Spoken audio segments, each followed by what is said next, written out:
Sorry, I don't change my old system, so I need to change the system.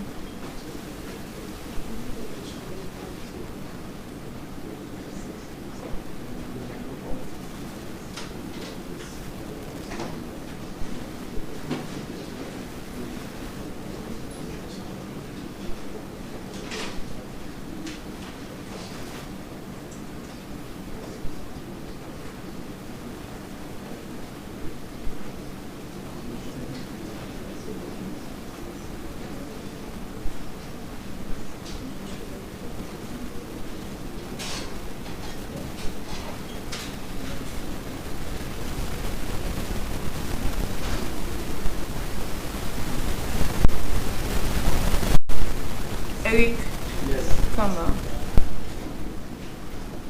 Martinez, I don't call that.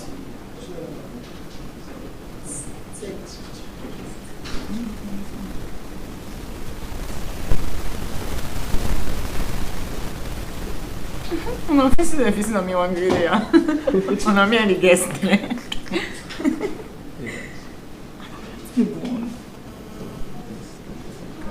No, 1 minute, no, give me. I don't just some this you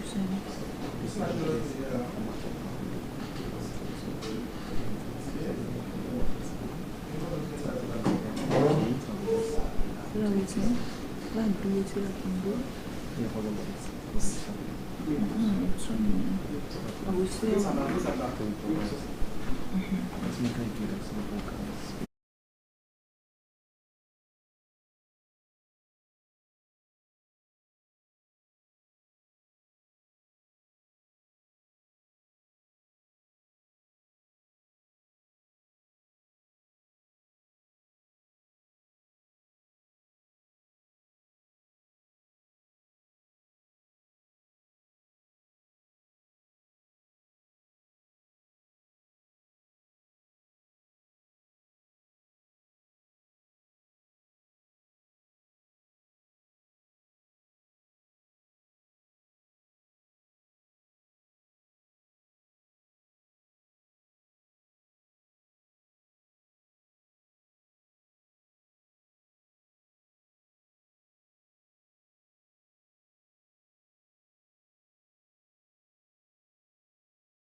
don't sleep.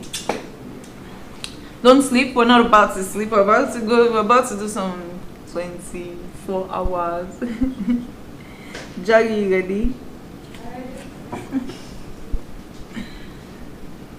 So we'll have our next guest immediately, Mr. Martin Mates.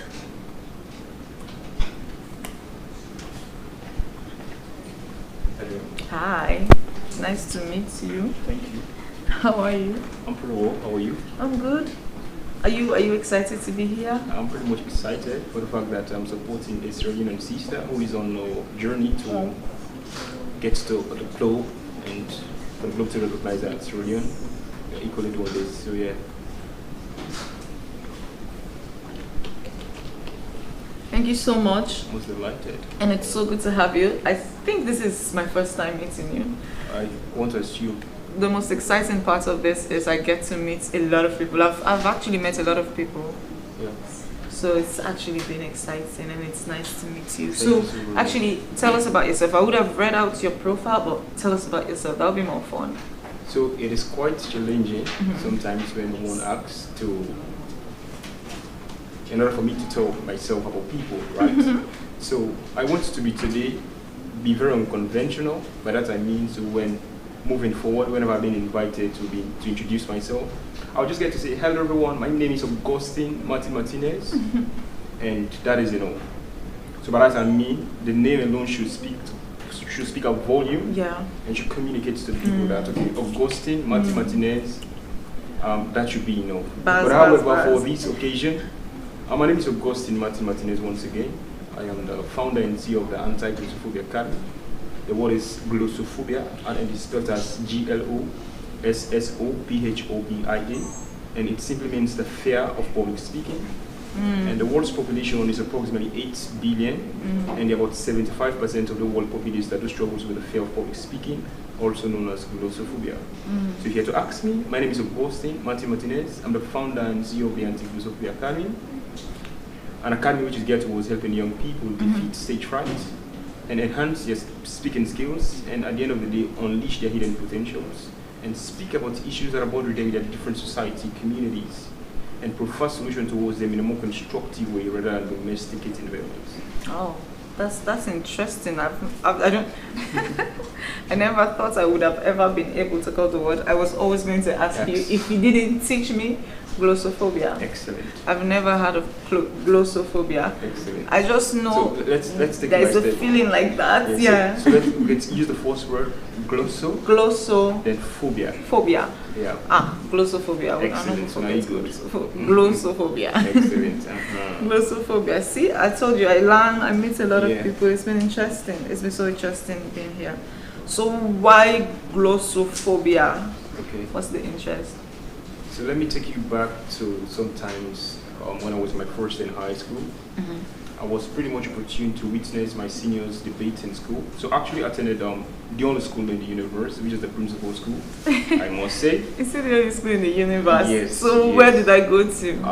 I'm sorry to disappoint you, but you went to possibly You want to say syndicate? No, I'm not going to say. Anyways, however, I went to principal school. And at the principal school, you are being chance or opportune to be teen, tutor, mentor to become somebody the world cannot imagine living without. By that I mean, I was opportune to be tutored, trained, and had the opportunity of learning public speaking at a first hand. But before I started, I had several challenges. I was faced with both the verbal and physical signs of glossophobia, which has to do with heart racing. I was actually going to ask you that. Exactly. That was what I was thinking when I was asking. I will ensure to utilize this my 1 hour, I would say, in schooling people about the glossophobia and how possibly they can navigate through the fear and possibly reach out eventually for a one-on-one session or possibly one of my master classes, right? So my first in high school, I wanted to be a very good speaker because I saw my elders debate eloquently well. I was sitting in the audience and I saw them do exceedingly well. They debated constructively, they argued in a more constructive way. I was there in just my first year in high school, and I was all wrapped up with what I saw, inspired and motivated, and wanted to do even much more than them, right? So the following week, the governor went to a class, who wants to debate, and I was there, I volunteered, right? Fast forward, I went for audition, 7 of us, and fortunately, I made it to the top 3. So among the 3, we had to debate on the Friday. The only thing I got stuck with was my introduction. I forgot to put in the requisite time to prepare, practice, and so many other things. And as soon as I was selected to be among the top 3, I went back home, I told my mother, Mama, I'll go for debate.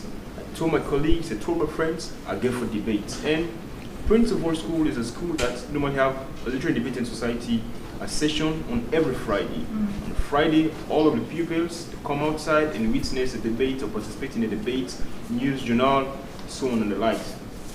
And then they invited all the schools, the convent, the annual, the girls' school, the Methodist Boys High School, the AA, the Centennial, so on and the like. So they were there to witness this great debate. And I was there as one of the debaters for my stream. So the only thing that was taught with me was my introduction. So what I was called upon, introducing our next debater, Augustine Martin Martinez. I was confident for that moment. I woke up from my seat majestically, and this was my exact statement or introduction, right? Mr. Chairman, panel of judges, and all other protocol observed. My blood will stop running through my veins if I fail to recognize the presence of the chief judge. And that was it. I started moving helter skelter of the podium. I was faced and stopped with both the verbal and physical signs of glossophobia. Right? So imagine attending a boys' school where provocation is like possibly drinking water like this. And my friend, colleagues that was counting on to support me and share me all those times, we are now bashing at me, booing at me. Come on now, boo, big fool, you can talk big fool now, blah, blah, blah. And then my heart was racing exponentially, my hands were trembling, and I started perspiring beyond measures, right? I did that for quite some time, about 7 minutes. My time elapsed and I went back to my seat. That was not the end. The judges, the critics came back and did a whole lot of criticism on me. And that was it for me. So the following week, I find it quite challenging in order for me to come and stand in front of an audience again and speak, or whatever the case may be. Why would you come with such an introduction and then end up like that? So just imagine. So what I failed to do by then was to put in the requisite time to finish what I started, right? So yes, that was me. But however, for the following week, I refrained from going for the debate session. I refrained from going anything that has to do with gathering because I was so much shy. My friends were still provoking me, as the case may be. I was stuck up in that uncomfortable zone for quite some time. But as time progresses, I said to myself, Martin, this is not you, or this is not what you were meant to be, as the case may be. I took 3 oaths to myself. The first one was to ensure that I defeat the fear of public speaking, for which I did eventually, and today I will say Alhamdulillah. Then secondly, was to ensure that I establish an institution that will help other young people not to ever face what I faced back then when it comes to the fear of public speaking. And the third one was to ensure that I utilize my voice as one of the magical tools that can help other young people to discover theirs and equally breathe out change as the case may be. So as time progresses, I have been on that journey. Fast forward to my first day at the university, I established the Anti-Glossophobia Academy. That was sometimes in 2020. And we're in 2025, for which we have celebrated our half-a-decade anniversary. So for me, what I did back then was to ensure that I firstly mastered the art of speaking in public, for which I did with so much passion. And secondly was to ensure that I create an opportunity for other people to be taught, trained, and mentored in public speaking, for which I have been doing for the past 5 years. And I have testimonies, I have success stories to say.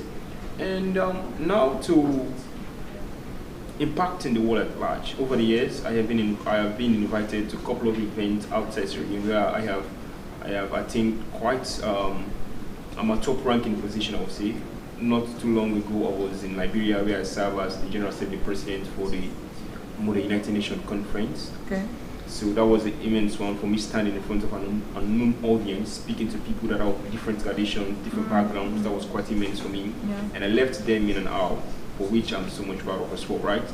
So the idea behind the Anti-Glossophobia Academy is to ensure that wherever you find yourself, you could be a doctor, you could be a lawyer, you could be a pharmacist, you could be a journalist, or whosoever you are, the relevancy of public speaking cannot be well emphasized. Because you need to see the need that wherever you find yourself, you have to one day speak in front of an audience. And you cannot say you're not going to do it because it's going to be a demanding part for you. Right? Let's say for instance, you may have escaped life-challenging things, right? When you get to that stage where you may have given birth to a child, and those children have gotten to a point where you're going to get married, as the case may be. As a mother or as a father, you're going to be called upon to possibly give a toast, and you are not going to escape that. You're still going to stand in front of an audience and speak. So you have to find ways in navigating through the fear of public speaking the earlier, so that when it comes to a point in time where you have to speak in front of an audience, it won't become a burden or challenges for you. So now the idea is to ensure that we have a host of young people being able enough to constructively speak on issues that are bothering them in a different society, and constructively provide possible remedies and solutions towards them, rather than go into the streets and domesticating violence. So you speak about it constructively and provide solution towards it, rather than going to the streets, fighting and calling up all sort of violence.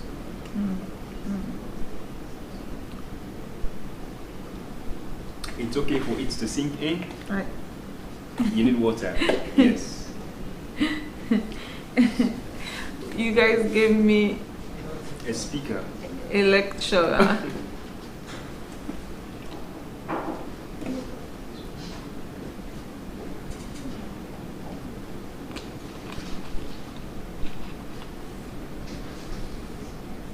Sure.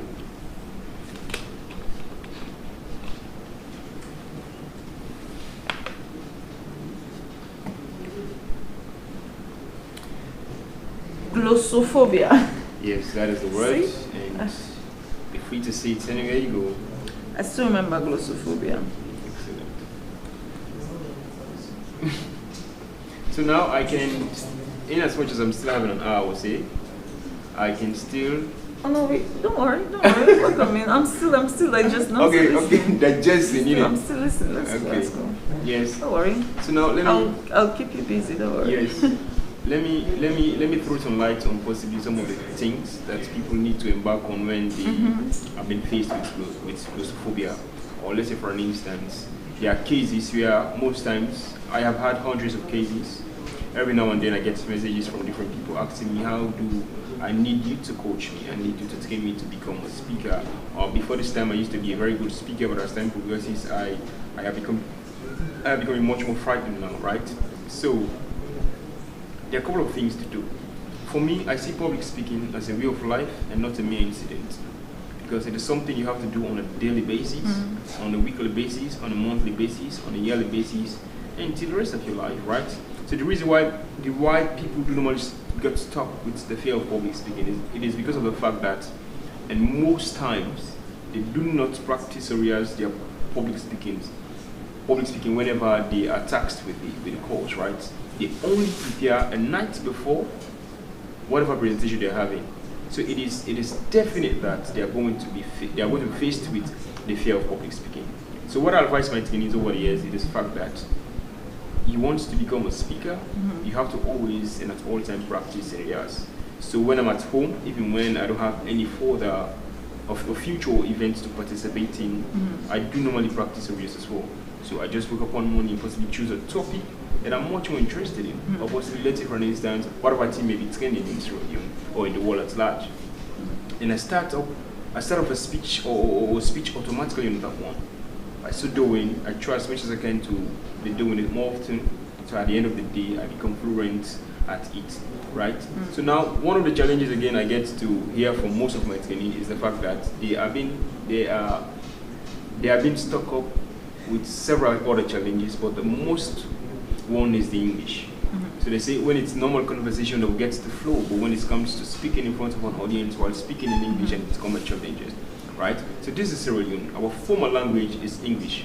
So for the fact that it is English, you want to ensure that you try as hard or as much as possible as you can to at least speak English in a more constructive way, because when it comes to a point in time, you want to ensure that you speak in a way that people will understand you better, right? So what I'll advise my trainee is to ensure that they adapt to speaking English 75 to 80% on their daily routine. Okay. Because when it's formal settings, it's English. So you try to engage in conversations that are thought-provoking in English. So you participate in arguments. Can you argue in English? People argue in English. So can you argue quick? You don't call police, right? The funny thing is, I'd rather argue in English than Creole. Well, when I'm on a more serious note, on a more serious note, I rather argue in English. Excellent. I feel like I can find all the right words. Excellent. So you see, so for you, it's much more swift because you may have been doing it before. But for those who are beginners, who find it quite challenging, cannot argue in English, right? So that's why in high school you get to participate in debates. You see people argue in English, right? I'm here not to confuse you, but to convince you. So people misuse or construe this English back then. I can still respect people saying, I'm here to confuse you and not to convince you, right? So using the words in a quite opposite way, as the case may be.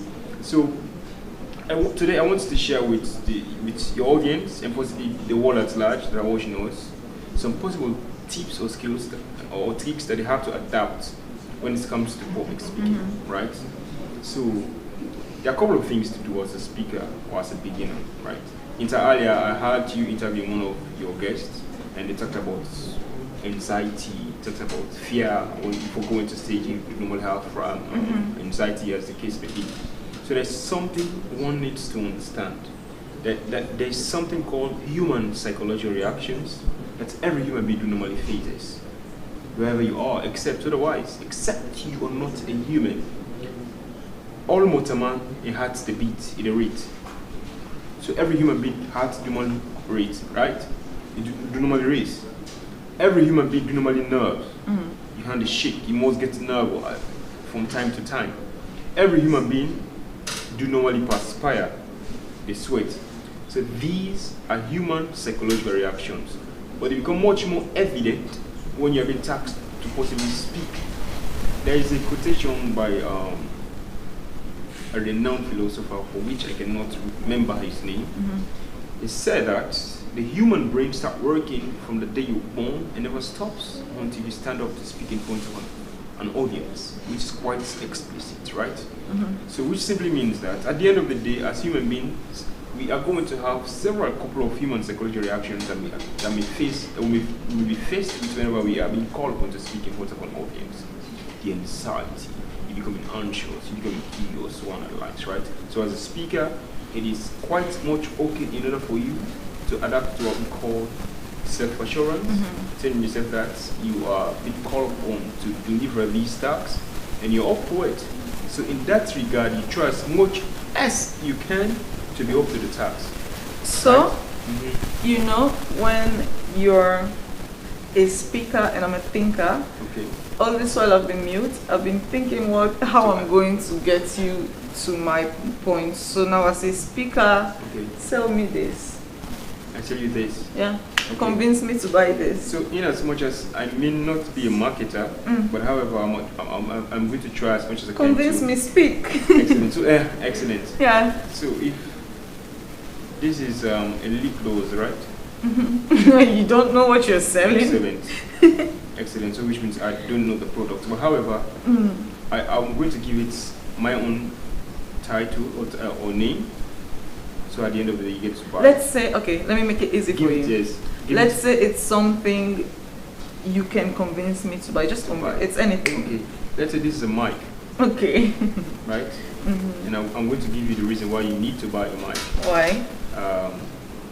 As a public figure. Not why I need to buy a mic. Why I need to buy this mic. So it all boils down that you need this because you know why? It is like breathing. The mic is like breathing. Like breathing. Like you know breathing. Breathing, exactly. Like how? Because you cannot live without it moving forward. So that is why you really need it. So now imagine. I can actually live without my lip gloss. Breathing. Can you? I can live without the lip gloss. I can live without a mic. Can you? But why would you right compare lip gloss with my breathing? Because that is the most important thing you do not wish to joke with at this point in time. Okay, so if I don't buy your lip gloss, I won't breathe again. That is what I'm saying. What I'm saying, you need it in order for you to breathe well. Okay, I'm not buying it. You need to buy it. You know why? Why? Because it is relevant to your cause. Yeah. No, it's not right. It is. And now you're looking so much beautiful. You know why? Because this has aided you. And apart from that, imagine now you're smiling. People are seeing that it has helped you greatly, looking much more gorgeous. Right? So this is actually. Come on, I want. So So now, share with me, what is one powerful opening line you use before you go? Actually, what is one powerful line you've used on stage? I use different one, right? So I have about 8 ways. Okay, give us. I have about 8 ways in captivating audience attention at the beginning of my speech. The first one I'll mention is what I call the imagine scenario, where I'll allow you as an audience member or as an audience to follow my thought. Right? It is called an imagine scenario. Let's say for an instance, can we please kindly close our eyes and now start imagining you being given an opportunity to stand in front of the most wealthiest of man on earth, Elon Musk. And now you have an opportunity to sell whatever business, whatever idea, or whatever. You have an opportunity to make a request. Imagine that. Now I can sense that through your head or your mind, you are thinking about how many things you are going to act in, how much more of the money you need to embark on every other pending task or goal of yours. So imagine. The first one could be imagine scenario. For me, in public speaking setting, I would say imagine for an instance you being given an opportunity to speak in front of the whole universe. What message do you truly have for these people? It will be that one. Let's say for entrepreneurs, for business people, it will be possibly you coining that imagine scenario to whatever business you're doing, right? So the first one could be imagine scenario. The other one, the second one could be the what if scenario. Let's say for an instance, what if you had the opportunity of meeting the president of the country? To have, let's say for an instance, a dinner, and during the process you may be coerced to make whatever request as the case may be. What if? So what exactly? So by then you start giving people the opportunity to follow your thoughts. I start thinking, me and the president will go meet and like start parking, the different ideas and stuff like that. The other one could be silence.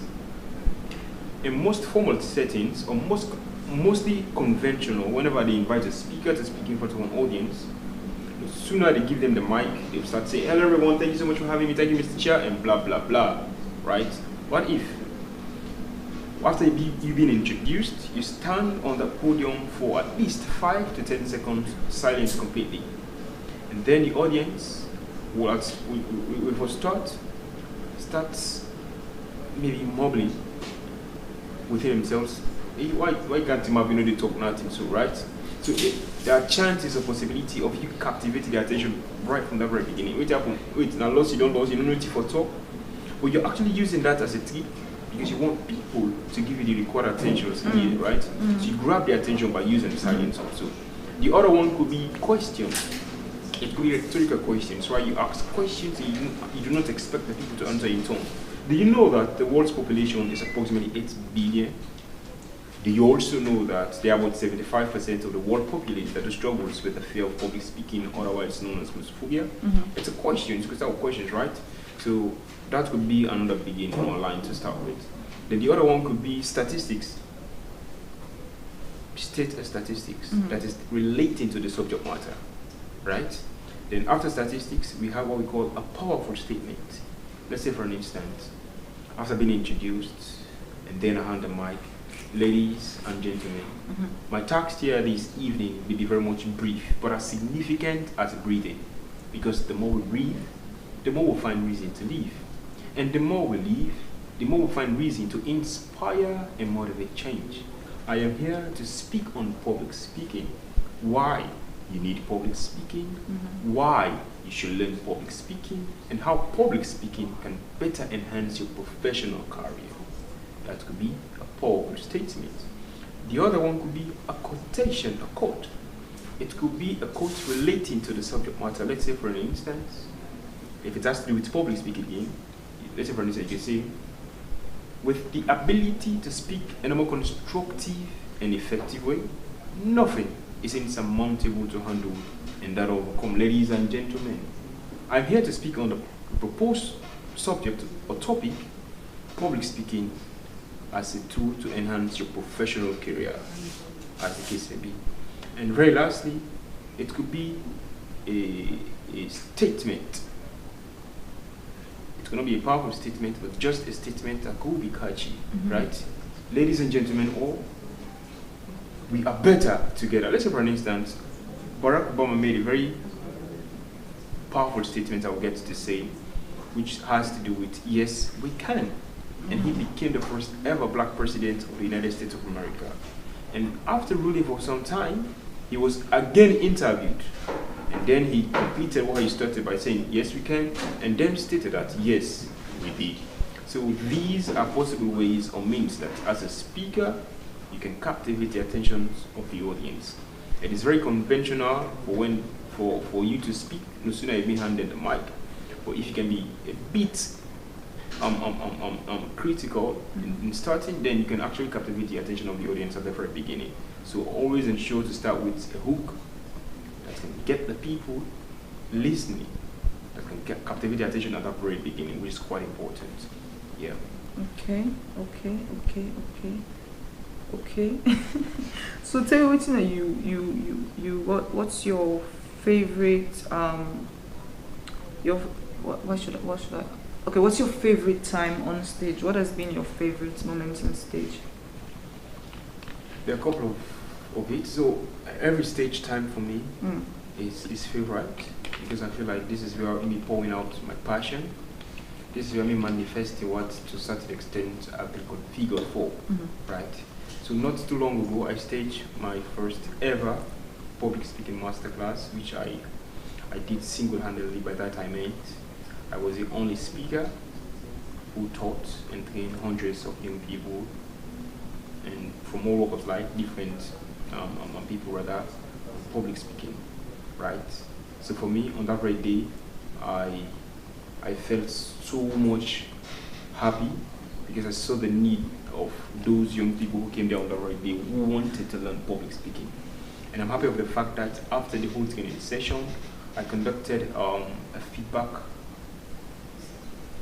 feedback session where I sent them a different link online, and they filled out some of their feedback, their response, right? So their response were quite fulfilling for me, right? So whenever I'm on the stage, especially when I'm getting the audience in a wow factor, in an off, in an out, I feel like, yes, this is me feeling the moment. People ask me questions, me answering their questions, and they tell me that, yes, I understand, thank you so much. Me getting testimonies or stories, success stories. That Mr. Martin, not so long ago, I actually trained one of the participants who participated in the just concluded Matili school. They had the public speaking competition. So, and the young man I trained actually won the competition. So I saw her mother calling me. It was on a weekend.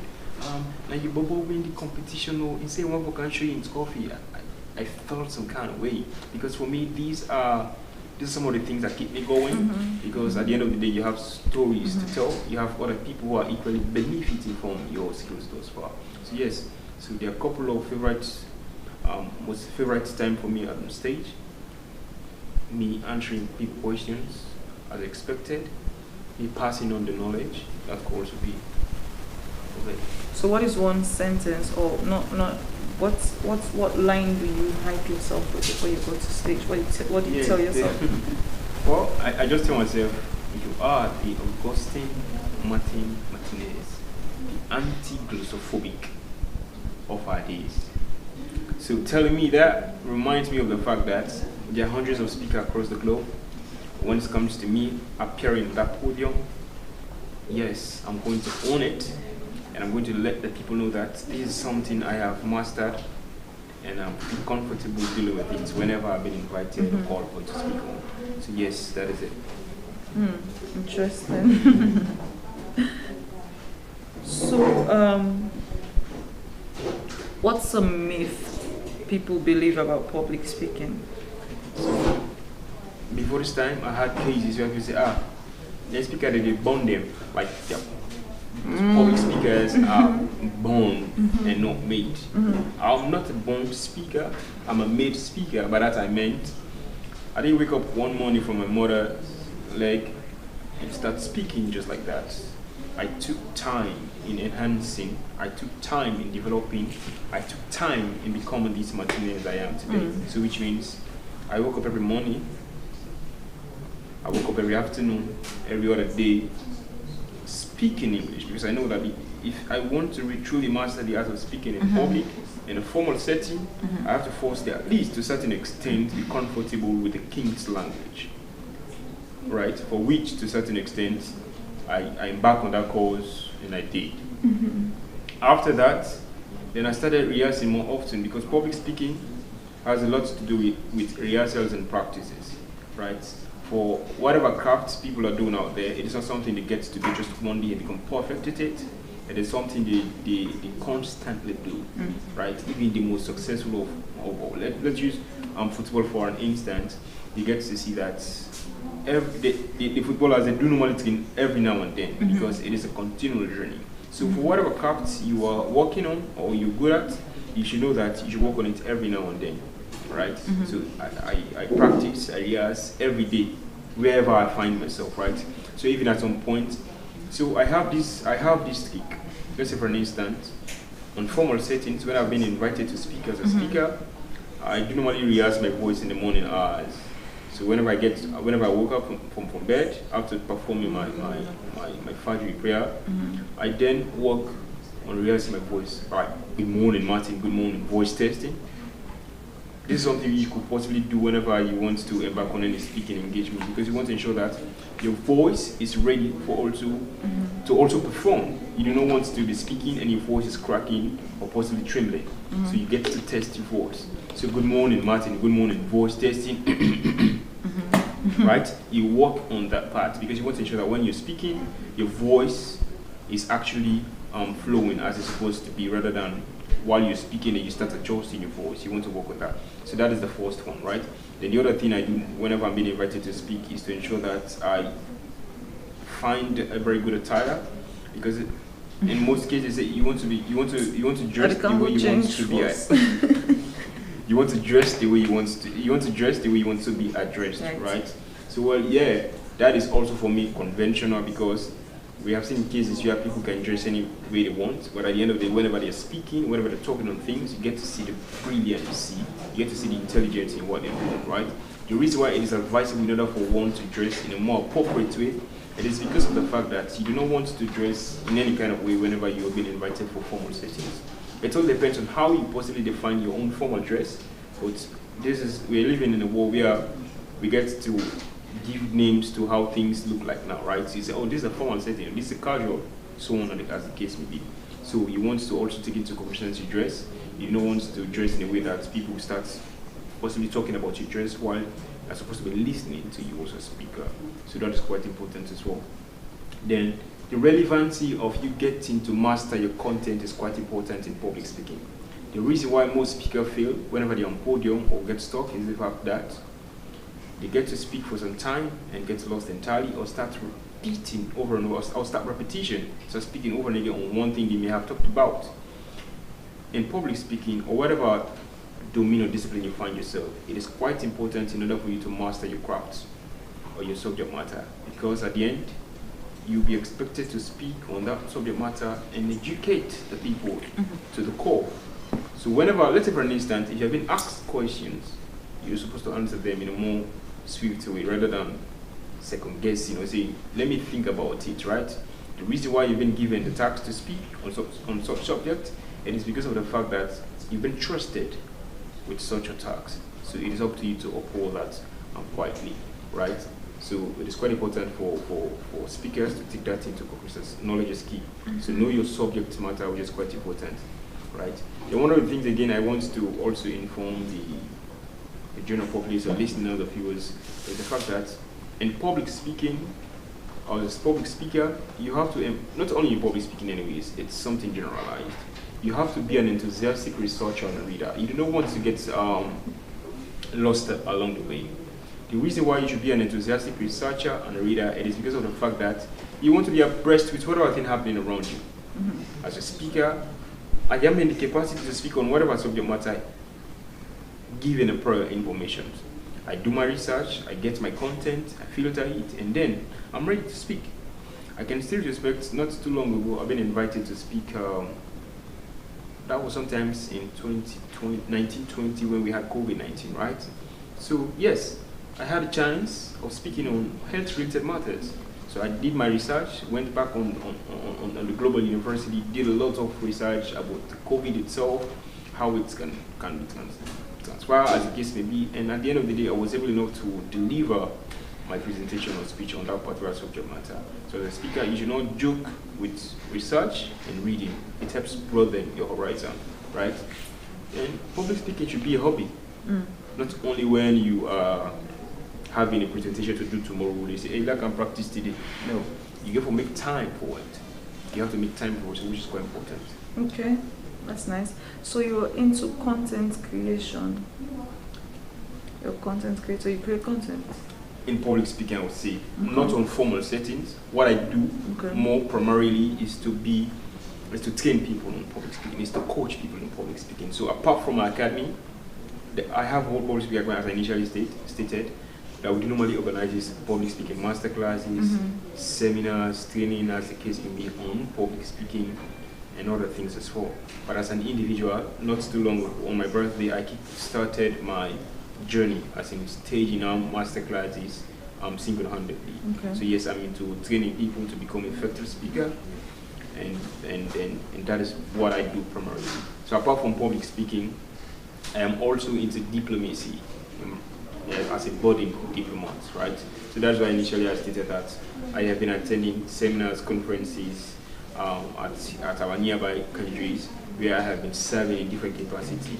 And sometimes last year in April, I was at the Kofi Annan University in Guinea, where I serve as the United Nations Framework Convention on Climate Change chairperson. So that was a huge talk.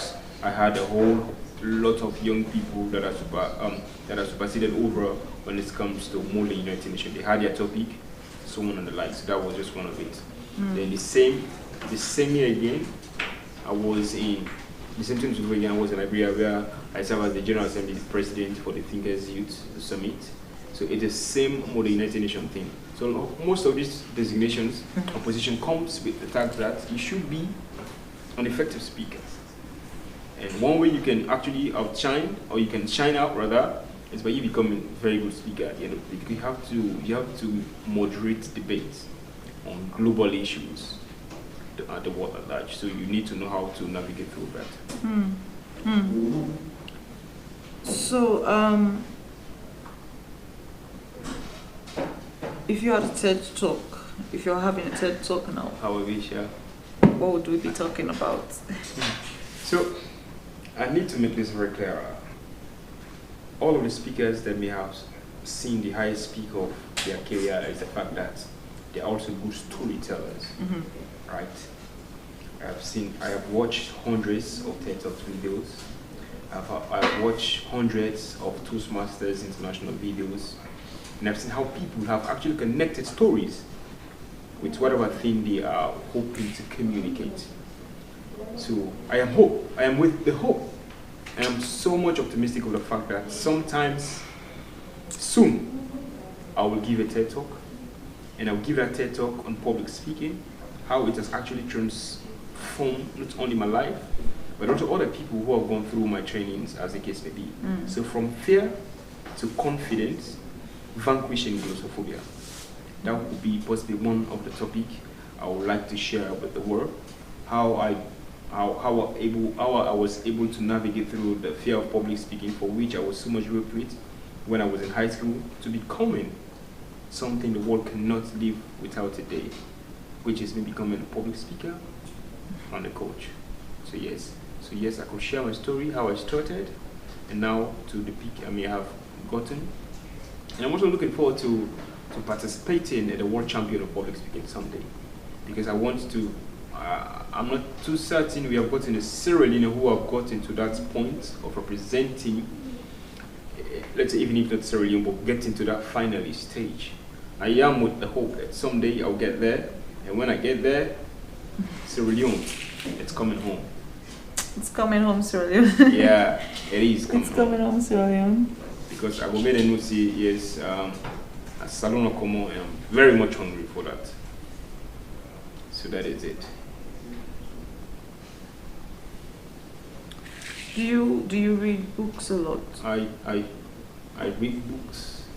I love books, and I have hundreds of them. When I mean hundreds of them, I have hundreds of books. I have hundreds of books that I had. I mean, the hard copies, and I have over hundreds of them soft copies. Not too long ago, I received a gift from one of my not too long ago mentor who sent me a 64 gigabytes drive full of books of all kinds: public speaking, critical thinking, so on the lines. So yes, I'm somebody who reads hundreds of books because I know that of the fact that the more you read, the more you get to know that you haven't learned anything yet. Absolutely. And there's this quotation that says that the more you read, the more you know that you know nothing. So, as an individual who is thirst for knowledge, I read often because of the fact that when I get to read, it broadens my horizon and it helps me to see the world in a more better way or in a different way, right? So yes, I read a host of books: leadership, management, philosophy, history. I'm not too much into science, so yes. Even though I try to read some that may interest me, but yeah, I'm not too much into it. So which book would you say changed your perspective about leadership? So there's this one called No Excuses by Brian Tracy. I read that and it taught me a lot of things, right? So one of the things I learned in that book is the fact that, for now, I'm working for an institution and a host is expected of me. What the book taught me was the fact that on normal grounds, the working hours period should possibly be 8 or let's say 9 to 5 or 5:30 as the case may be. So what I learned in that book is the fact that you want to be at the workplace an hour before the actual working time. The 1 hour you get to the work, you get to position yourself in a better way than moving into the actual working time. What do I mean by that? When you go to work an hour before the actual time, you have time to get yourself settled, have your to-do list for the day, get to sort out so many other things you may have not sorted out before having varieties of other people coming in. The sooner people start coming in, hey, everybody starts coming and greeting you, giving salutation, and start bringing up some possible irrelevant conversations, right? So by then you will have already settled on things. And he also said that after you should stay at work 1 hour after the actual working hour. So for those who would normally off at 5:30, you get to meet host of traffic going back home or at your different residence, right? You get to see host of traffic. But if you stay at the office 1 hour, the traffic will have become much more lesser, or possibly there won't be much traffic. So you go home straight without no traffic. So that's just one part of it anyway. And it also teaches me a lot of other things that tells me how I can be productive than the normal person, right? So you have to have your day plan, for me, I don't feel like most people do it, to have a to-do list, things you intend on achieving I am on most the day. people. Things you intend on achieving on the day. And I know someone that does it and I'm like, it looks like... And they don't achieve it. They do. It's just, to me, it's like... It doesn't really make much of a sense, innit? So again, it may not be, it may not have to be definite. What works for you may not work for me. Yeah. And what works for other people may not also works for you, right? You just have to work with what actually works for you. Yeah. So this is why people get it most times wrong. I'm a speaker. There are a couple of things I do that other speaker may not be able to do. For some, when I was going to school, when I was schooling, by that when I was at the university, I had my friends who say, I don't get time for study. I study 2 weeks to the exam or a week to the exam, which is fine. For me, I feel like when I was schooling, I study every day. So sooner they lecture me, when I come back home, I say to them, ensure I cover all the other things they teach me because I want to be comfortable. I have so many other engagements. For me, I spend just 2 weeks for possibly going to into the exams, right? So that is why when it's exam, when I'm in the exam hall, I spend an exam which is supposed to be for 3 hours, and most times spend 45 minutes or 30 minutes. Because going to the exam hall, I am that really prepared. and I get to answer the questions, and I get to leave. So for those who may be saying, okay, you was able to, I didn't take your time on, it's fine, that is you. For me, what worked to me, that is it. And this is me telling you that I graduated from university with a first class degree. I'm not boasting, I'm trying to inspire other people. Then apart from that, I had so many other A's, right? And apart from that also, I had several other engagements as well. I was into the Sierra Leone Debating Council, I was into student union government as a Minister of Information and Communications, I was into diplomacy, modern United Nations, so on and like. But with all those different activities or engagement, I was still doing extremely well with my work or academics. So it all depends on how you can balance yourself very well as an individual. At the end, in order for you to attain your goal or height. Yeah. So, your awards, tell us about your awards. Tell us about this achievement. Yes, there are so many, but there are some for which I don't really take for granted. When I was in my second year at the university, for some other people, they achieved that when they were in maybe their third or final year. In my second year at university, I was a recipient of the 50 Most Influential Student Award. Okay. Yes, this was something I earned because, well, back then I was really, my work was all out there and people could not ignore it. But to nominate me, and yes, I received that. Then not too long ago, I think sometimes in 2024 or 3, I received the National Humanitarian Award again, which was quite inspiring as well. Then sometimes again in 2024, I received the He for She Award because in as much as I love empowering other people, but I pay premium attention to women and girls because I see the need that they need to be given the equal opportunity and chance to become the better themselves, right? And what I notice or learn is the fact that there are also very good and brilliant female speakers across the globe, and in Sierra Leone in particular. I have seen them, right? There are some female speakers, when you get to speak, you get to really admire them so much. And these are the people who show much more interest in participating in public speaking trainings and stuff like that. So yes, so then when I was in college as well, there are hundreds of it I received again. There are a couple of, I told you I was the Minister of Information and Communication, so I received host of executive awards, and apart from that, I received some pretty much more awards as well. I received the Phonics Book of World Record Awards, not sometimes in 2023, I would say. For what? As one of the youngest speakers who participated in the largest offline. You said Guinness World Record? Phonics. Oh, Phonics. Yeah, or Phoenix. Phoenix World Record Award. Yeah. For the youngest speaker. That's cool. Yeah, that's so cool. Yeah, in an offline conference that was held here. Yeah, so that's just some few awards I'll get to state about.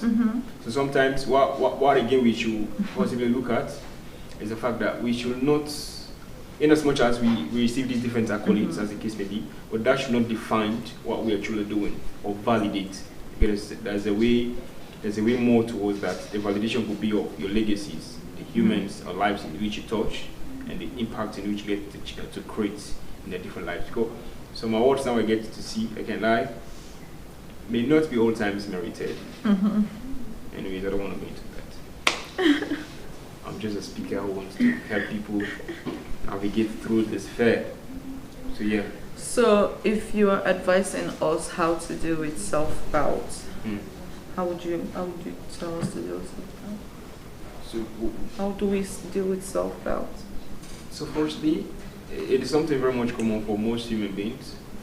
So sometimes you just say, I'm not going to go within you, subconsciously you get to say, I can't do it. Not until you really try to do it, right? So I think it was Martin Luther King who once quoted that if you cannot, if you cannot run, then crawl. If you cannot crawl, then walk. If you can, there's a quote which stated, right? Say, but whatever thing you do, when you have to keep moving, right? So self-doubt will come in, but you have to tell yourself that, well, if hundreds of people may have done it, there are 100% chances of me doing it equally, right? So one of the ways to navigate through doubt, self-doubt as the case may be, is to possibly learn from other people's stories. How did they went about in the workplace? How did they went about in getting all of these things done? So you do not only have to focus on getting things done the most definite way, but you have to learn through the manual way. Okay? So yeah. Are we good? Sorry. It's okay. So I started on the 14th, Okay. the marathon. Okay. I started on the 14th, Okay. and then I did like 24 hours Straight off. straight off. Excellent. We got about 27 hours straight off, Okay. and then my timer got interrupted. Yes, I noticed you're not using a different time. Yeah. You should be computer, right, or something. So I had to start over again. So now It scares you. that scares me. It's okay. You're getting through this. I will. Oh, we will. Oh, we definitely will. We Yeah. definitely will. Yeah. We definitely will. So yeah, how has your Muslim faith inspired your leadership? So I'm not a born Muslim. Mm. I took Shahada sometimes in 2007. I became a Muslim officially, right?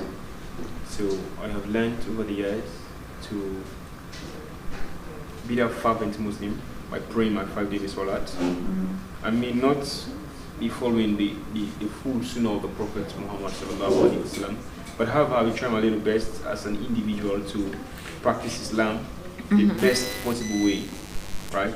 So I pray my 5 daily prayer, and I have learned over the years to be also courteous in my leadership, because learning some of the attributes of our Prophet Muhammad sallallahu alaihi wasallam, there are a couple of things to learn from him, and with that you'll be able to also lead in the most honest way, in the most genuine way, in a more passionate way, because we've seen how the Prophet by then used to lead in such a way that was so much inspiring to the rest of us. So yes, I mean, never will be the Prophet, or some of the things I've learned from him has helped me out with humility. You have an integrity, and you be passionate about whatever cause you are into. Yeah. Great. So, as a public speaker, what's the biggest lesson public speaking has taught you? They are both positive and negative, but not much of a negative, obviously just the possibilities, right? Public speaking has taught me the fact that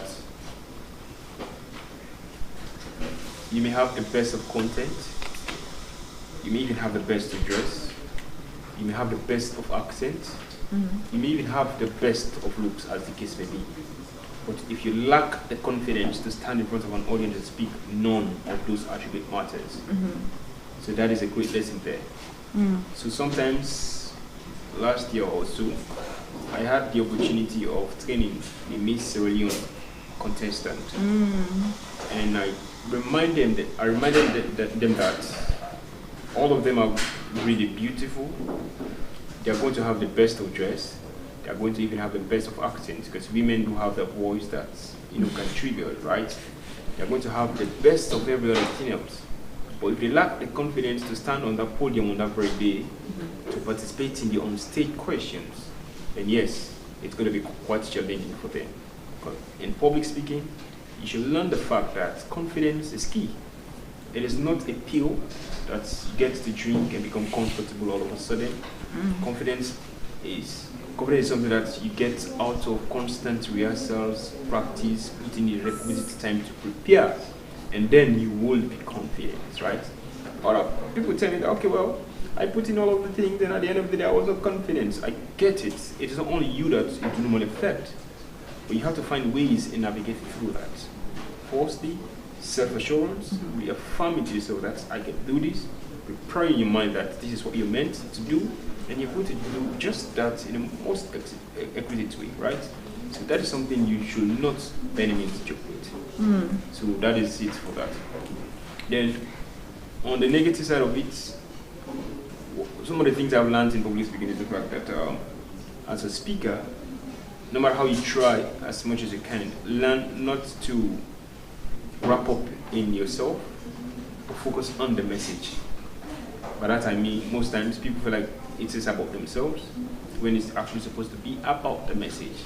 So when it gets to the podium, the reason why people are there in this room today, in as much as it is about you but it's also about the event in which you're staging, breaking this record, which we are definitely going to do. So people come and rooting for you, but that is the actual goal. I'm going to say, hey, people go to say, hey, I guess who's calling? They're going to say a lot of things, but the ideal behind all of these is breaking the record, innit? Yeah. So that is it. So there are a couple of things one need to learn when it comes to public speaking. And please, they should not also forget the fact that public speaking is a skill that can be actually learned with time, includes time to prepare, plan, and practice. It is something they can do. And wherever discipline you find yourself, wherever domain you find yourself, the relevancy of standing in front of an audience to speak cannot be overemphasized. We have seen business leaders, we have seen world leaders being faced with fear of public speaking, right? So if you have the chance or possibilities, Martinez is here, and I'm here to support you. I'm here to help you out navigate through the fear and master the art of speaking in public constructively. You know, sure. Can you freestyle a message on hope Okay. for us in a minute? A few years ago, I was completely lost for the fact that I was not much of a good speaker as compared to others I was seeing by then. And not much of competence to a certain extent as others I was seeing by then. But guess what? I try as much as I can to put in the requisite time to participate in the required things that needed to be done as a speaker. I attended seminars, conferences, summits as a participant. I listened to every other speaker. I watched hundreds of videos, and I even rehearsed and practiced hundreds and times without number. And yet still, the fear that I faced back then that was so much disturbing me began to vanquish on a gradual basis. The hope I lost began to find its way back to my very self. And today, I would say, Alhamdulillah Rabbil Alameen, I am standing tall, as I was referred to as not too long ago by a friend or brother, that you are the face of public speaking now in Sierra Leone. For heights, I am not claiming, but however, cause I am dedicated to, and I'm beyond passionate about, because I want to ensure that with every other individual I get to meet out there, be able enough to navigate through the fear of public speaking and become a constructive speaker, utilizes the different voices to preach whatever message you're having until we have a better Sierra Leone and the world at large. Yeah. So yes, let's be hopeful. So, how can we overcome an imposter syndrome? It is simple, right? So most times we get wrapped up in some of the unusualities. Firstly, you have to know what you're made up of and give yourself the most positive of vibes that is required of you. If you surround yourself too much in your head with negative thoughts and odds, then I want to be pretty sure you will end up giving those negative vibes and more of that. So learn to be positive. Learn to embrace the positive side of things and be good to yourself. Don't be all time be hard. Try as much as you can to embark on positive things or things that can give you the energy to produce positive results. Yeah, and who's the bit? What is one phrase that defines your purpose? One phrase, the couple that may pass through the mind, but however, I would say the voyage continues. The voyage continues because it's a journey that's, for me, I posted entirely in the comment or just sit that I won't stop until everyone is glossophobia unrestricted. So yes, the voyage continues. Would be one phrase I would use to define my purpose. What would you say legacy means to you? What does legacy mean to you? Legacy for me, it's about touching lives and having those human or those lives you may have touched to equally serve as living testimonies to your work. It is not about assets. It's not about accolades. It's about the human being who can speak and always reference you. Oh, because of this, I was able enough to do this. So yet, for me, those at things. These are things I get to see as legacy. The humans, the lives you may have touched, the changes you may have made, the stories you have changed, so on and the like. So for me, humans are seen as the legacy in all of this. Yeah. It's quite important. Yes. See, I tell you said you can't ask the girls question. Bring it on.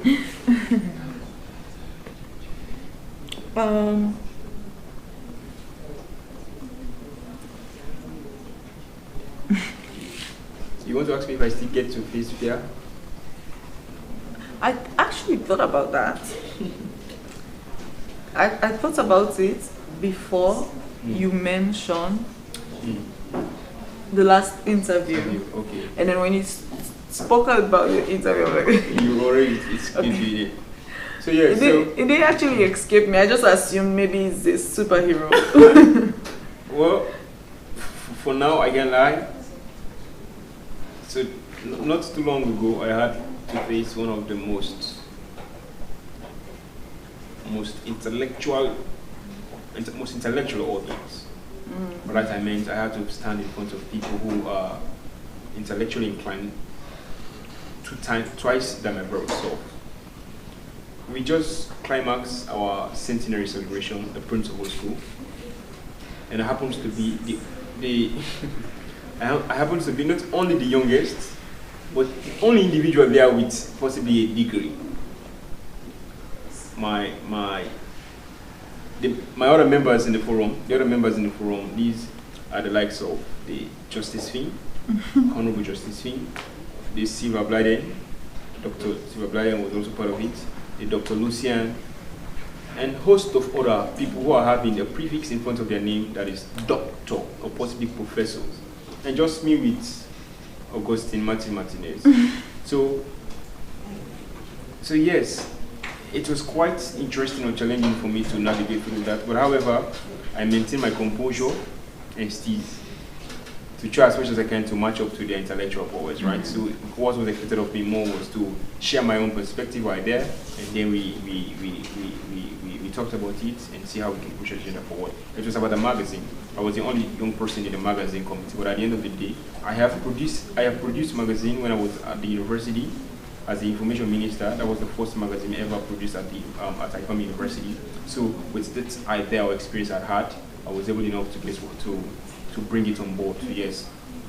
So whenever I'm being tasked with an opportunity to speak in front of an audience that are more educated than me, possibly not in my domain or other domains, I try as much as I can to prepare twice as I normally prepare, because I want to ensure that I cross my T's and I dot my I's. I don't want to go wrong, because these are people who have gone through the crucibles of life and understand better what is expected of them.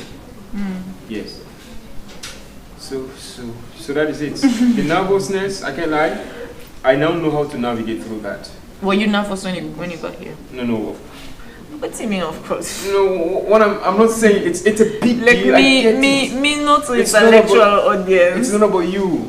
It's about the setting. I have been to interview of this closed door, hundreds we're talking about. Okay. So I think in our just concluded Thanksgiving, one of the bloggers came around. I want to interview. Want to give your school popularity. I want to make you popular. I'm like, excuse me, you are speaking to Augustine Martinez, and I'm here to beg for a cheap popularity. Because come on, right? You are Augustine Martinez, and that is enough. And already. that's on period. Gen Z said that's on period.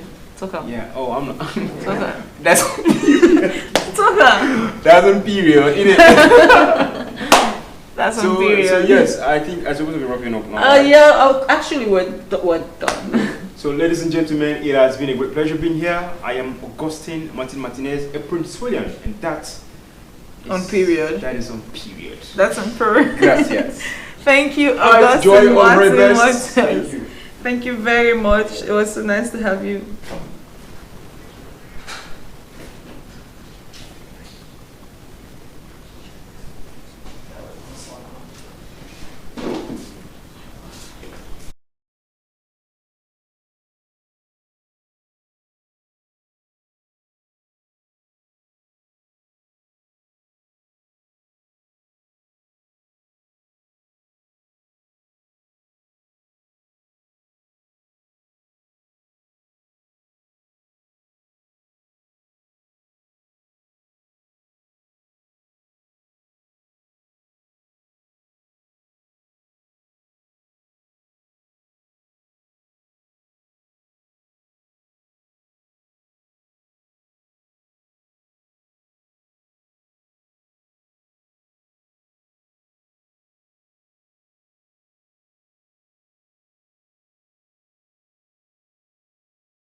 Just a bit, just a bit, just in a bit. So our next guest is Mariama Sahid. She's a feminist, advocate, movement builder, and communication specialist, and she's passionate about youth empowerment and gender equality.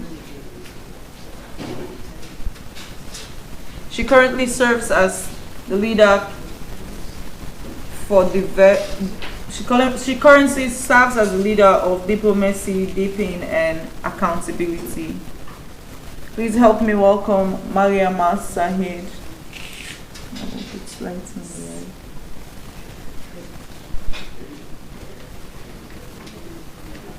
Hi, Mariama.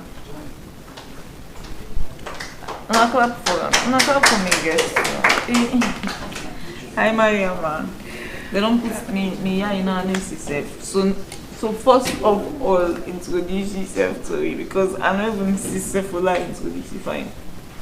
Okay, so like you said, I'm Mariama Sahid, and I'm an activist. I'm an advocate. I work on women's issues, youth affairs, sexual and gender-based violence, peace building. I didn't work with it, but I would say I'm an activist. Okay. Yeah. Okay. So tell us about empowered women, empowered generation. Okay, so first of all,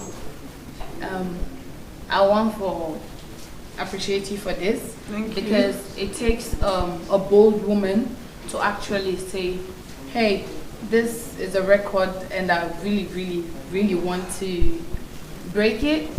For can't sit on here for all these days. It's not going to be easy, but again, that's what we are going to continue doing. We're going to break the barriers, we're going to break records, we're going to continue giving them a reason to actually see us and know that we can do it. So for this alone, I feel like for say, let me come and support her. I didn't know you. I was on social media this morning. My normal routine, me not a social media commentator, like when it comes to relationship, gist. Sometimes I come across people there and talk, and I feel like I have to gist my Facebook viewers. And I was like, my colleague Aisha Kamara was here earlier, and Aisha was like, hey guys, this now we company woman, and they do this thing, let's go support her. Of course, I'm an activist now, and I'm here to support my colleague. Thank you. As a comms person. Thank you. Yeah. So congratulations. Thank you very much. I will be giving you the bigger congratulations when we're done, when everything is sealed and settled. Thank you. But when we talk about women's empowerment, it boils down to the fact that we've not been given the spaces that we actually need. There are so many issues that has to do with women's empowerment, women's issues, women's decision making, and you go to these spaces, you don't find the women there. So what we do for women that have not been given the spaces, we create the space for them to be able to know that these are provisions that are being made for you. These are things that are meant for you, but sometimes most of the women that we're empowering, we have to go beyond. Go beyond, go and village them. Go to the different districts where the voices are not being heard, stories are not being told. Because we that are on the bigger platforms, here I am, I'm doing this interview, I don't know who is watching. I don't know who is out there listening to what I'm talking about. But I have the platform to speak. Most of these women do not even have an opportunity to come to the bigger towns, talk less of coming to the city. So what we do is we go out there, find them, make sure we know what they want, what they need, ensure they own whatever project we're taking to them to be able to empower them. Sometimes it's skills development, sometimes it's capacity building. Sometimes all they need is a change of mentality. There's so much teenage pregnancy in certain villages. It's most times it's not by their will, but sometimes it's the mentality that at the age of 15 they come in their all unborn. Before you marry, if me used to be fit for money, you say, "But get out." Like, you not even born it speaking for them. I mean, so sometimes those peer pressure words, messages, they even push the picking them for say, hey, myself na woman. If you can do it, I can do it. So the competition, not knowing that it actually spoil in your own future, in your own time, it waste the energy we for put in developing himself for fit for something that is really going to block her way. At the age of 15, I shouldn't be thinking about pregnancy because that's teenage pregnancy. I should be enjoying my teenagehood. I should be focusing on what would build me up. So these are things we do to push the young women to proceed and be able to reach the peak where they want for reach. I work with Campaign for Good Governance as the comms person, Young Women in Democracy Forum, the advocacy officer, and I'm a focal point and the team's leader for Secure Empowerment for Peace, an initiative that I formed, She for Peace, to give young women an opportunity to take part in peace building processes. Okay. That's interesting. Very That's interesting. It's actually interesting. I've been listening. I want to Google all. I've been listening. That's interesting. So, what are some of the challenges you face as a woman that made it so passionate for you to be an advocate? For me, it wasn't too hard. Like, there are not much of challenges because at the end of the day, the institution I'm working with has created the space where we do not face much barriers, though we do face barriers. Like sometimes we have policies we put in place, we fight for laws, and we have people who make it their work to misinform the public, knowing very well that what we're doing is we're not empowering women to fight men. We're not empowering women to become rebels, to turn against men. Again, in the work of advocacy, when they say gender, gender doesn't focus on only women. Gender is the roles and responsibilities ascribed to both men and women. So we also work with men. So if you look at challenges, I'll tell you, mostly we face challenges with the men thinking that us advocates are pushing women to turn against them.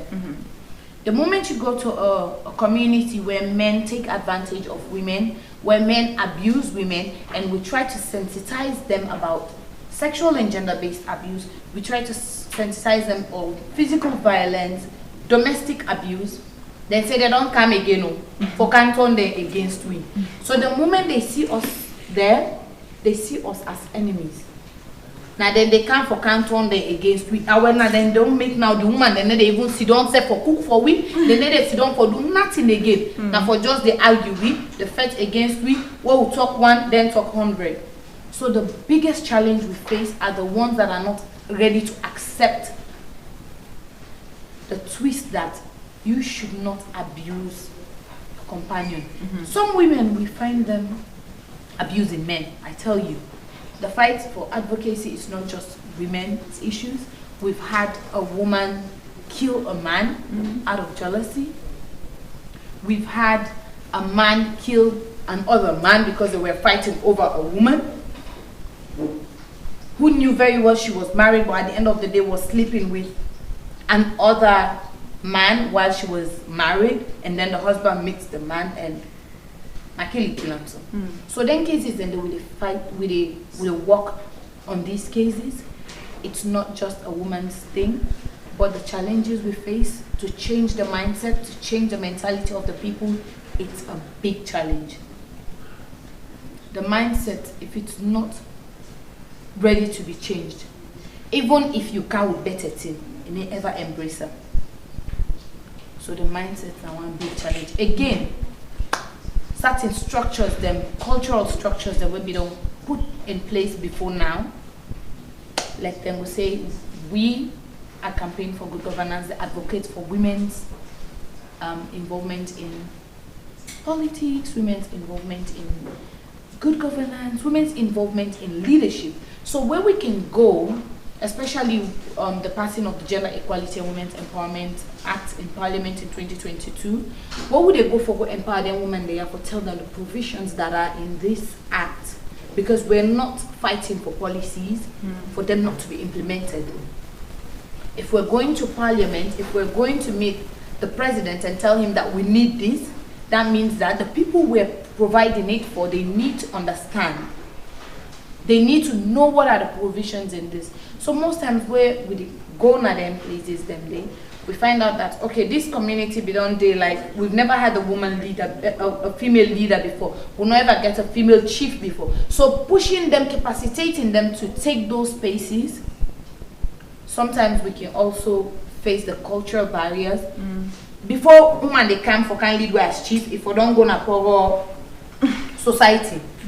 So how you will go take woman, you go to a poor society for like that. That's a structure that is put in place to actually seal or close that barrier wherein woman not go become a leader, because now one criteria where some cultures or some societies or some community believe say it will happen. What you don't know inside society, inside bush, you know they come for antenna before we say you can't talk. You understand? So some cultural structures really face huge barriers, huge challenges there all the place. Again, for me, what inspired me, well, I came into the limelight is as a young lady, we I born a salon, of course, but at the age of 9, I was fortunate to take it to the United Kingdom. Unfortunately, the person who took me there, I found out wasn't my biological dad, and he brought me back to the Gambia, burnt all my documents, and left me on the streets of the Gambia. I didn't know anyone there. So total strangers took me, groomed me, and being in that situation wherein I had no one, no support, no parent that was there for me, I had to embrace the idea of having to be very strong, having to know that it's either I do it or I do it. So coming back home, I realized there are young people, there are children where actually they experience what I did experience, but they do not have people to guide them. They do not have people to mentor them. At some point, I was fortunate to meet mentors, to meet people who pushed me. So now, I feel like for say, I need to give back. How? To actually empower these people. Let it know, say, it's not the end. Whatever that has happened, whatever that is, you feel like it's holding you back, shouldn't hold you back. If it didn't hold me back, I feel like it shouldn't hold you back. Nice. So, what would you say feminism means in African context? Okay, in African context. So I feel like for say sometimes they misconceive the feminism thing, because like earlier what I say, most times when we advocate activists or feminists, they advocate for certain things, especially when it has to do with women's empowerment, women's capacity building, ending sexual and gender-based abuse against women. Most people that they see and say, na turn will try to turn that culture what will be done sabi say women should accept the state. You know where they can say it's not easy. Now for beer, hey, you know, woman, you know, woman who sabi them for be strong. For me, you tell me be strong, I tell you don't tell me to be strong. That's you telling me to accept abuse. I don't want to be strong anymore. I want to cry, I want to scream. I want to actually feel like I'm being seen. So you telling me to be strong is like telling me don't express yourself, just, you know, swell up, you know, just take it in and accept it and know that it should happen. So the concept of feminism, in most cases, it's been misinterpreted. We're not working to turn women against our society, because the man them, we don't take up these spaces, within and then platforms them within and then leadership roles then feel like for say they not go shift because if woman come In waist too big. exactly and if in waist too big And then they get signed for if they don't get signed for sit down, how can they sit? We're not gonna allow them to sit. So the fear of us shooting their way. Then go get distracted. Exactly. And again, a woman leading, like we say, no more the waist big. Imagine a woman Then they they lead, get distracted. and then you backside that big and damn. Most And men are see gonna get- comfortable. They, Yeah. So That's so funny. You make it sound so funny. I actually honestly think about it this way. When I think about the fights of feminism, I feel like these men are actually insecure. I'm scared, like really, really scared. You see how funny, and it's the scenario. It's just a scenario, and look how I know. it's Sounds silly. really crazy. That's how it silly is. So I understand what you say, but yeah, that's like they're just scared because let's work.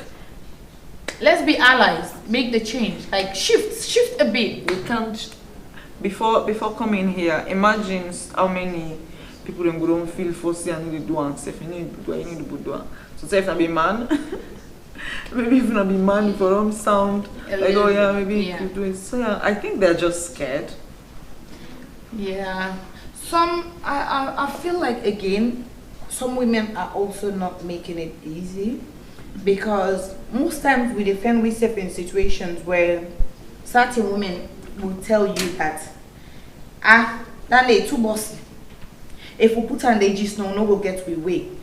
So mostly some women find their way easy with men in certain positions. So they prefer a man being there. Of course, you know go come, you as woman no go come, you can't meet me and you know rub me like this and I feel I'm not gonna get wet if a woman touches me. I don't know for other person, but for me it wouldn't work out. But you have certain men that cannot sexually control themselves, wherein they're so foolish. Who I say certain men were so foolish that even if not trap, now for just turn the you understand, yeah? And they fall. Like they fall. So when a woman they come, it gets in way to do certain things. So most times certain women them they can fear say corruption no go there in certain places. I know they get me way there if we come to woman sit on there. So again, even though the men are standing in the way, how many percent of Sierra Leone population is women? We're more than the men. We make up 51 or 52% of Sierra Leone's population. So for me, I feel like for say the fight for us to lead as women in Sierra Leone, it's not just a man trying to block us thing. It's us having to accept the fact that we can do it better. Let's just allow a woman to come and lead. Let's see, because all the men that we don't come, I not see. Like it's just the same old thing. Tomorrow will cry say rest no day, Benny no day, Kanya no day. Now it don't go say butter be no day again. The butter all don't melt. You get it? Vote So woman. yeah, vote a woman. If we all come together, you know, unanimously and agree say let's bring change. Regardless of party, let's forget about. But again, don't forget, most of these women are already affiliated with the party. So if none of them party they are not put woman as an aspirant, as a presidential aspirant, how are we going to read them? You get it? Yeah. So we the woman then we need for Tawa. Let's forget about the men for now and look at this in a way that in Sierra Leone, I feel like we the woman get a greater job to do. Instead of fighting the men, there are men that are ready to support us. Trust me. Man then they were ready for support me. So week before last, we were in US, me and my boss Father Master to say.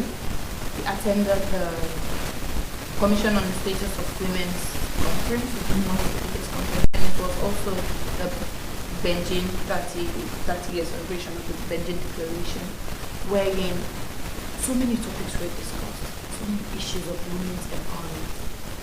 But again, you go ask, what is being done beyond the conference?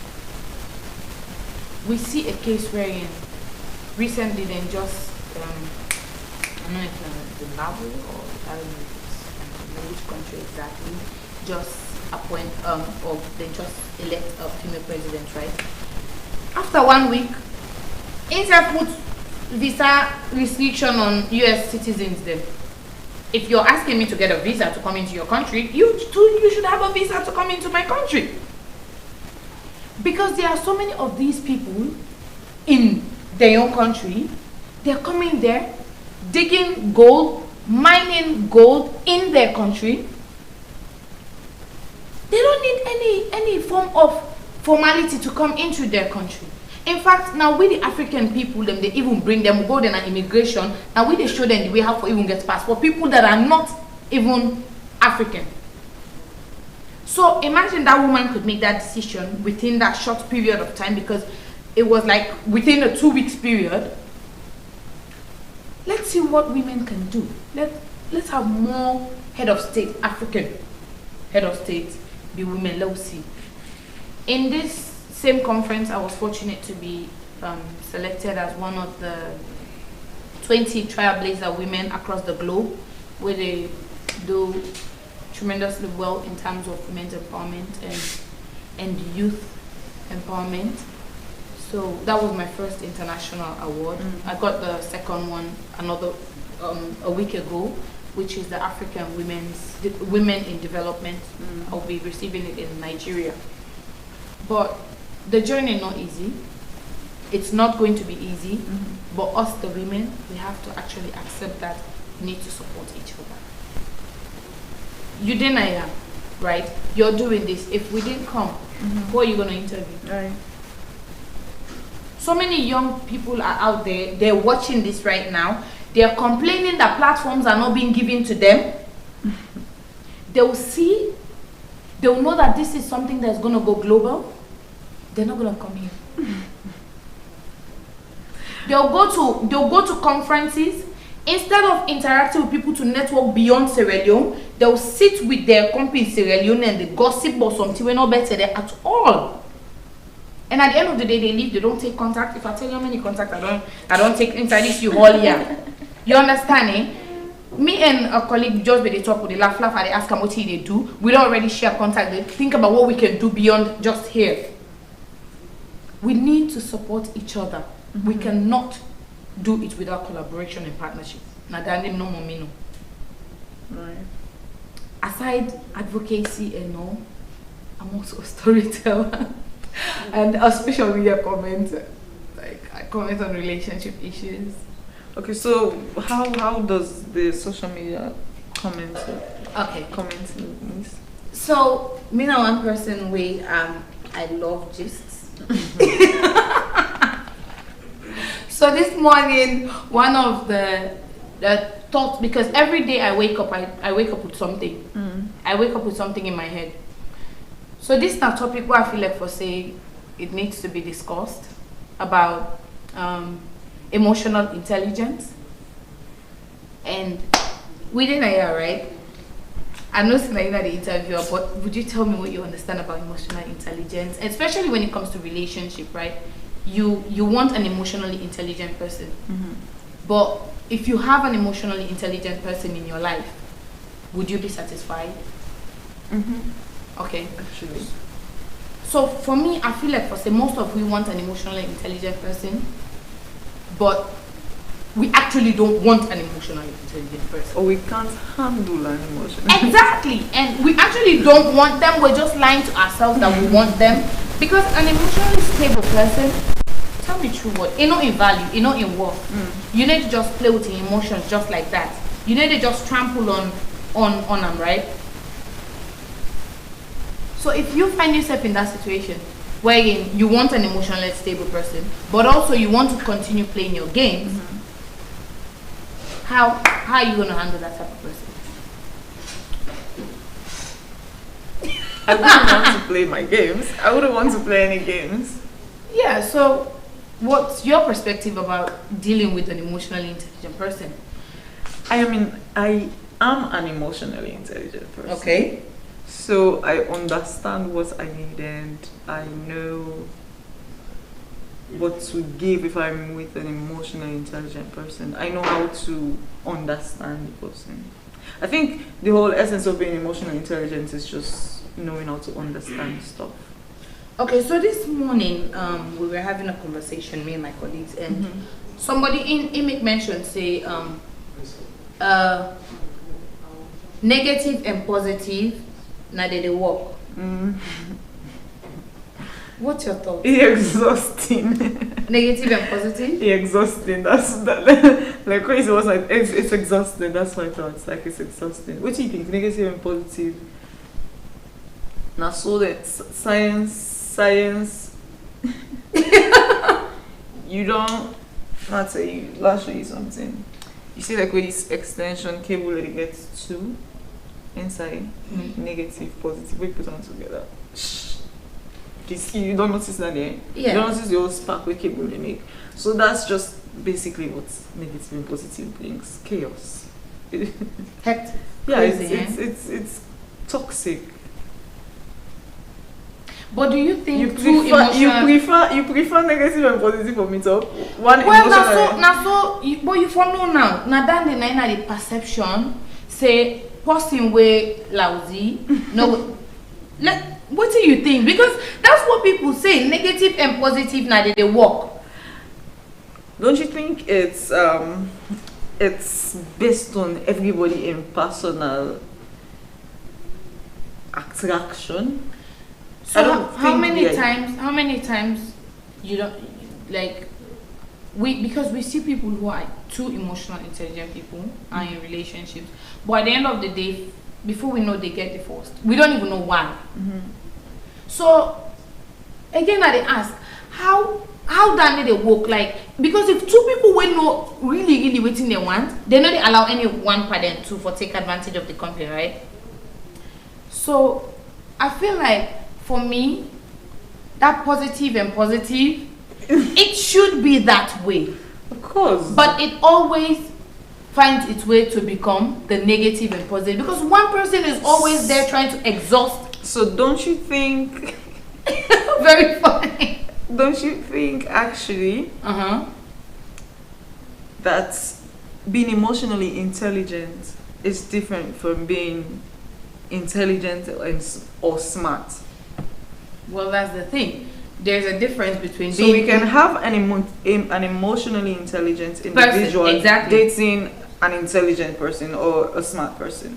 That doesn't mean a smart person that would like to play that is not emotionally intelligent and that would want to play very annoying. They can be manipulative, emotionally blackmailing. So try to twist it. No, I don't answer if Facebook question. You know, so but that's the truth, yeah. Sometimes we really want for deal with people who are emotionally stable. But again, these are people who require a lot of investment emotionally. No, that part, yeah. Yeah, now people that will really require a lot of investment, and you cannot just treat me anyhow. You have to be serious. Exactly. If you want me to be stable, then you set for be stable. You set for able for understand, say, you cannot just toy with my emotions. But you know, say we always define ourselves with people where even though they want emotional stability, they tend to be the chaotic ones. Because they're not emotionally intelligent. They make their emotional stable. if they don't have emotional stability, obviously they're why you could remember their emotional intelligence part. Okay, and so but actually what's in what sense do you think relationships work best?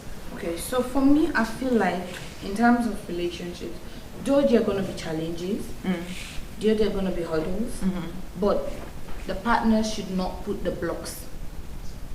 You shouldn't deliberately put a block for me to prove to you that I want you. You understand it?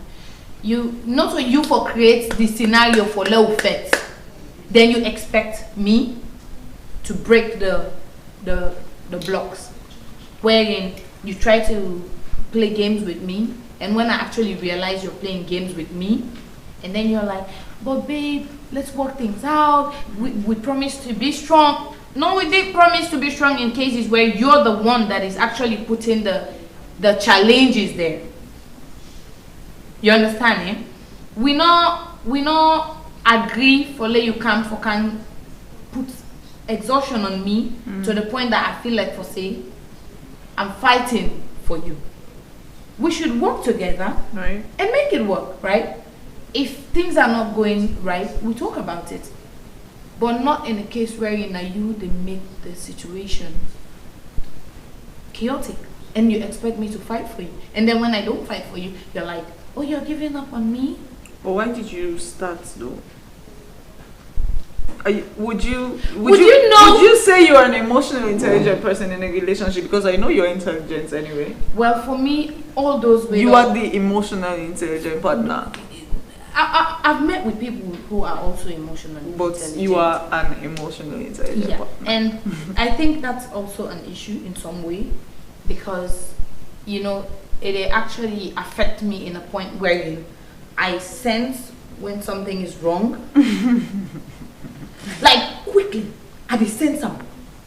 Immediately, you dey try for play games with me, shoot, and it affects me because it keeps on thinking.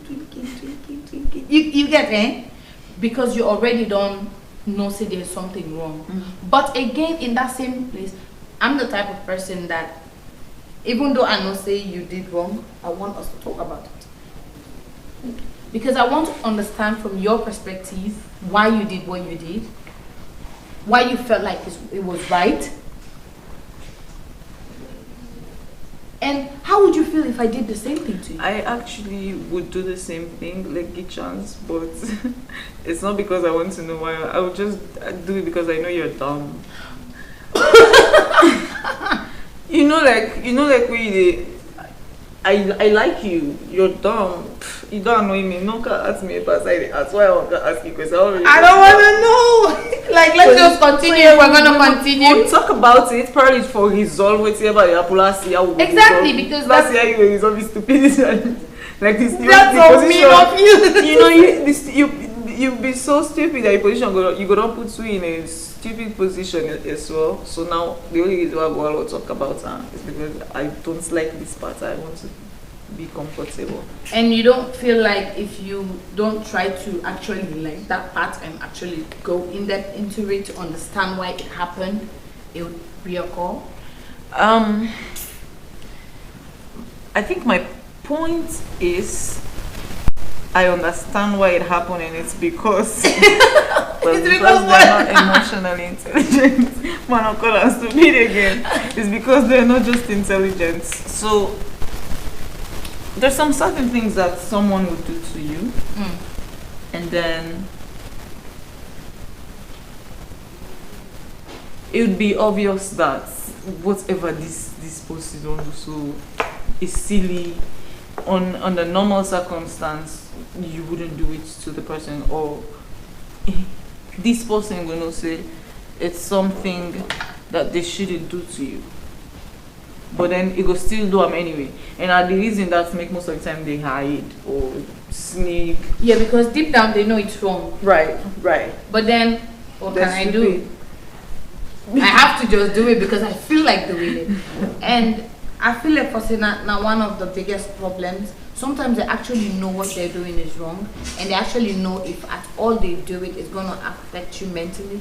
But again, they think you're emotionally intelligent to understand situations and then continue for hurt you. So it boils down to what they say. Many want an emotionally intelligent person, but they actually don't want an emotionally intelligent person. They're just lying to themselves that they want somebody who is emotionally stable. They want somebody who is mentally stable. But the moment they have someone who is mentally stable, who is not ready to take their bullshit, their childhood trauma, who's not ready to embrace whatever games they're playing, it becomes an issue. Most of them, it boils down to having detachment issues. Like, for me, I feel like somebody way manipulative, no one for let you go, then get attachment problems, and sometimes it's just them being attached to you because we don't spend all these years together. Oh, the whole world know we, you know. So it's not much of the love, it's just like trying to just keep something that we feel like for say it's there going. And when they can attitude back quick, you need to. And the moment they do it, the next thing you know, you're back to square zero. Square. Like you come and hold my head again, self. It's really crazy. Very, very correct. It's really crazy. It's very correct. I think you don't begin spicy the audience. So again, we talk about women actually seeing something like they like. This morning again, the topic I post the story I write was about my colleague thinking that I'm the type of person that wants to want my man before, like if I'm not interested in you, I'm not taking anything beyond, like we're not talking anything. So what do you think about a woman actually wanting someone and not just wanting someone to want them?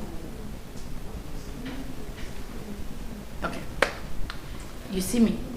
I understand me though. I understand me. I'm trying. Yeah, what do you think about that? I'm trying to think about what I think about it. I haven't thought about it. Let's take a second to think about it. What do you think about you not just seeing someone who just feels like they like you, and you won't actually want the person?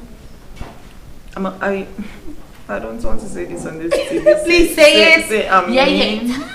You're mean? I don't want to say you are mean. I just realized you're mean. I don't want to say again because again I would just say it because they're stupid. But then I would say maybe fantasy, even though it's still I wouldn't call it a sick fantasy, but it could be a fantasy. That a woman would want a man before they go into something with him. Okay, are you the type of woman that would want her man instead of him just wanting you and you trying to want him because he wants you? I would want to want someone who wants me back. That would be a good idea. Okay. So I wouldn't want anybody that doesn't want me. Okay, so the whole stuff being focused on somebody will feel like for say, okay, I see a man, though he likes me, I find something in him I actually like. I've heard about that. Obviously, girls. I have friends. I've heard about that. Like, but they like the way they're liked, the way the attention, the way they treat them. It's just not comfortable for me because I don't like you. So you don't like a person that you like, or you don't? No, I'm not say person where I like. Okay. You're asking, would you want to want your man and not just want him just wanting you and convince you to want him because he wants you? The only reason why there would be that relationship is because there should be a mutual wanting. Okay. So okay, now let me tell maybe you. For me, before if man yan me, right? If I'm not attracted to you, if I don't see anything I feel like for say I like about you, we need to even proceed go before. In fact, I find you annoying, like really, really annoying. But if I like you, of course, you know, man and style and all, but I should actually have something I like about you for low able to take forward. Even though you want me, but I should be able to find something I like about you. That's what I'm saying. So even though you want me, yeah. If I don't want you, I don't like you, I don't like you. And you're not going to buy in the idea of them convincing you to want them just because they want you. I don't know if it's, but I think it is possible that The person can actually come in. No. That the moment I know, the moment you confess it, I'll know I don't want you immediately, even if not the first day. You know, just like Yeah. for you, you can just look at the person, and then the moment he professed love to you, and then you know. Yeah. Well, Either we would have either been friends or something, some acquaintance where go probably mean say I was being strictly platonic, but then this person really think some other way, and then it will come approach me, and like then you being nice, you being really cool, like just being yourself, and then the person feels like, say, you being nice towards them, it's you actually telling them, like, that I like you, and when you don't actually. And then that way, even in that way, they could now tell me I like you. Maybe that's when they would have taken a while liking me, because they were thinking something else. While I was they were assuming. Yeah, while I was, like I said, being strictly platonic. But then, if we hadn't even gone through that process of at least getting to know each other, whether it was as friends or acquaintance, however, and you just bump me in a street and tell me say you want me, I didn't say I don't want you. Ooh. Even ooh. Again, like I said, it might not be honestly. Again, even if I don't say okay or show interest there, I would still, in my head, maybe I will smile back here saying, maybe I should talk to this person. Maybe I like should deep down your heart, you so already that feeling, that yeah. gut So feeling. that actually will be the discourse, and then it was like how you say, if I'm gonna entertain you, I should have already known that something there that I feel like I like about this person. Maybe and it could work. Maybe it could something work. can happen. Yeah, it could work, and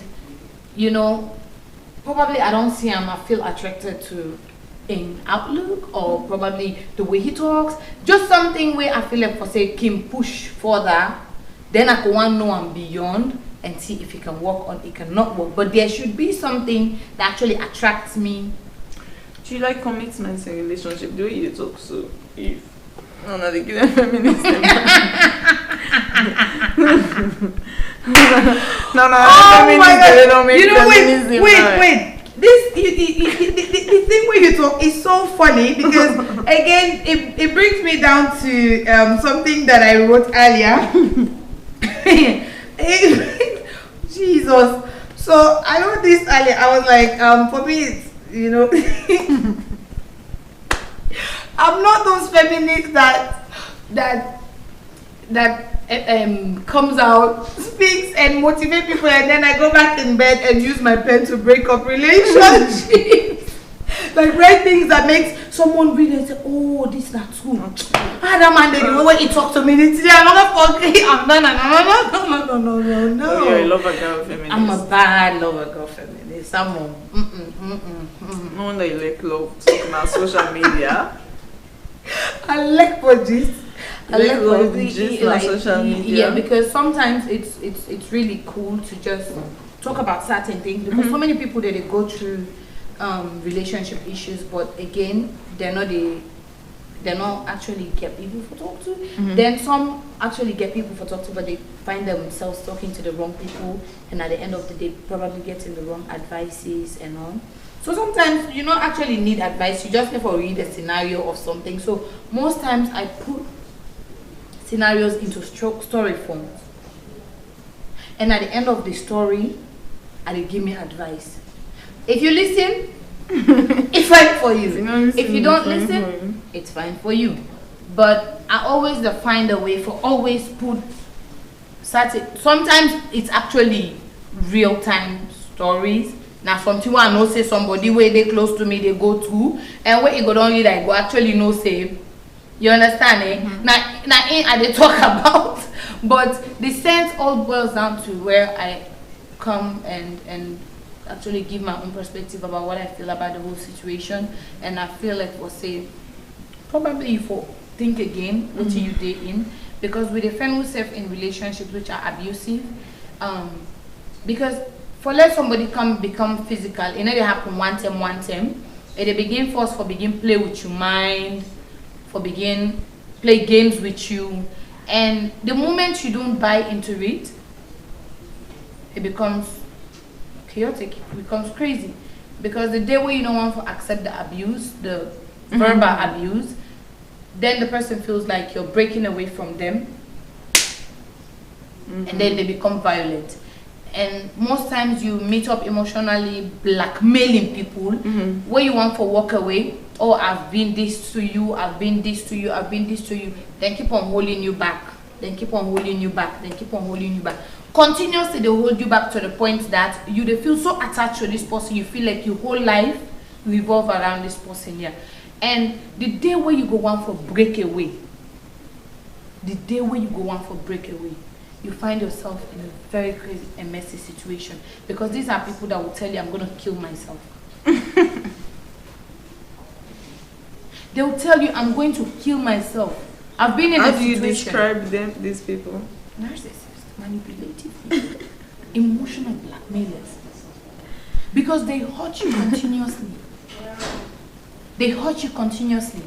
They hurt you continuously. They hurt you continuously. And the moment you start not accepting it, they take it as, this, you don't enter inside what I want. Like, she's acting this because you used to take it. So the moment you don't take it, it brings you to, like, they start accusing you of cheating. Oh, this, I don't know who that person don't begin send you love message. Then who that person don't begin tell you say like you something and then they all make you don't want to accept it. Not knowing that you don't reach a point where you just don't bang your head at the wall. I don't want to take it anymore. Most of them are narcissists. You know, say narcissists are people that think they see their direct reflection in someone else. Someone else, exactly. Like, because the bad way like they do. A narcissist will blatantly be looking at you, actually be believing. A reflection of himself, right? Believing that you are the things them way they do, now yourself they do. So the moment you don't take the abuse, they always find a way for make you feel a person that you're not the bad person. Now you're not the cause. In fact, now you make I even do what I do so. Well, I wanted to talk to you, but then you were busy, so I needed someone to talk to. Excuse me, if I'm busy, should you find your way into someone else's pants? You get there? So they will try to put you in that situation where they make you feel a person that you're not the causer for the your havoc. So that's why most times I find pleasure in talking about them in there, in different scenarios. Sometimes we talk about people them way within a married those. The last story we had was from a Nigerian. Actually, she personally sent me that story. She's married, but then she got divorced, and her sister brought her in to live with her. And the next thing where you end up to find out is she started sleeping with the sister's husband because the sister been so busy in her work and not get time. Now him don't begin take care of the man now. Now they take care of the beginning. And so the elder sister started sleeping with the younger sister's husband. So in that situation, then the woman don't get the belly.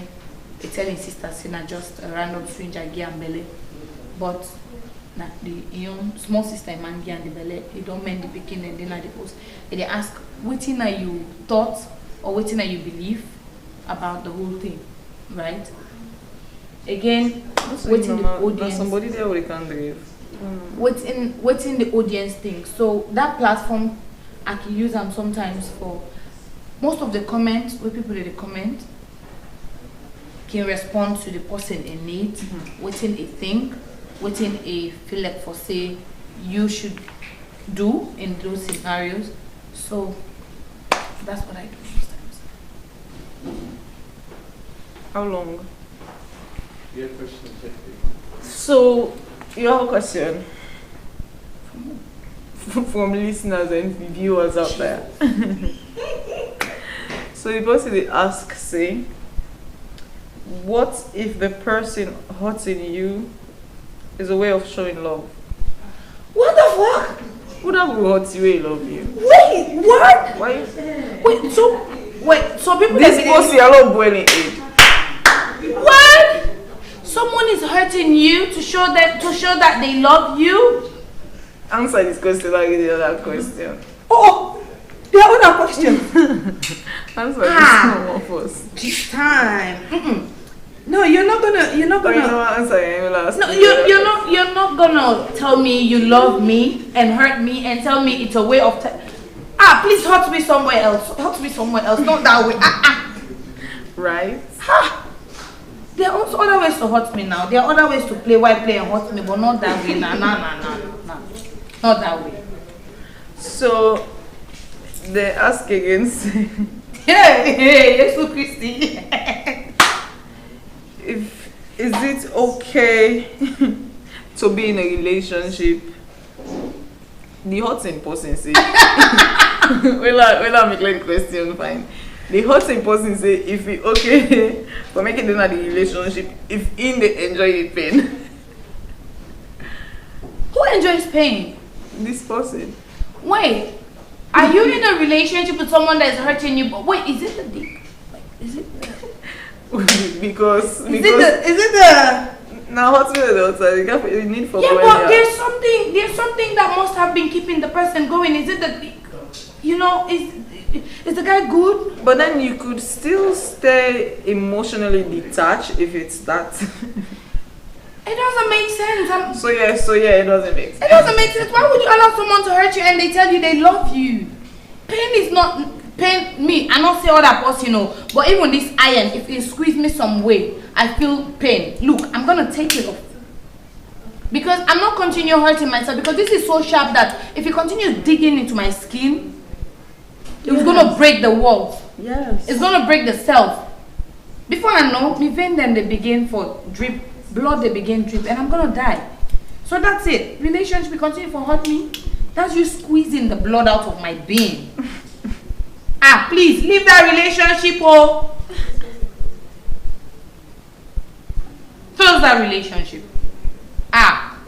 Jesus. I'm still shocked. I think again, like I said, some people are chaotic. Very chaotic. Very chaotic. Some mistake the butterflies, the noise of the butterflies in their tummies. People are chaotic. You know, some they really mistake the chaotic noise. Enjoy the chaos. Some people enjoy the chaos. For butterflies, like, ooh, I feel so. The phone conversation, long distance, they for make proper. Like for me, so like for me, so we might not need for too much. I like man bad. This feminist here, I like man. I like man bad. As you see me so near me, man, they know say I'm near him because like I'm literally smiling.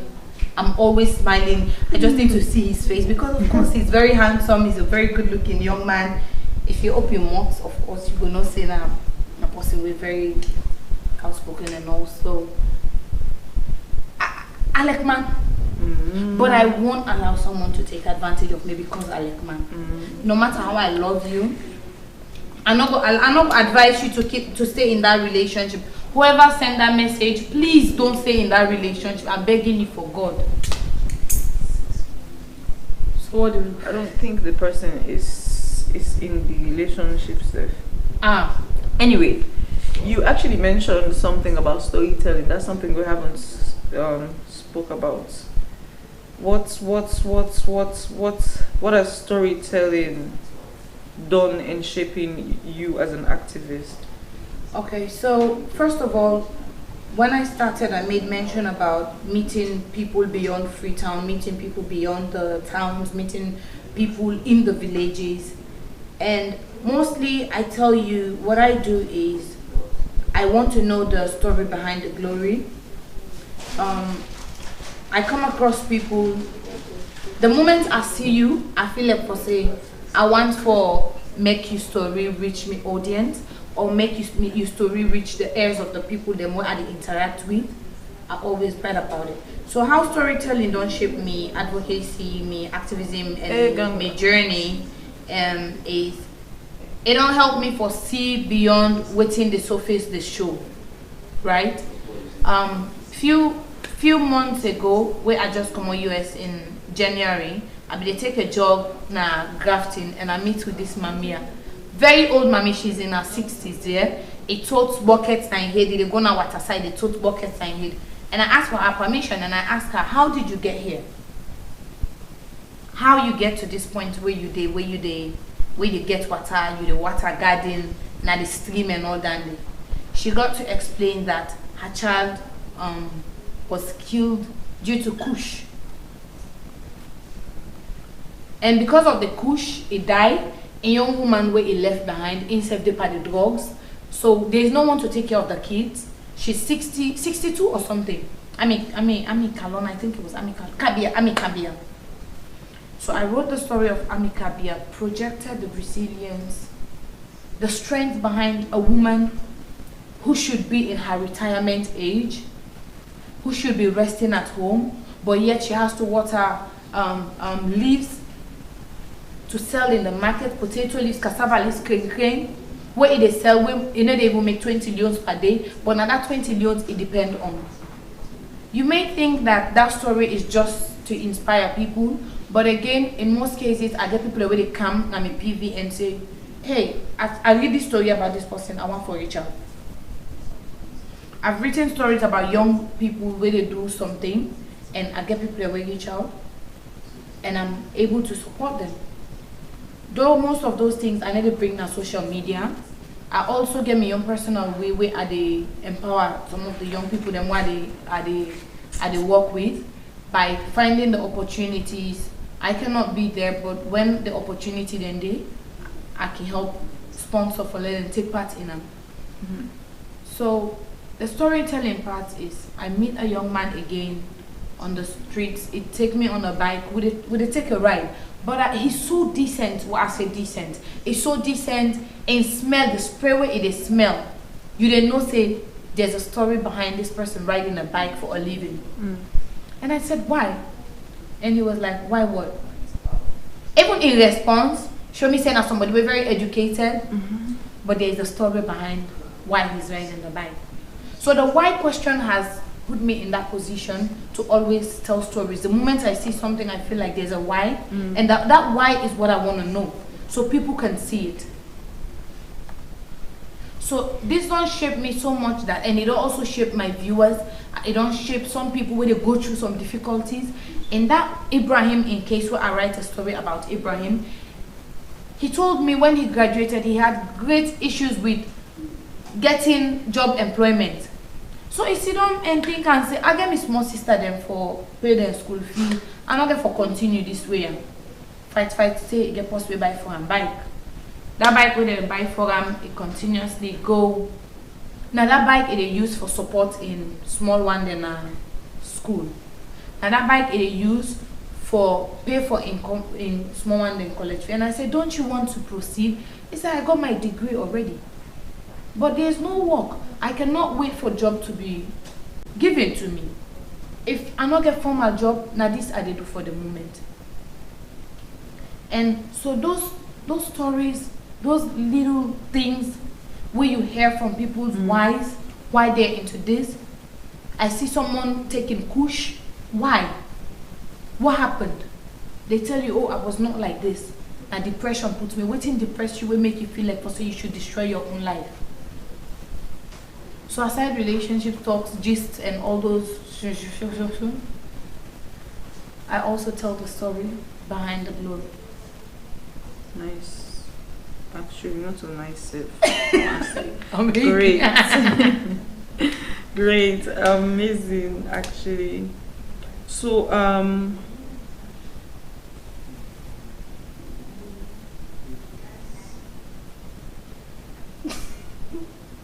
What? one fine question for you. But anyway, in a world full of noise, how do you get people to listen to you?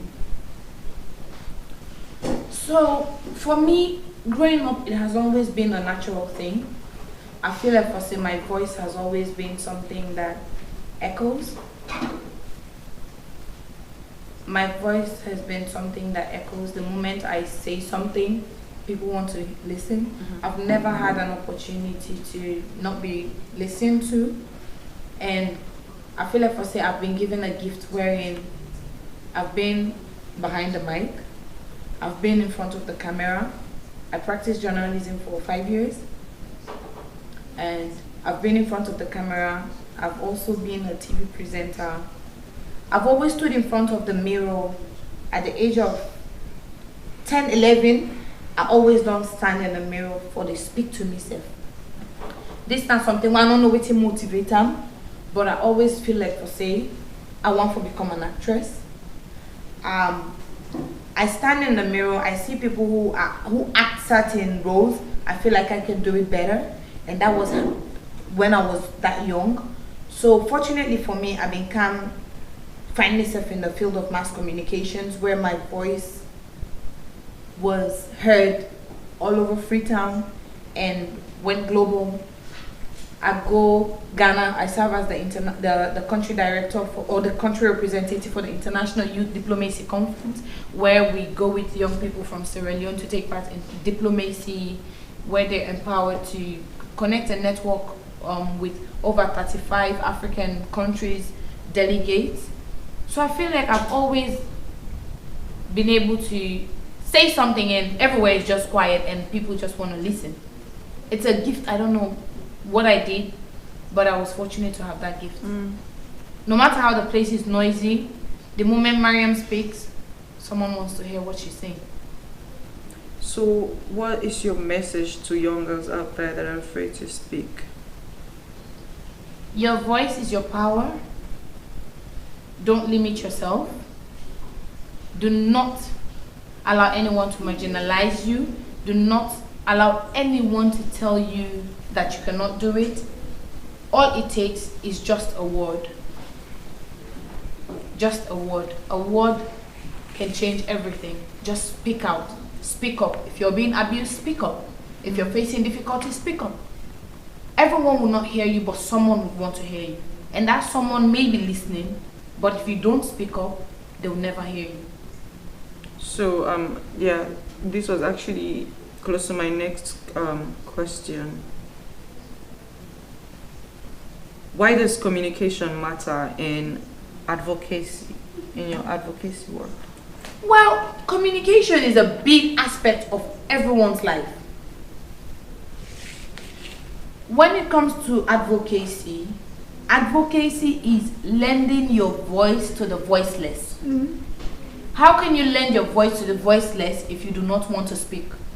How can you lend your voice to the voiceless if you do not want to communicate? You have to communicate the issues to find a solution.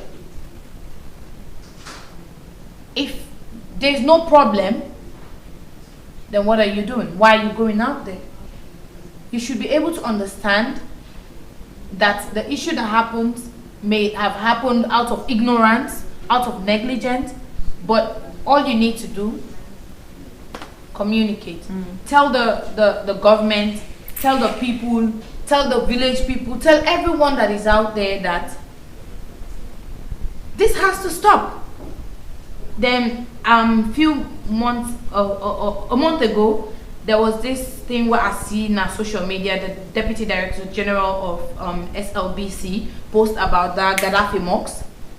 A post about the Gaddafi mosques. Everyone that see the Gaddafi mosques, they deteriorate. No one is saying anything. No one is doing anything. And then it quotes a Quran verse where say, as a human, if you see something, you know say you're not able for do nothing about them. You're not able for change them, speak. If you're not able for, if you know say you're not able for do anything at all, you don't want for speak, you don't want for say, you don't want for do anything at all, then you're as good as nothing. Because at the end of the day, that you silence alone, they actually affect everything. It's either you talk, it's either you do, just make an action, take an action. And for him, he believes that actually putting it out there for let people know, because you not gonna say you get the resources for do the innovation, but if you put them out there, there must be someone who will able to take up the venture, say, let's hop on something. Even if not to one person, but communities go come together. So in everything we do, in lobbying, in advocacy, in everything, even in relationship, when I don't can you don't know me. Right. You don't know me, you don't know what I do. And you may not care, but just, hi, what's up, what's your name? What do you do? It don't break a barrier. It don't kind of shift something. What will give you that confidence for talk to me? What will proceed to greater things? You don't know what we might work on after here. So until you go get a project where you feel like for say, Mariam will be the best person for that work with. All you need for do na for holla me. And we move forward from there. Nice. Even though you don't advise them, but if viewers, the fans, maybe they ask you questions. My fans. What do you want to log out with? What do you want to say goodbye with? Well, for me, I want for close with. As a young person out there, you have a long way to go. Do not sit back. There are so many opportunities. And the work we do in advocacy, we do not only speak, we work on policies, we work with the government, we complement the effort of the government to pass laws that support women's empowerment. We pass laws that capacitate women to be able to take up leadership roles. These are not things that are not meant to be implemented. We fought for it, the provisions are there, but we also need you all to show up, to take up the space, to be able to know that we're not doing it for ourselves, we're doing it for those of you we feel like you guys are capable to take up the spaces. Do not limit yourself. Come out, grab the opportunities, make use of your phone. One major thing I can always say is this phone is a great tool. I was on the phone when I see you when I run Kanaya. And that was so nice. I don't meet a lot of people. I can imagine how many people in just the bomb Kanaya. That's what's so nice. Thank you so much. Let's make use of the little space we have. Come out, support each other, and just be yourself. It's not going to be easy, of course, but do not limit yourself, because there are so many opportunities out here waiting for you. So many people are working behind the scene to make it work. So, being that these people are working, we do not want their efforts to go in vain. We do not want them to feel like they're working for nothing. We're not working for nothing. We have people where they project Sierra Leone in a broader aspect, in a positive way. Now Africans are telling their stories. Sierra Leoneans are owning up the space. We're not allowing people to bring their cameras and shoot videos of tear gas all over. We know there are chaos, but we also have positive sides. Right now the media is everywhere on the media now, fire. But do you know that there are so many positive things where they also happen? Do not only focus on the negative things that are happening. You have the mandate to project the Sierra Leone. You made a pledge to Sierra Leone. You made a pledge to Sierra Leone to project her, and not only project her, to project her good side, to uphold her values. We have a lot to do. Let's make use of the internet in a positive way. Let's stop misinformation. Let's stop disinformation. Let's stop all the negative things. That's the message I have to all. All right, thank you very much, Mariam. It was so nice to meet you again. I can't wait to meet you after here. Thank you very much for joining us. This meant a lot to us. Thank you so much. You're welcome. And it was nice that we got to meet you. Congratulations. Learned a lot about you. Congratulations in advance. I hope I come here to celebrate you in a great way. Take care. Thank you.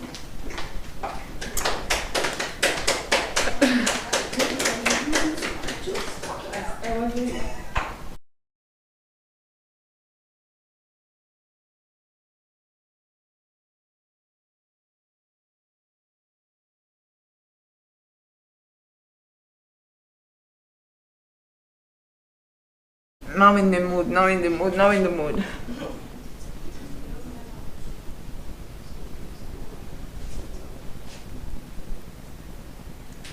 So our next guest, a female Sierra Leonean creative director, content creator, and the feminist. Feminist then Bukuna Salon. Woman rights. She's the founder of 968 Studio, a creative agency spotlighting in production, distant production, content creation, and social media management. Please welcome Gloria Cisse, aka Gloria the Explorer.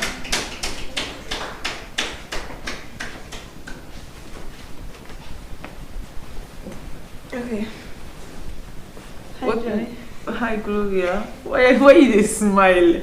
Because I'm so happy to be here. Thank you. Thank you. I'm honored to be here. Thank you. It's actually nice to have you here. I'm honored to have everybody here. Thank you guys for leaving your busy schedule with your CEO job, your creative director job, and leaving your 968 studio for this session. So talking about 968, what's 968 about? Just like the intro said. Okay, so we are a creative agency. We do content creation, social media management, creative direction for companies. Creative direction not only for like for photos, but also do creative direction for events, creative direction for videography. But then what we want to specialize in, I overheard the lady that was here talking about young Sierra Leoneans coming forward. I also study mass communication, by the way. So young Sierra Leoneans coming forward and owning our stories, right? So what we are interested, I mean, I consider my company as a West African company, because what we are interested in is to creative direct and create projects that showcase Sierra Leone in a positive way, right?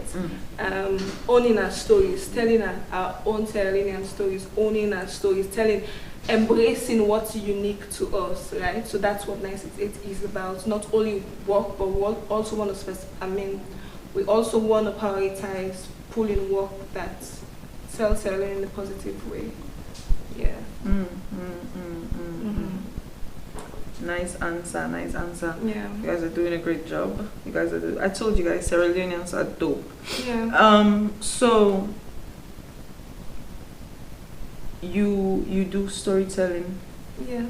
So when did you realize that storytelling was your superpower, or you had the strength for storytelling? So I think I don't know if this story applies to every other person, but I think it does. Just like some people, I started off just as a way of expressing myself, because I'm an only child, right? So ever since I was a child, I used to just like create and express myself, because that was a way to just like keep my own company, express myself. So I went to mass communication, and I think that was when I realized, okay, I want to get into it, and that was when I even understood what storytelling was, right? So I went to mass communication, I did my degree, and when I was doing my degree, I mean, one of the many things we studied was storytelling and how it's important in reporting, journalism. But then what caught my interest was the new media, which is social media, and how much like potential it has in storytelling, right? So, I mean, I got interested. I decided, okay, what I'm going to do, I'm going to put it on social media. Whatever I'm doing, I'm going to focus on social media, and just whatever I'm sharing through my videos and through my texts, I'm going to focus on social media. And yeah, from that, I took a couple of trainings on like storytelling and how it's important to project yourself, and how storytelling can help a country to sell themselves through like pictures. When you're taking pictures, you're not only taking pictures, right? You're also communicating. It's a story you're telling, right? Through like your colors, through the imagery, through the iconography, through the elements, through every single thing you're doing. Or when you're doing videos as well, right? It's not just, oh, take camera, you're telling a story, right? And I think, yeah, that's my answer to that question. What was the question that you said? What was the question? Mm-hmm. But I asked how do you realized your strength? Oh yeah. of So I storytelling? realized it by going to for the college. Okay. Yeah. Yeah. So if your childhood had a visual aesthetic, what would it look like? Oh, okay. I'm thinking colors. If my childhood has had a visual aesthetic, I think it would be. I won't say black and white. I can't remember the name of it, but I think the artistry would be. It will have a lot of browns. I see a lot of browns. I see yellow because of the sunset, right? I feel my childhood was warm. I had a lot of browns and yellows. Like sepia. Yeah, like sepia, exactly. That's the name. That's my childhood, basically. Like sepia, that's the name. Sepia, yeah. That's it. Yeah. Yeah, no. So thank you. Yeah. So who was your biggest influence growing up? I get this question all the time. Who was In your- life or in media, who was your biggest influence growing up? Myself, to be honest. Like, okay, so I only started looking people and getting. I only got a mentor like this year. I've never had this person that I look up to. It was only me and my mom, right? I've never had this person. I think all my life it was not me looking up to someone. It's just me expressing myself and just being myself authentically, right? So I don't think I had someone that I was looking up to. I think what, maybe that's not why you asked the question, but what has gotten me to the level I am is just me wanting to be free and express myself, right? I think myself is the biggest person I look up to. Now, okay, and my future self and my elevated self, I think that's the person I look up to. I'm like, okay, what will this person want? And I go get it. Yeah. So as a content creator, Yeah. what is the most exciting part about bringing things to life? Or bringing your ideas to life and your content to life? Okay. So I mentioned earlier that I started content creation because I'm an only child. I've always been alone, right? And that was an escape for me to just express myself and just create content for myself and just a way to just, as a company, right? And the most exciting thing about this is whenever I create content, I don't feel alone. I feel like I have company. And it helps my mental health in so many ways, right? I think that's it. Just being able to just release what is in me and just being able to release and how I feel at the end when I just post this or create a content or develop a picture or what I'm thinking. I'm like, okay, let me do it, and just being able to release and thinking about how I will feel after, because I love that feeling, right? I get excited, it fuels me. I think that's the most exciting thing about it. Yeah. Yeah. That's a good one. Mhm. Nice. And can you describe your creative process in like 3 words? Strategic. That's one word. Strategic. Another word is my creative process. Authentic. Strategic, authentic, and love. I think love, strategy, and authenticity. That's 3 words for my creative process. And that's the 3 words I consider in when I am like planning a video. Just want, okay, how can this be authentic and just show the most real side. And I like to plan step by step, right? So I'm very strategic in everything I do. And also, like, how is my content going to make someone feel? And I want someone to be seen, and I think that's a way of showing love, of expressing love, because I want whoever I'm creating the content with someone in mind. I'm creating the content with an idea in mind. I'm like, okay, my content is going to be like a hug to someone, or or it's going to be. It can make someone feel seen, or someone can relate to this, right? And I think that's where the relatability is where the authenticity also comes in. Okay. Yeah. Okay. So, what is one project that challenged you the most? For my content creation, I think this year, because I started my creative agency this year, right? And the project I'm working on now is the most challenging. It's very thrilling. I love thrills. I love anything that challenges me. I love anything that pulls me out of my comfort zone. I enjoy it so much, and I think the project I'm working on now is way different than what I'm used to, and I think it's challenging mentally because it's pulling me out of my comfort zone. Yeah. So, another question: do you have content fatigues, like content creation fatigue? Yeah, I do. I have, how do you call it, brain fog or something. Now I'm not posting any content. I'm just taking time. I went through something very traumatic. I'm like, you know what? Let me just take time.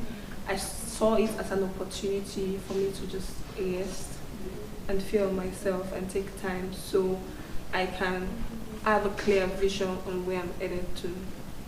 Yeah. So it's content fatigue because I'm not inspired to do content creation on social media, right? So.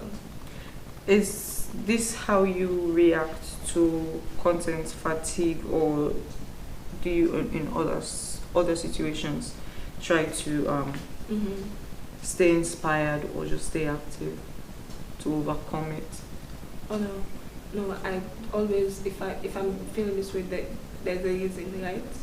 Literally, if I'm feeling overwhelmed or fatigue, then my body needs rest, and I'm going to honor my body. I'm going to give it what it wants, right? So I'm never like, I would just take it as an opportunity. If my body is fatigued, okay, this is the time to recharge, right? And I just try to just relax and not to rush, and just try to surround myself with things that inspire me, and not as I'm walking, like inspire, being intentional. Like I'm walking and going to spaces to be inspired, no. But I think that the mundane things are very inspiring. So I just rest and just stay connected and reach out to old friends and reach out to family and spend time by myself in my space, because I think that also reminds me of my childhood, and that is very nostalgic, and it makes me feel good. It makes me feel like, oh, I should just be by myself. Yeah, so that's how I do it. How do you use visual to challenge gender stereotypes? Oh, how would I use visual to challenge? Challenge. Okay, I have this thing I say. I have a little bit of rebellion in everything I do. Little acts of rebellion through my content, right? And the way I present myself. So stereotypes right now is, oh, you cannot. The stereotype is, you cannot be a working class, a professional, and be like a content creator. And I'm saying, fuck you, I'm going to do it, right? And this is my little act of rebellion. And even the way I present myself, because there's a stereotype that says, oh, a woman is not supposed to look a type of way, or there's a stereotype, if you look a type of way, you are this person, you're being categorized. I'm saying, fuck you. I'm getting panels, I'm getting deals. I have a startup, I have a professional experience, I'm fucking intelligent, and I'm still going to do content creation, I'm still going to dress how I want to dress, right? And even my language, through my language, I do that, like how I speak and whatnot. I'm stepping out of the box. I'm saying, no, I can do whatever I want to do. And these things are made by people. I mean, these are gender roles, these are not sex roles, these are things people say, and it can always be changed, especially if it's wrong. Yeah. What is one misconception about feminism that you're tired of hearing? I think what you spoke with that woman said feminists can't be in a relationship, don't have feelings. Like, oh, male, when you hear about feminists, oh, it's man, they don't want. Like, there are a lot of feminists that are in very happy marriages. There are a lot of feminists that are in, like, they're in love, right? Yeah, and I think it can only work for a feminist if a man is respectful, if a man does not amplify the issues that women are going through. That's when it works. Respect. If a man respects women, and then because I think the foundation of why we are fighting is because men don't respect women. Respect for their bodies. Don't have respect for their social construct. They don't have respect for economic freedom. Respect. So that's it. Nice. Mm-hmm. The feminist sisters in the house. Yeah. So, why would you say Mm-hmm. a woman's story matter, especially in civilian? You know what? Girl, you're doing it. Cause my legs. Oh my god. Anyways, look, continue. This is the best position. Yeah. Okay, continue. So I was asking, Uh-huh. why do women's story matter, especially in civilian? Okay, I love this question. Oh, warms my heart. I think women's story matter because we've spent so long being marginalized, spent so long being told what we have to do. Women have spent so long, Joy, in like with men dictating their stories, right? With men putting laws on their outfits, with men putting laws on marriages and what they like, owning lands and owning things, right? Women have spent so long, and I think it matters now because we want to be liberated from these stories, right? And who better than the women themselves to just own their stories?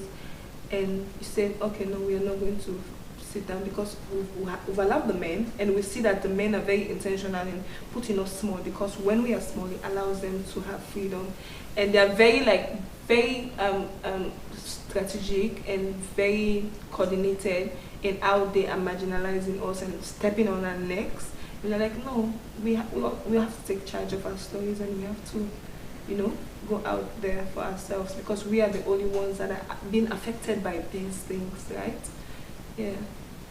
So what is one change you love to see in the way media portrays African women? What is one change you would love to see in the way African media portrays women? African media portrays women. I think one change I would love to see in the way African media portray women is it's in like power dynamics, right?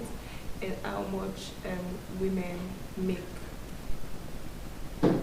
Some like very like in like okay, one way I would like to show in power, and how much women make decisions, and how planned and coordinated these spaces are, right? Mm-hmm. When it comes to like these women at Abacha, how coordinated they are and how planned they are, and it only takes like an intelligent woman to be able to perform in that way, right? And I think the African media should try to just amplify these things, instead of just pushing. Oh, when a woman does something, like it's never reported, right? Women will only be shown on the media when it's something about food, or it's something about marriages, or it's something. But then when in these spaces, I feel like these stories are supposed to be told, right? And how their decision making and their community, and how much they are able to elevate themselves, right?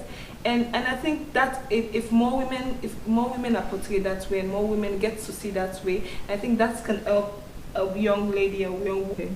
I wanted to ask more questions about Studio 968, but you'd have to talk to my team for advertising or promotions. No, it's not, is it? So what makes Studio 968 different from other creative agencies? Yeah. What I told you earlier about us amplifying African stories, amplifying Sierra Leonean stories, and also, apart from just amplifying Sierra Leonean stories, trying to amplify these stories in an authentic way, right? And telling these stories by owning and embracing what we have, our own artistry, what we have, because I think that is the only thing that can make us different. I think I see the Ministry of Tourism posting a lot of videos, and I think a lot of these videos are copy and pasted through just saw like an idea for an international country and just use the same format and just trying to replicate it. This is not how you stand out. Even as a human being, you stand out by owning what is different about you, right? So just use that same context as a country, right? And the only way we can stand out is by owning what is unique about us, and that's what 968 Studios is trying to amplify. Yeah. So what is your leadership skill like? Collaborative or commanding?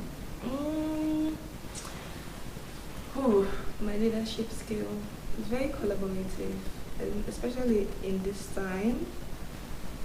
I have in my catalog.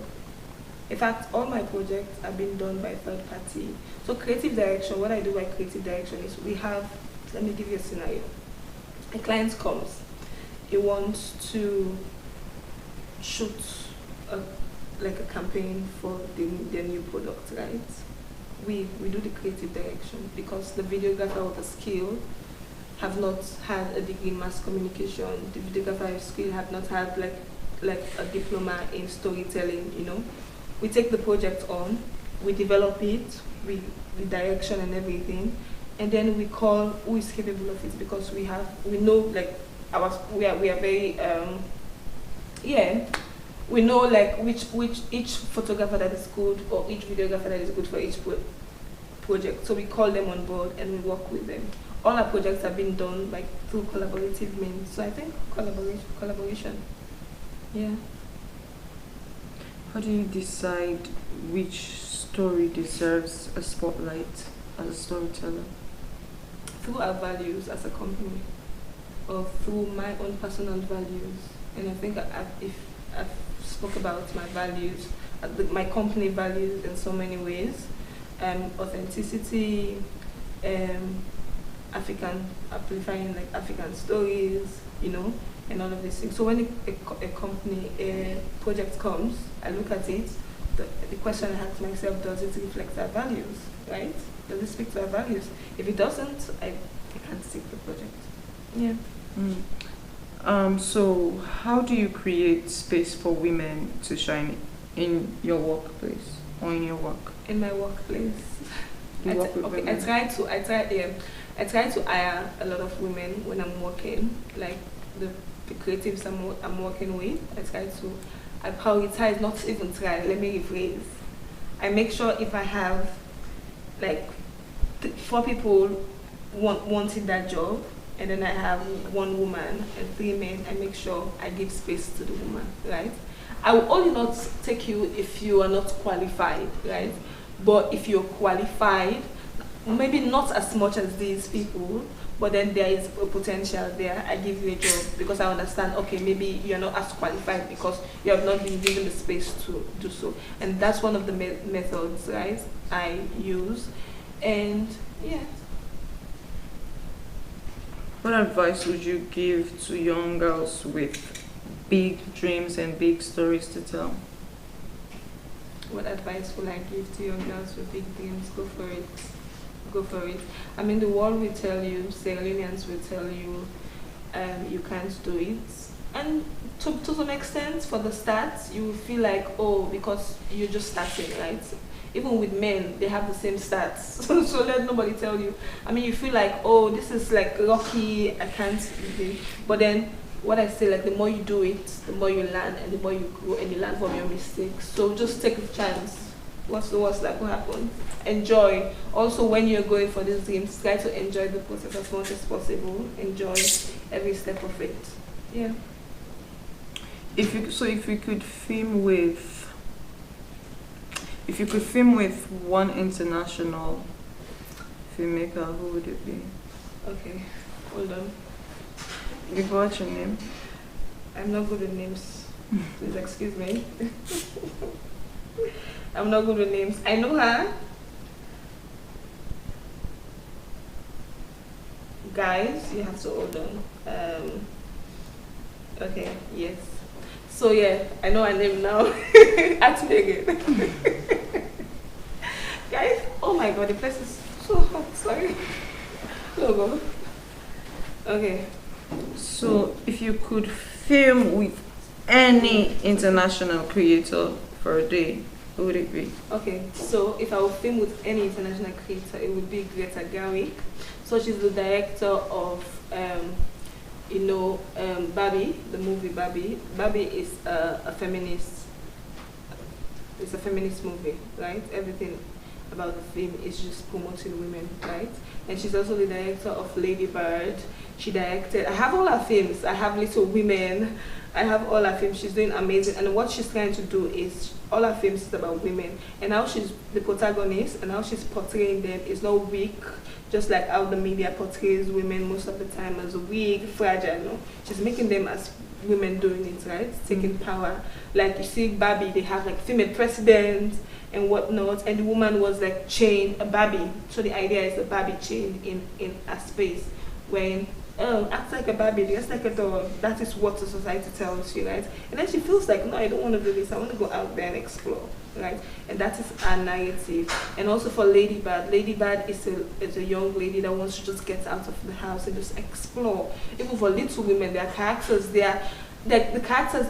For Little Women, I love how she like portray different characters. One of the characters are into art. The other one doesn't even want to marry. She wants to teach. She wants to open school for young girls. The other characters, well, okay, there's one that wants to marry, but you can see these narratives are just trying to showcase the different women and not just putting women in a box. Like, oh, all men for married, no. Like the different type of women. So I would love to work with Greta. I love Greta. Yeah. Okay, would work that out. Yeah. Maybe by tomorrow. Hi Greta, if you're watching this. Hi, I want to work with you. Yeah. If you could describe your content style using an emoji, what would it be? Hey. I don't know. You know that slide emoji? I don't know what is the name, one name, or that one that turns their head and just like watch you in that way. You know the one I'm talking about? Let me show you. Wait a minute. Guys, let's do 20,000. Okay. Let me show you.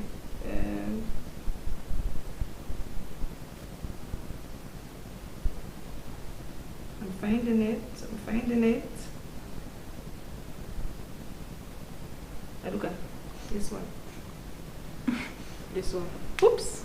This one. This. I think this filler is very sly. It's like smiling, but it's like very sly. Yeah. You don't know what I'm thinking. You don't know my next move. You don't know where I'm going. Yeah, but you think you know me. Why know you? I see you. So, you have 10 seconds to pitch Sierra Leone to the world. Hey. Go. Oh, I'm pitching Sierra Leone to the world. 10 seconds pitching Sierra Leone. I think. You think? Okay. So you should come to Sierra Leone because of the people. The people that is what makes us unique. I think the hospitality. I need to stop this saying. I think the hospitality in this country is what makes us unique. If you come to Sierra Leone, you feel like home. The people will welcome you. You feel love everywhere you go. To make it, we've been named as one of the peaceful countries in the world, and that's one of the things. And because of that, you should come definitely visit Sierra Leone. 10 pitch. Okay. 10 minutes pitch almost. What is your most iconic on-screen moment? On-screen moment, iconic. You're making me feel like a film star at this moment. Iconic. I think all my moments are very iconic. Very, very iconic. All of my moments. So who is making you feel like a what? A movie star. Iconic. The names you use for a movie star. You don't say all, so that you don't. Yeah, all, because I enjoy myself. I try to look my best and enjoy myself and just feel myself in my videos. And I tell people I'm the biggest viewer. I watch my videos like 200 times. I love myself, and when I see my videos, I'm just smiling. It's like, oh, look at you in that outfit. Look at you smiling this way. Look at you being this way. Yeah.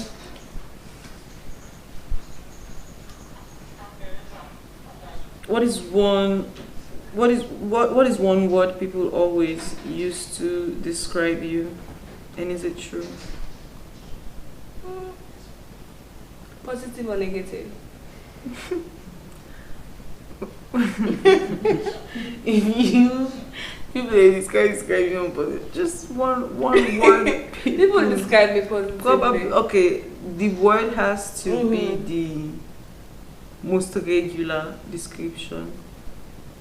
Oh, my most regular description is I don't want people to feel, because this can have a negative connotation, but I always get that I'm open-minded and just free and just being myself. That's one of the compliments people. Oh, I love that you're myself. When I'm around you, I feel safe, right? I feel safe to just be myself. And that's who I want to be. That's who I try to be. Right? I want to give people the space to just be themselves, be authentically free. And that's how I try to live my life, right? So that's one of the compliments. What is one drama project you're saving for? Drama project I'm saving up. I'm always saving. If I don't have money right now, because the project I'm working on, I've finished all my money. Please send funds. Give me more projects. I am like 6968 studios right now to create content for your business. So this lady is doing marketing, advertising, branding, begging on. Take 968 studios. You need 351 You need us. My phone number is. My name is Gloria. Say follow me on all social media platforms. Yeah. If Netflix called you tomorrow, what show would you pitch to them? What show would I pitch to them? It's definitely going to be a female protagonist. Yeah, being free. Being free. A story of a female protagonist being free with their dress sense, with their expression, with their sexuality. Definitely going to be that. Yeah, I don't have any more explanation, but that's what it's going to be like.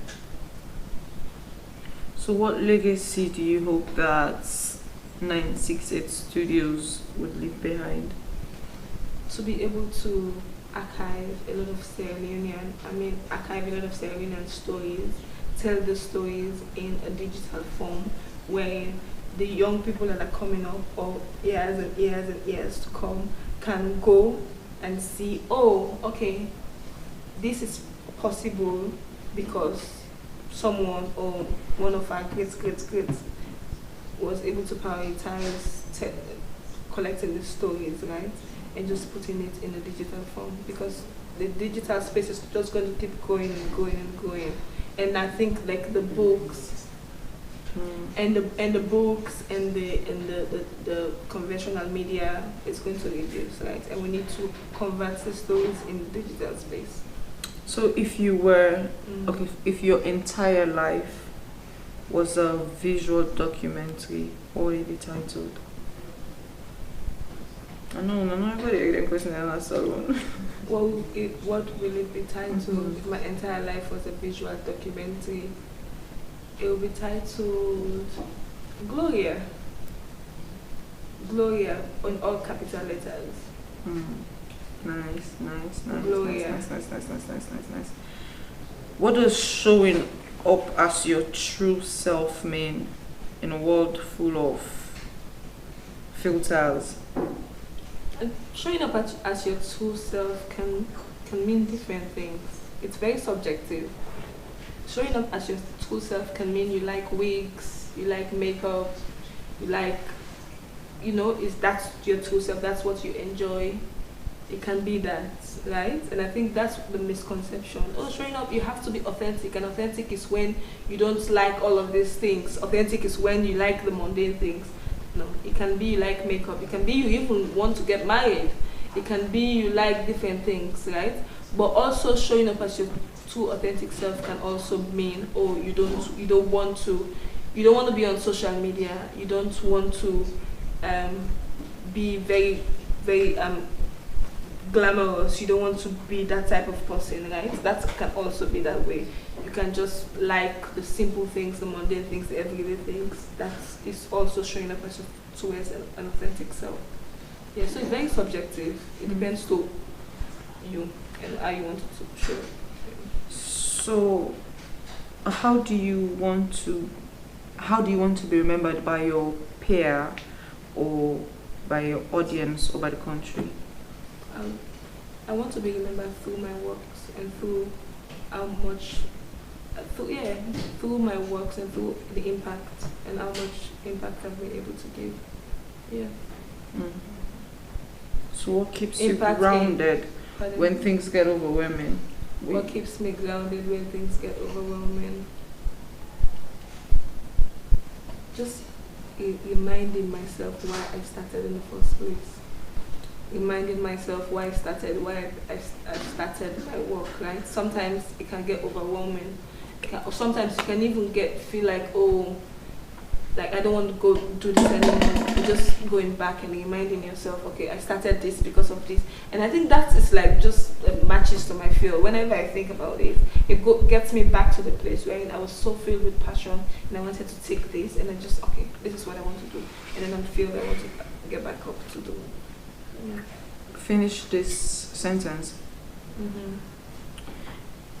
If I didn't tell this story out, I'll be very. I think sad is even an understatement. Like my life, every single thing I want to I want to make sure every single thing, every story that is in my head should be actualized, right? Should be made possible. And if I don't tell it, I'm going to feel like really, really sad, really bad. Yeah.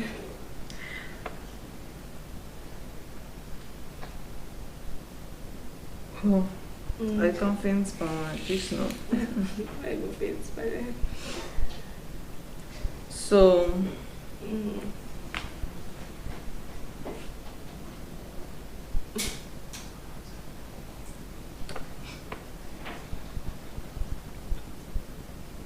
this may be fun for next stuff. Anyway, sorry, just got distracted. So, what is one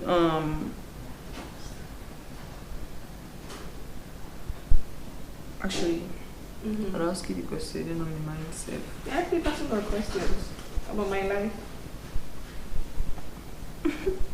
Tell us about your life. Before we know about my life, Tell us but all about personally, your life. what I enjoy doing personally. Yeah. Yeah, I just like to be home. I don't have anything I enjoy doing, guys. I like to be home. I like to be in bed. I'm very grannish. What do you do? That's what I enjoy. What do you do when you're just home being grannish? Film. I love movies. I watch anything that is possible. What's your favorite movie, Joy? I think I have a favorite show. Sure. I think I have an idea of this, guys. I think you don't. I don't think you do. I do. I actually do. What's my favorite show? I would call it that show with the five Indians. What's that name? You love Friends, guys. She loves Friends, and she loves Big Bang Theory, and you like that animation with that whatever, right? I was actually going to call the animation. Yeah, the animation. I was actually going to call the animation Rick and Morty. Yeah, Rick and Morty. So she likes Friends, a Big Bang Theory, and Rick and Morty, right? So, How do you balance your business with artistry? I'm fortunate that my business is a lot of artistry, right? So, and it was deliberate. I positioned myself in a way where I'm working, I'm making money from things I love. So when I'm working, I'm still being creative. When I'm being creative, I'm also working. Of course, with my agency, creative direction, and also with my content creation, I'm working, but I'm also doing things I enjoy. And that has been present in my life ever since I was a child. Ever since I was taking pictures, taking videos. Ever since I was a child, I don't even know what that was. Waking in the morning, oh, I have an idea. I have pictures that I wear boots, black lipstick, and just pose in a dramatic way. I think I had an idea what that was because I used to have like magazines, stack of magazines. Like Vogue, different type, Upper Bazaar, different type. And that was what I loved to watch. And then I would just mimic the models, mimic them, yeah. So how's your childhood like growing up? My childhood, a few minutes before coming here, I was just thinking, and that was a very liberating moment for me. I thought about my childhood, and I got like an answer to how I am. I'm like, okay, this makes a lot of sense. My childhood was very, let me not say lonely. I was very alone during my childhood. My mom raised me. I'm an only child to my mom. She raised me, and it was beautiful to some extent. It was beautiful because my mom, she did a very good job to my reality, to just the reality I saw and what was actually happening. She did a very good job to just mask that reality, right? So she was provided for me. I remember I had birthday parties. I dressed a certain way. I went to events a certain way. But also I remember like seeing as I was growing up. I remember seeing a lot of like disadvantage being done towards my mom, right? And I think that's where the reason for me just wanting to be free and just wanting to like just allow people to express themselves and not just being authentic and just being myself. That's where it came from, right? Because of all that disadvantage, and I saw how much my mom pleased and just pleased people and never got anything from it. And so ever since I was a child, I became like I'm never pleasing people. Like I'm just going to do myself and just be myself because I've seen my mom pleasing and nothing changes. Like she wasn't being helped, she wasn't being loved, she was being shunned, See, I want to cry. So I was like, no. So did you grow up with your mom, just your mom? Yeah, I grew up with just my mom. It was just always me and my mom. Yeah. And that's where the passion came, just allowing women to just be themselves. Right? And creating space for women. That's where it came. Yeah. And how much she felt really sad about, or I think to some extent felt really sad about just marriage because that was the pressure and that was that was the expectation, right? And how much the load. And I felt that to some extent and I was like, no, this is not going to be my story. I'm not going to subject myself with just putting myself in that box that I'm expected to marry and then mentally tell on me or all these things. I'm just going to live my life the way I want, love the way I want, and just express the way I want. Yeah. Okay. So we have a tradition and we're rounding up. We're going to play games. Yeah. If you had to tell How many minutes we done now? 2 truths and 1 lie, we've done 45 minutes. Yeah. If you had to tell 2 truths and 1 lie, 1 lies. Yeah. then I guess. Then you guess. Okay.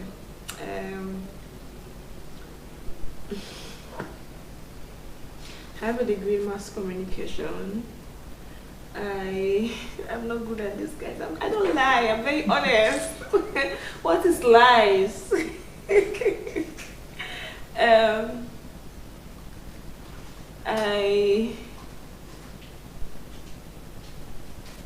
I'm in love with someone at the moment, and I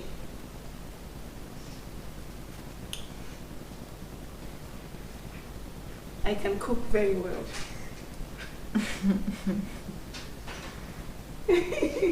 I can cook very well. What's the lie, Joy? How many lies did you tell again? How many lies were you supposed to tell? How many lies were you supposed to tell? It said 2 truths, 1 lies, right? You actually studied mass communication. Yeah. I would not really argue about your love, but I'm not sure about your cooking part. So you answer the question. Answer the question. You said somebody cook. You like for cook or anything? I'm a very good cook. Oh no, that's a lie. If you very don't act then I'll say.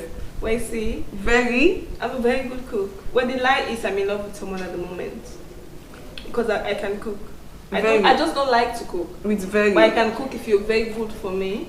I can just go. You can cook with very. I can cook. I'm a very good cook. In fact, when I was a child, I was called Gloria Recipe because I love to take recipes and replicate them.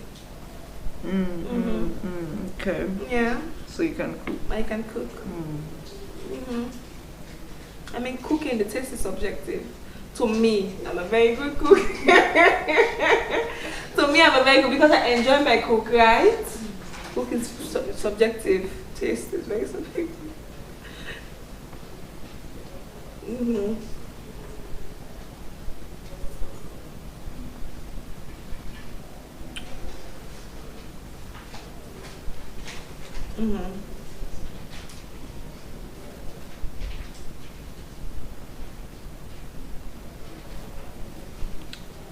Tell us a story. I have a question for you before we go to that. I'm in the interview. Yeah, I have a question. Now you're supposed to do only talking. Like, how are you feeling right now? How is it like right now, mentally for you? Right about now, I feel just okay. Like right now. Right now, you feel just okay. Yeah. I think the interview I finished before yours, I was feeling some back pain. Whenever I say right now, I think I feel like it. Yeah. Then I don't feel sleepy, not tired. Can we give a massage during the interview? I can actually, but I need think a I'll do the therapist massage after as an during the interviewer. break. We need a massage therapist as one of the people interviewing, so you can give like demonstration of back and whatnot. So continue. No, but yeah, I could have a massage. But that would be during my break. Your break. Okay. So yeah, your next question was tell a story using just 5 words.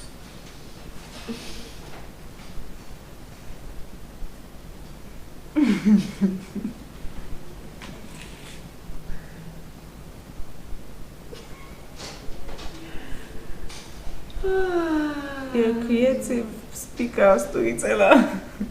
No, you can't story. I'm going to the story. I want build this map. What? 5 words. 5 words is limited.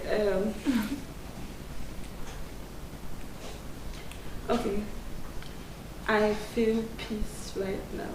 Is that a story? Does it make sense? I feel peace right now, guys. I'm at peace.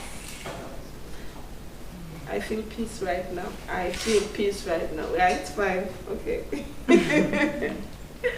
Yeah. Okay. Next question. So this next one, yeah, is gossip. You're going to pick a random topic and vent about it for 30 seconds. No preparation, just go. A random topic is okay. I have this topic. I have an issue. I have something that is like very disturbing me. I have an issue how, I don't know if I can say this, but how like the government does not respect us as a citizen, right? Day first that I woke up trying to get to town, then I just see nobody put, oh, keke no for pass on waiting. And that got me really, really frustrated. Like, I'm pissed because I feel like if we respect the citizen, elect the citizen, they think about them. Because I think when they're up, they're not they think about, oh, how the laws and they make a citizen feel. They just, I'm not trying to be disrespectful, guys, but I feel like I would just want for, like, you know, what's that the word? I just want for kindly employ tone and say, when I take decision, I think about the layman where don't come and work from, you don't work from 8 o'clock to 6 o'clock and it's tired. And then you want to come back, you go find that for go take keke. Because una get motorcar, they don't stop on a motorcar. I just feel like if the government respects the citizen, they go think about the citizen and how the decision that they make the citizen then feel. And I think a lot of the times they just grab no and take, because I feel like even in parliament they're supposed to get town hall meetings with the people and consult the people before they take decisions, right? But if you're not doing it, then you don't respect the people and you don't care about their opinions. I'm just saying, that's my 30 seconds frustration. I'm pissed. I'm pissed. Okay, go. Emoji me this. 3 emojis of describing. I would ask you for 1 emoji, so I need to add this option this. So 3 emojis describing your life. I'm blush, you know the blush, cheekbones. Adventure, I don't know emoji they for adventure. Because I like already claimed that. I like thrill, no, not so adventure. Adventure is not the emoji, it's a thrill because I like the adventure because I get thrill from it. I like toxic situations because I get thrill from it. So the thrill, maybe the electricity and spark, I'm like it.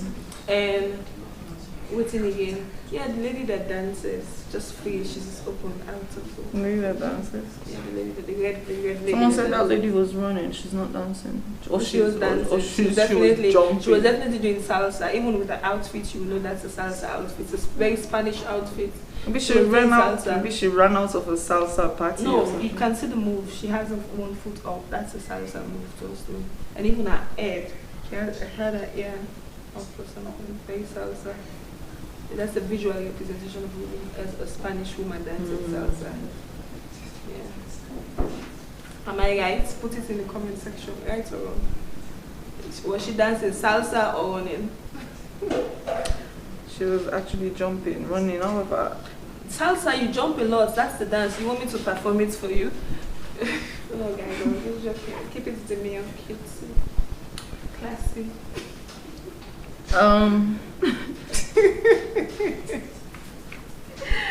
Okay, I'm trying to entertain them.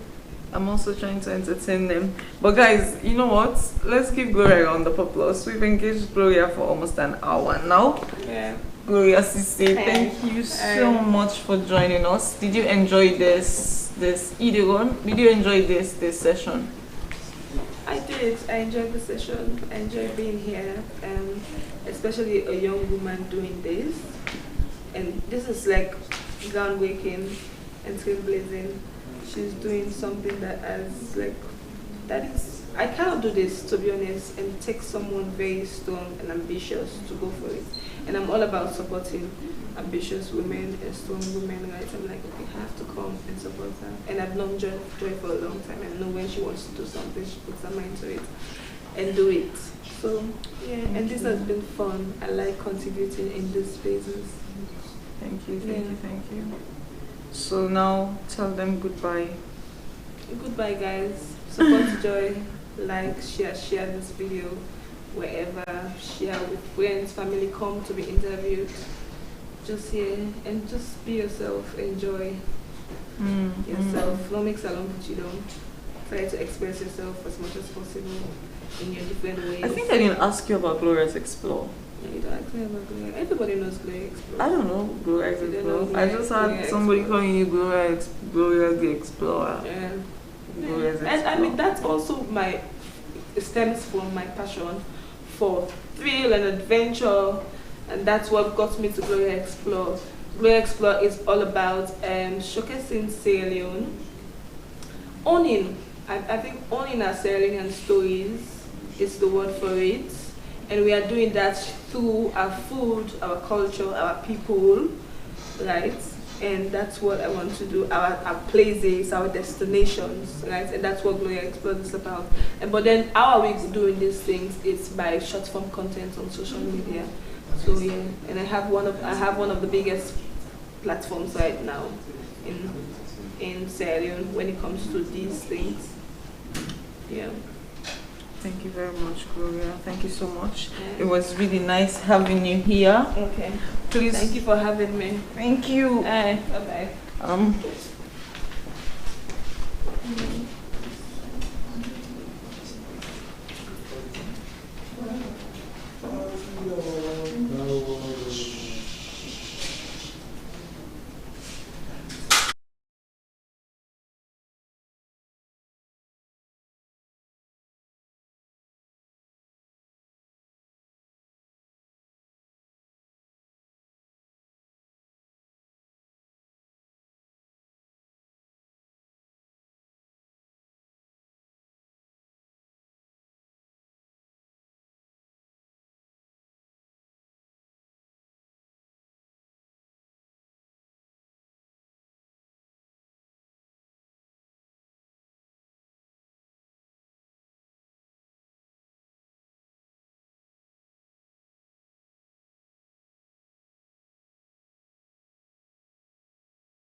Yes, with us. As you know, we're going back to back to back to back to back to back. That's the style. That's the style. We started off on the 11th and now we're on the 16th. And I'm still alive and I'm still active. I'm still active. So don't sleep. Don't sleep. Wake up. Wake up. We're about to have our next guest. Our next guest is a spoken word artist, a pen poet, a writer, known for powerful performances and emotional poetry through both stage and page.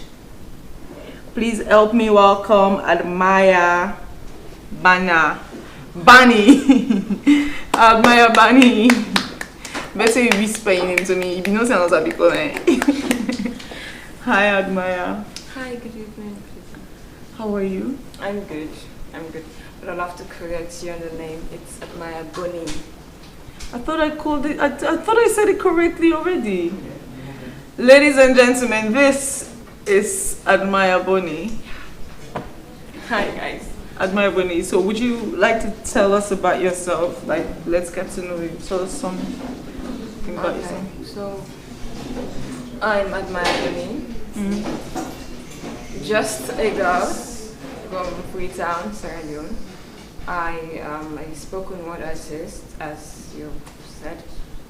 I do poetry because it's mostly all I can do, aside from eat a lot. So, yes. Yeah, basically that. I'm just that. You're just that. Yeah, I just write, perform, write again. Do you remember your very first poem? I do remember the scene, but I do not remember the words in the poem. I remember I was invited to a poetry event. It was an open mic event actually for people that wanted to come out as poets and such. So I wasn't really going there to perform. Just wanted to see other people that were writing and doing the things I know I can do. So I was like, okay, let me just go. So I went there, sat there. I enjoyed every minute. And when I felt like everything was done, we were like done and that. Then they just said, well, if there's anybody else that wants to just share with us what they've got. Like, I think I said, I need to go. I need to go. I've had everybody else. Everybody has blessed me with their words and all. I need to do mine. So I'm like, okay.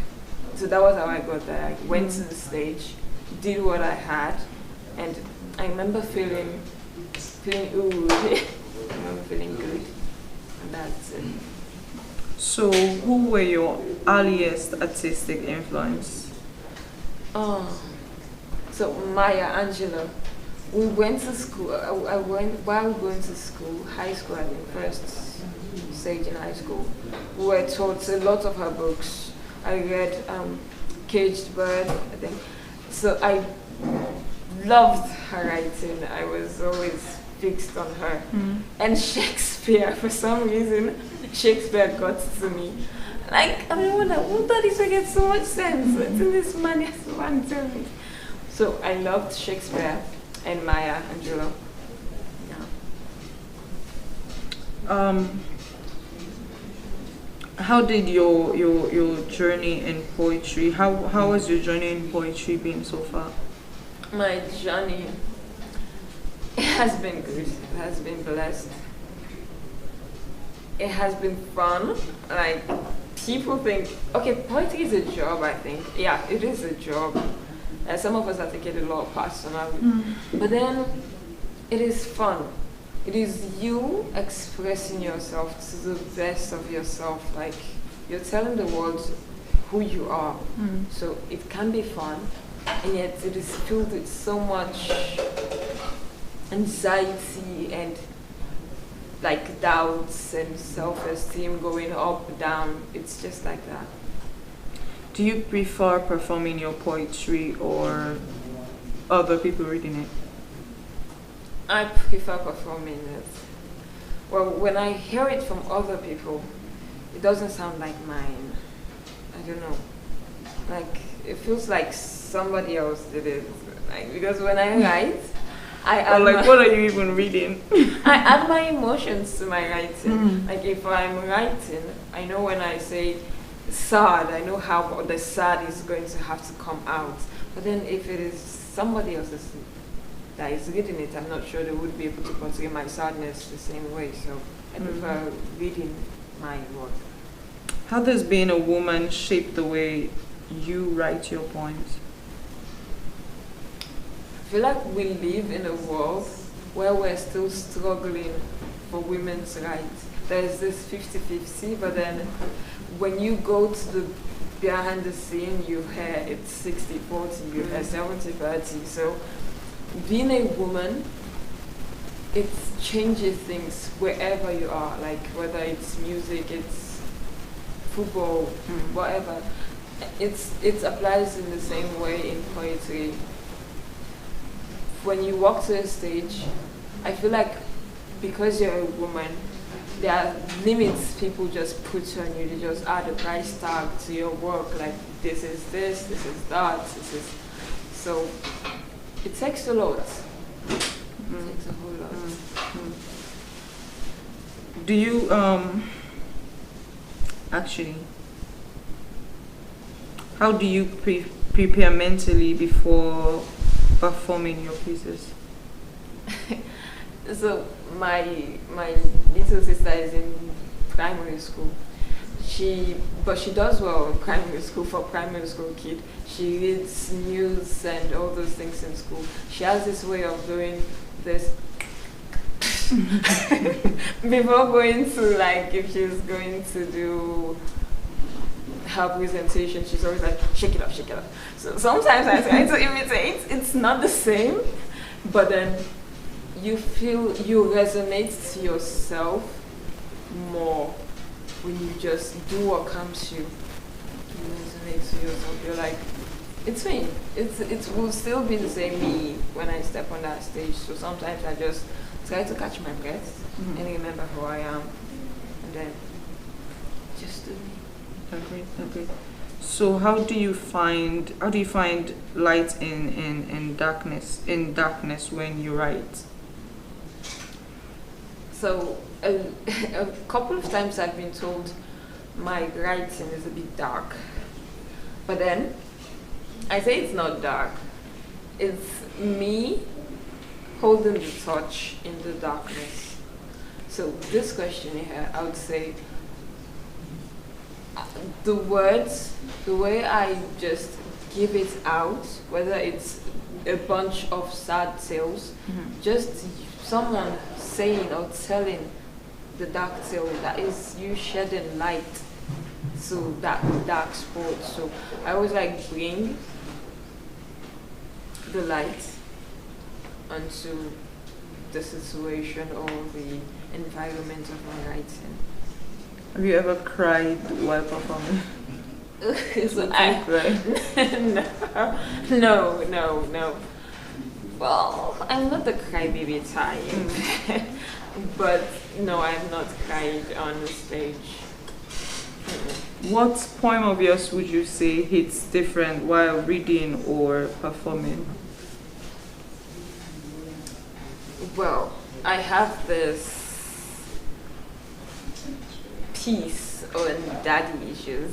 I'm not going to share, but it does. Why aren't you sharing this? It does get the emotion out of me. Okay. Yes, it gives me all the jitters. Do you write daily or you wait for inspirations as a writer, a poet? We are always advised to not wait for inspiration. But baby, because the way you answer this question, I knew something had to come in. but baby, I will tell you, there are people that can write every day, but I cannot. There are days when I would be washing the dishes, then there's something that comes in, and like I need to write for this, and I will go write a phrase. And I would have to come a whole week later, or maybe 2, or maybe 3 days after. I wouldn't call it inspiration. I would call it my timing. It is. I write based on my timing. When my spark hits, I think I just do it. I just flow. What is your relationship with silence? How are you like with silence? I don't like it quiet. I don't. Well, I do love quiet music. I love quiet people. I don't like talking too loud with my voice. I love things on moderate. But you see, when things go silent, like this, it reminds me of being numb. And I've been numb too long. Like I've had to numb my pain. I'm used to that silence, that nothingness. So I just try to not get myself into any space that would be too quiet to get me into thinking things that I wouldn't want to engage in. So I noticed from your pieces that you write a lot about identity, resilience. I could even say, I could actually just skip it at resilience. So why are themes like identity and resilience so important in your work? Growing up, I was this shy quickly intimidated, always kept on mute kind of girl. I was scared to speak up, to say what I had to say. If you don't ask me what I want, I want to eat, I would go hungry for days. So after I broke out of that, I realized that there are many other people that are suffering from that. You see people, you don't really see their trauma, so you don't see what they're going through. And I kind of like see through people in a way, because they say trauma leaves footsteps. If you've been there, you know the shoe sizes. Yes. So I think that is why I write more of identity and resilience. So the people after me, or the ones that are like me, would like know that they are somebody and they can be somebody too. What truth are you still uncovering through poetry?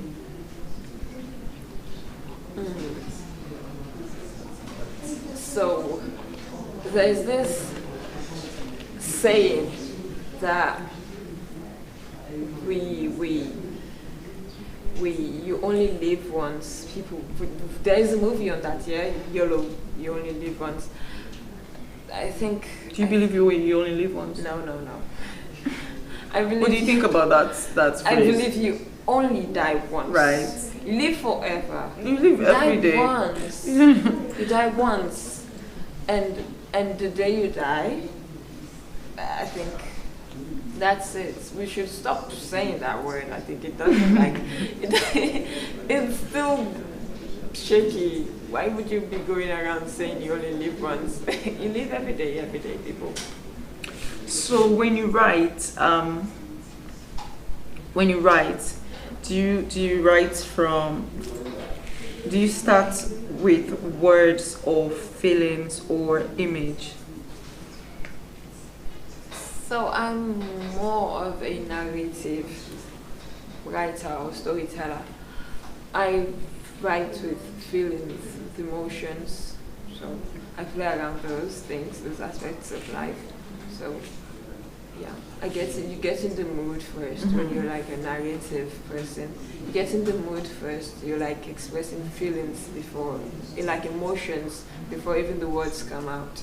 So do you like prepare to get in the mood, or you're in the mood and so I'm writing? Like, oh, it broke my heart, I'm going to write. Like, oh, I don't like the food, so I'm going to write. No, it doesn't happen. Like I said earlier, everybody has their way, like their spark, their timing. Everybody has what gets their poetry out of them, the art out of them. Even painters, they have what brings the life into their paintings. So it's just about your timing. How much do you edit your work? Do you edit a lot, or you go? I edit a whole lot. I would have had this is what I want to write about, yeah. Like I would want to write about pets. I would start writing about pets. Like the first few lines would be about a pet. Then there would be something that would come in that would say, okay, add pets and colors and rainbows and this. And while you go, as you go, you'd want to. I'm this indecisive person, so I would now cut the pets out. You're no longer needed. Bye bye, Petsy. I'll now go with my colors and now. So I edit a lot because I'm super indecisive. Yes. So how do you handle creative or writer's blocks?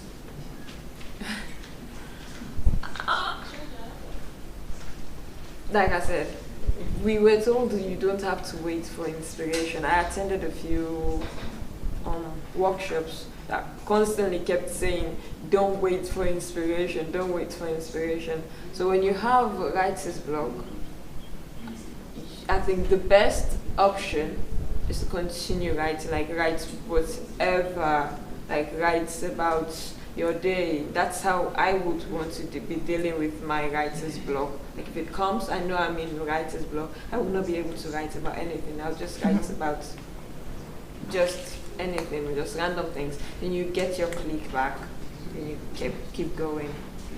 Do you have all your poems offhand? No. Do you have any of your poems offhand? Like beginning to end, you know what's the 70 right? I know I'll be that line. I do have a few lines. But not this point. Just lines.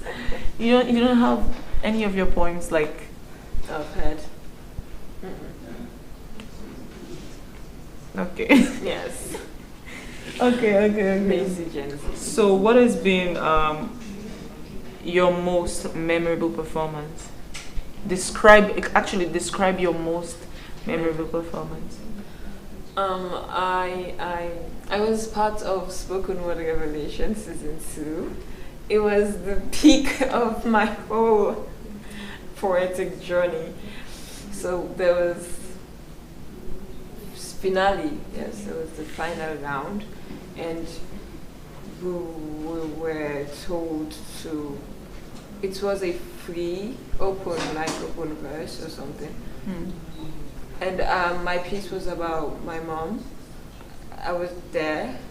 She was in the audience, like sitting there, watching me talk about how I feel about her.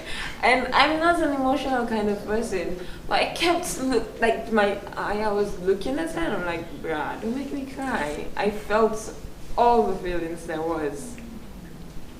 So yeah, that was my most. Yeah.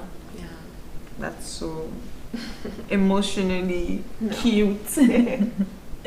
So speaking about you looking at your mom while performing, how do you connect with your audience? So, Or how do you connect with audiences who are not into poetry, but you have to connect with them and communicate with them? I've heard critics or comments like, I'm this captivating, like when I start to speak, people look at me. So I'm that kind of person, and I know I'm that kind of person. I know that's my strength. So when I get onto the stage, I know not to stop. I know eye contact. You get people's attention by looking at them. If you get stared at too much, you'd stare back, right? If someone is staring at you, you'd be like, okay, I would watch this person too. So you connect with eye contact and your flow.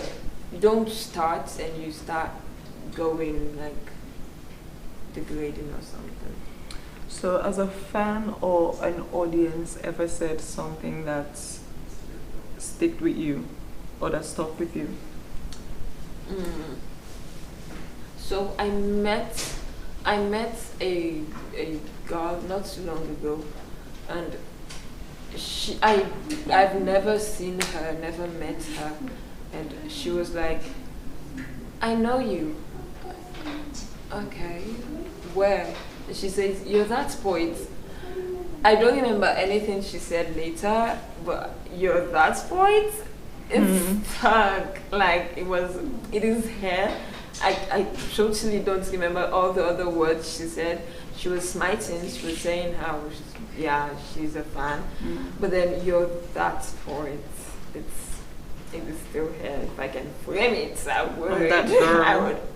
I'm that poet. I think you should actually make a frame that says I'm that poet. That poet. Yeah, that sounds You guys. that sounds cool. They will steal it, so just in case you say I'm that poet, say admire Bonnie. Say me admire Bonnie, I'm that poet. Taken, guys, taken. By the look of things, you have a lot of poetic friends, so I think a lot of people will think they're that poet. So you should hashtag it admire Bonnie. Yeah. Can poetry be a form of protest, and how? Protest. Yes. A few people have done it. I don't know if he intended for this one to be a protest, but there is Poet D that did a spoken word on this thing that was happening to these ladies that were getting like molested or abused by their, I don't know. So he did a piece. It is very, very touching. I think it is a protest. It is, where he talks about how it should stop and all. When did you start doing poetry? A year, 2 years, yes. I started writing a long time ago, but I wasn't sure it was poetry. I was just writing for writing's sake. But then I realized it was art or poetry when 2 years ago, I think, yeah. What poem would you want leaders or politicians to hear? What is what poem would you want leaders or politicians to hear? Mine, like Your poem, but it could be from your work. For my work, I have this piece titled "This Government." They could book me. I could like speak to them. Yeah. How do you feel? Okay, I don't ask you how you feel. Instead, you feel like this before you go to stage.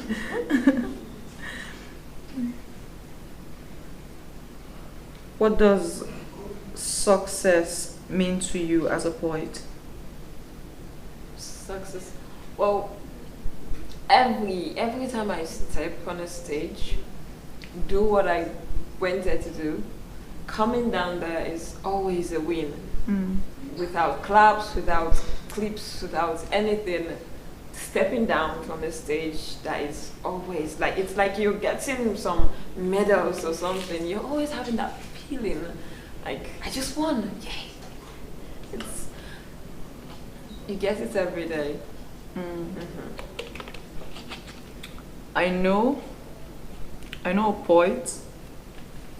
I wouldn't say who only, but who most definitely often writes his poems in the toilet. I don't want to say in the bathroom because he'd literally sit on the toilet seat to write his poems. What is the most unusual place that you've written a poem? So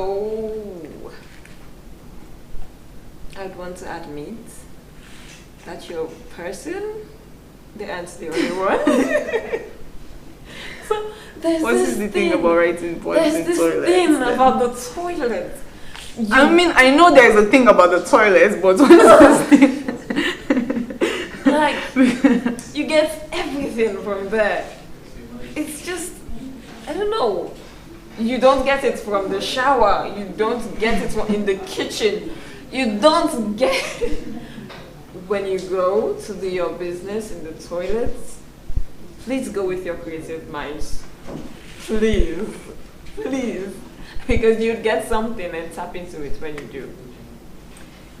How do you think poetry can bridge generations and communities? Over time, there is drama, there is music, there is rap, music, yes, in general. Poetry is just like all of those other things.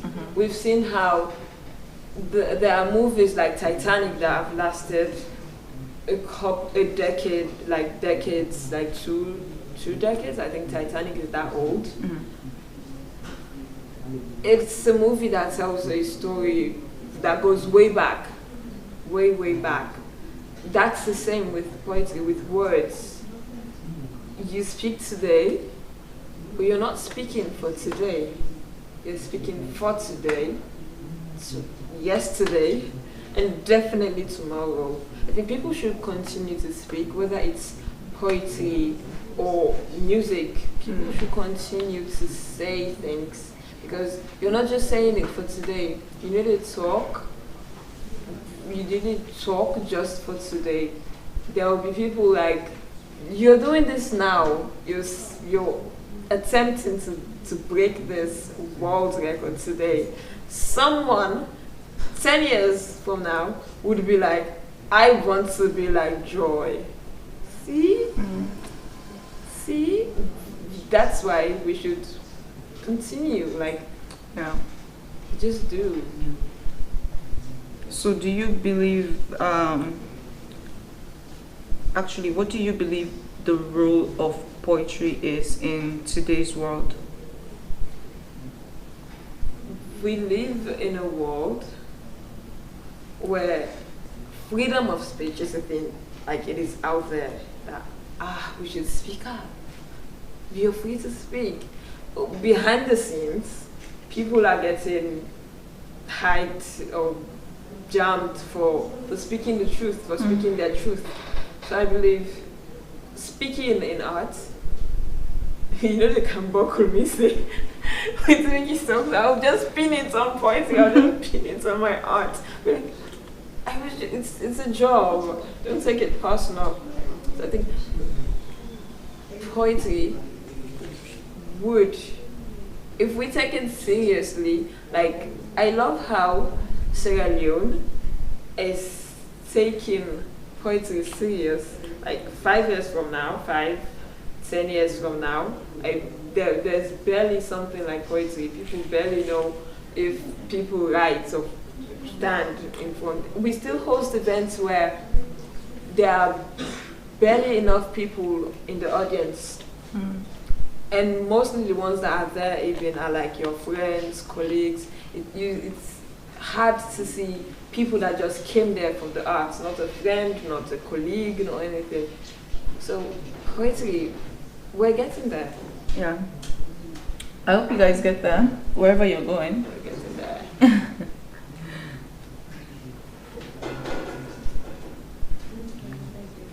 What book do you read when you want to feel something, when you want to get into your feelings? What book do you read?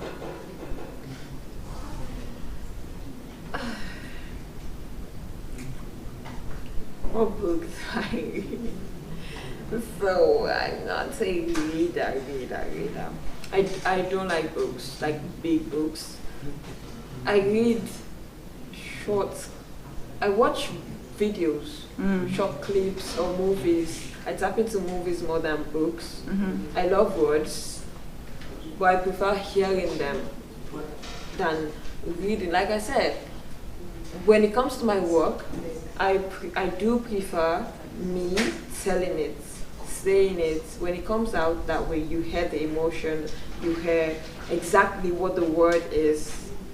So I think that is the same with how I resonate to reading versus watching movies. When you watch movies, when I watch movies, I hear what the person is saying. The emotion is there, it is standing, it's right here.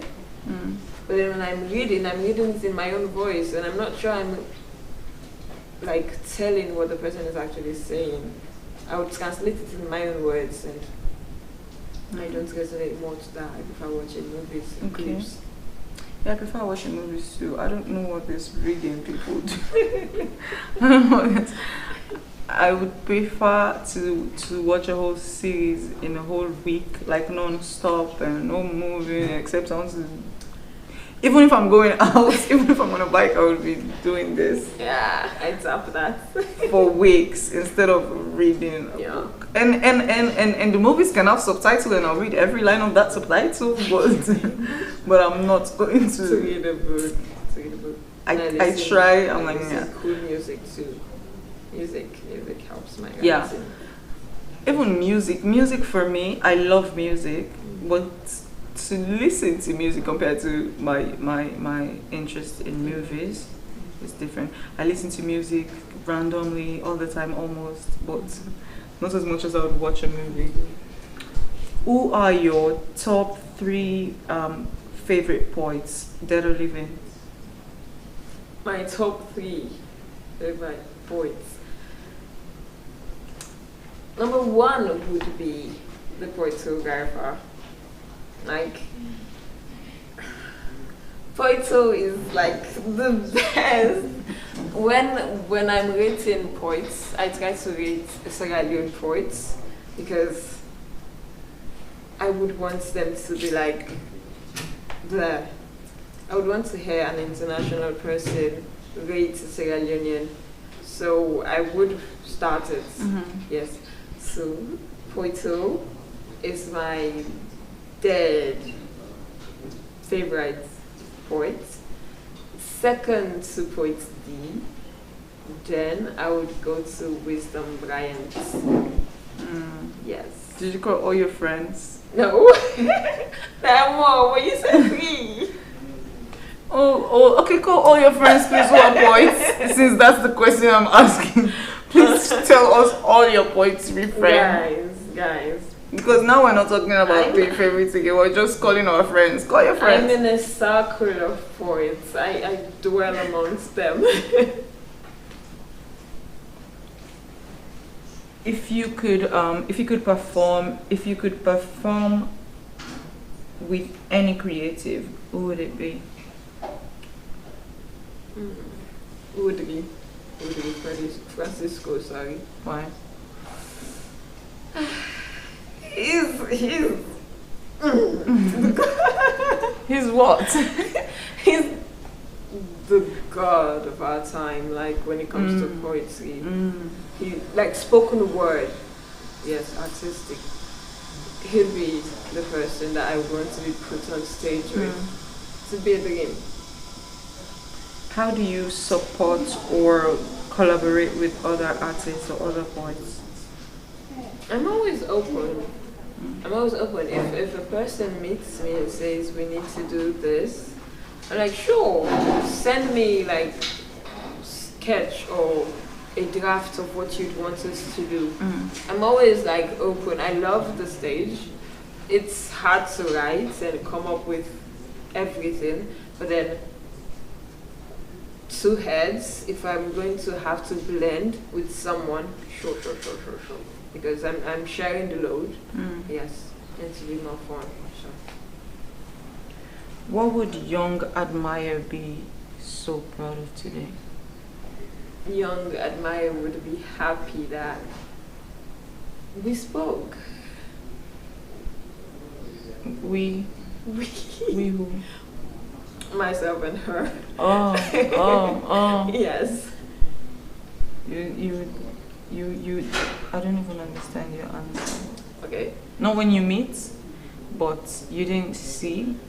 But a young admirer has a chance to time travel to the future. Now,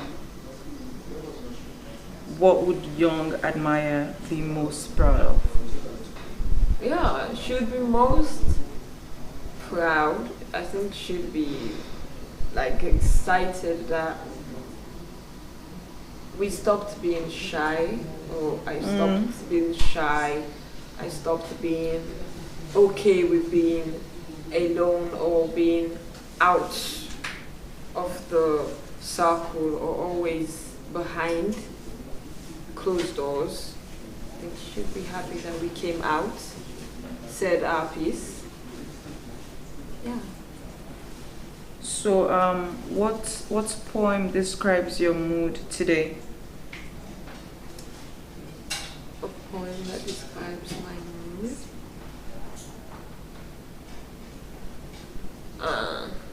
It would be Butterflies. Butterflies by who? By Whitney Houston. Oh. I don't think I've heard of Butterfly. She's white. I think she's British. She has short hair. Yeah. Whitney. Nice. What songs feels like one of your poems? Like what song feels like one of your poems? So I'm always listening to Billie Eilish for some reason. Like I said, I like moderates. I don't like loud or silent, complete silence. I love moderate. I feel her songs are so soft. love Billie Eilish. She's on my list of She's not doing too much. obsessions. She's not being too much. She's just being herself in the most calmest way. I love Billie, and I feel like her songs, like they resonate with my work, my writing, and all. So, if you had to write a poem using colors, what colors would it be? They would be yellow for safety. I think yellow, even in the road signs, yellow is for safe, I think. Yes, yellow is safe. Red. Okay, orange. Yes. Orange is a mix of red, is a middle of red and yellow. Orange speaks not of danger and not of complete safety. You're in between. Just on the line. Yes. That's nice. That's nice. I like the sound. I like the description of orange. I actually haven't thought about orange. You heard it here first. Yes, You heard actually. it here first. Yes, actually, we've all added here first. I've never had that description about orange. It makes a lot of sense. Not danger, not safe either. It's just on the line. I think my new favorite color is orange. That's my new favorite color, orange. What is one secret your poetry knows that the world doesn't know? So my work knows how insecure we are. I am. You know, it knows how insecure I am, or how insecure I can be. But then, when I'm on stage, you don't see that. Or I try to hide it. If you do see it, then you've got something to say. So yeah, my work knows. That's why I'm never letting someone speak to her. No. Nice. Yeah. Nice. What would you describe, or what does success mean to you as a poet? Success.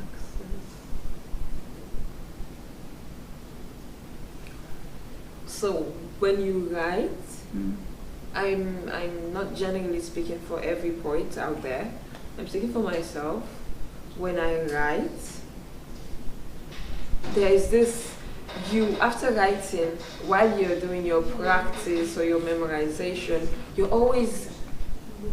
create this vision of how you would expect it to go, your performance to go.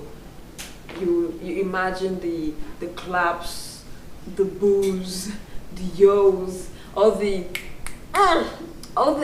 exciting parts, you feel it, all the sides you wish would go low, you feel everything. And when you actually have to leave the moment, having that moment come close enough to your vision is success. Yes, it is. If that moment you've envisioned is all this and that, and when you actually have to live it, if it is. Have you ever envisioned a moment or an experience or just something you wanted to experience and it came to pass, and you start envisioning something else to feel excited about because this does not serve the excitement purpose you expected? Yes, I think we do that all the time, maybe. There are times when, like, when you're envisioning, you're alone. You don't get to envision all the audience. You see people, but when you're actually living the experience, there are actual people, and maybe this person is someone that you know or you like, or maybe someone you would want to impress. So you build another like vision. You're like, okay, so I want to go this other way. And sometimes I think that is sometimes what disturbs some of my writing, like my performances. I'm in my room, I'm confident, there's nobody that is going to like shadow my work, my performance. But then when I'm on the stage, I did not account for everybody when I was envisioning. Now that I am actually living it, there are people there that were not part of my vision. So it's different altogether. It is.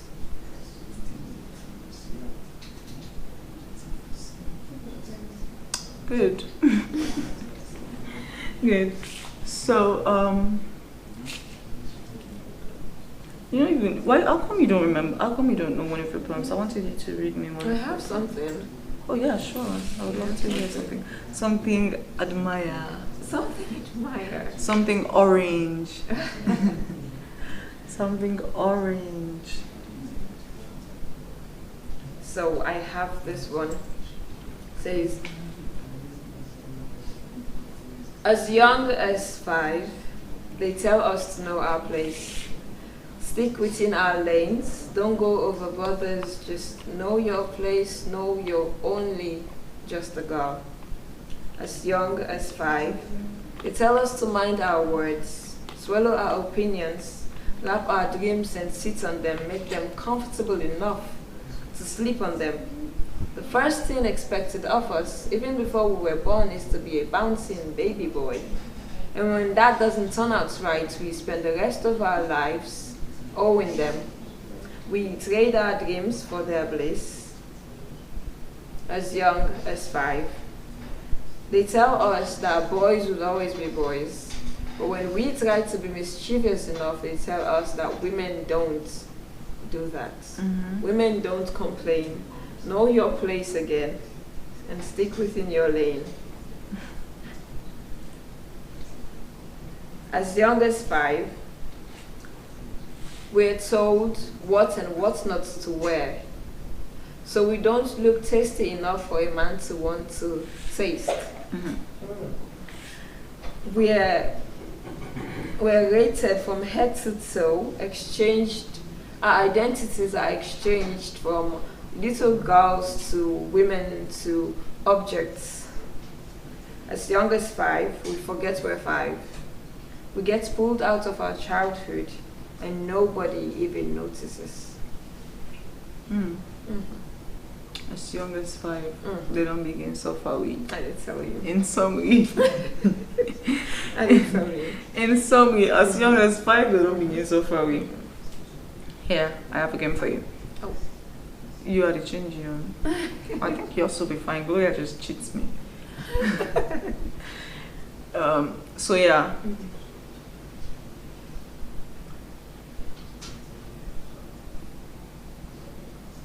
One true, 2 lies. Ooh. A truth and 2 lies. Okay. So I don't know how to play most common games like cards and all that. I don't know how to cook, and I know how to paint.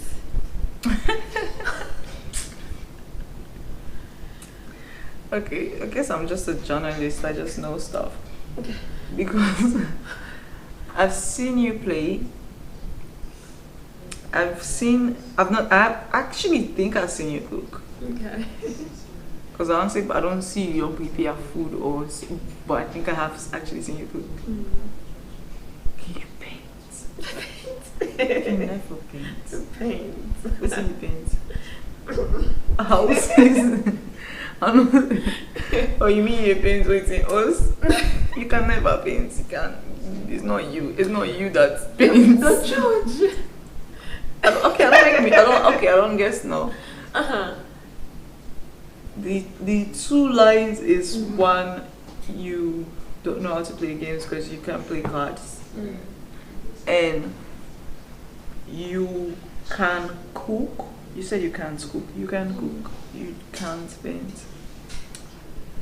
I think the paint sold me. Did it not? Yeah. But then I think everyone, all the options actually sold you. The paint was even the last thing you said, but then the first two already knew the answer clearly. I think you're a good judge of character, anyways. So, if you were to rewind time, reflect or describe a major moment in your life and what they meant to you. So, if I was to Rewind time, I would go back to my SWR days, my spoken word revelation days. That was the first time I think my mom actually got involved in my things, like things I did. She's a busy kind of person. She's always at work, she's always doing this, doing that. I don't even think she knows what poetry is. But the minute I told her I was doing this competition for some event, because I was even scared to mention what kind, because I was very sure she'd be like, really? You don't join there? But then she was supportive. She was there at every stage. She was always checking in, always getting involved, reposting.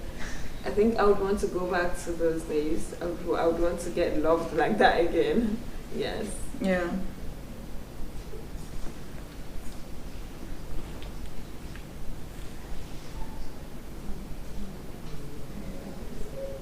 The plan on that bam. I plan one bad question.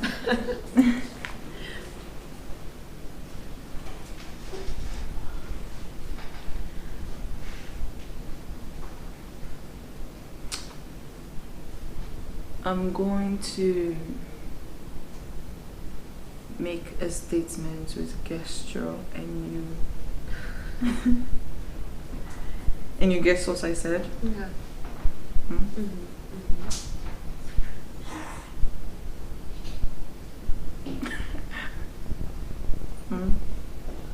You're thinking about me. Okay. You're thinking. No. Is this thinking? Jeez, no, this is thinking. Okay, you do it again. You miss if I don't miss me sign language. The one way sign language was I be the maker the missa. No.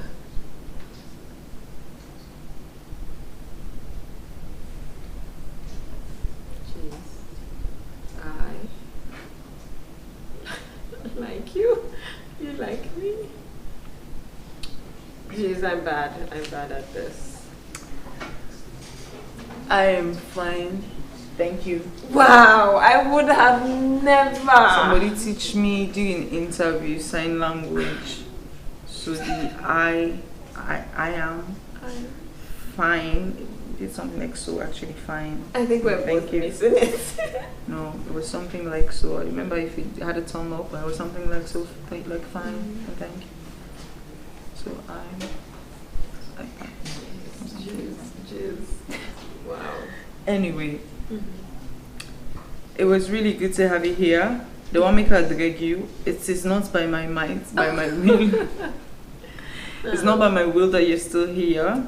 But what I'll do is I'll punish someone else for you. How you see that name? You're my kind. You have a good heart.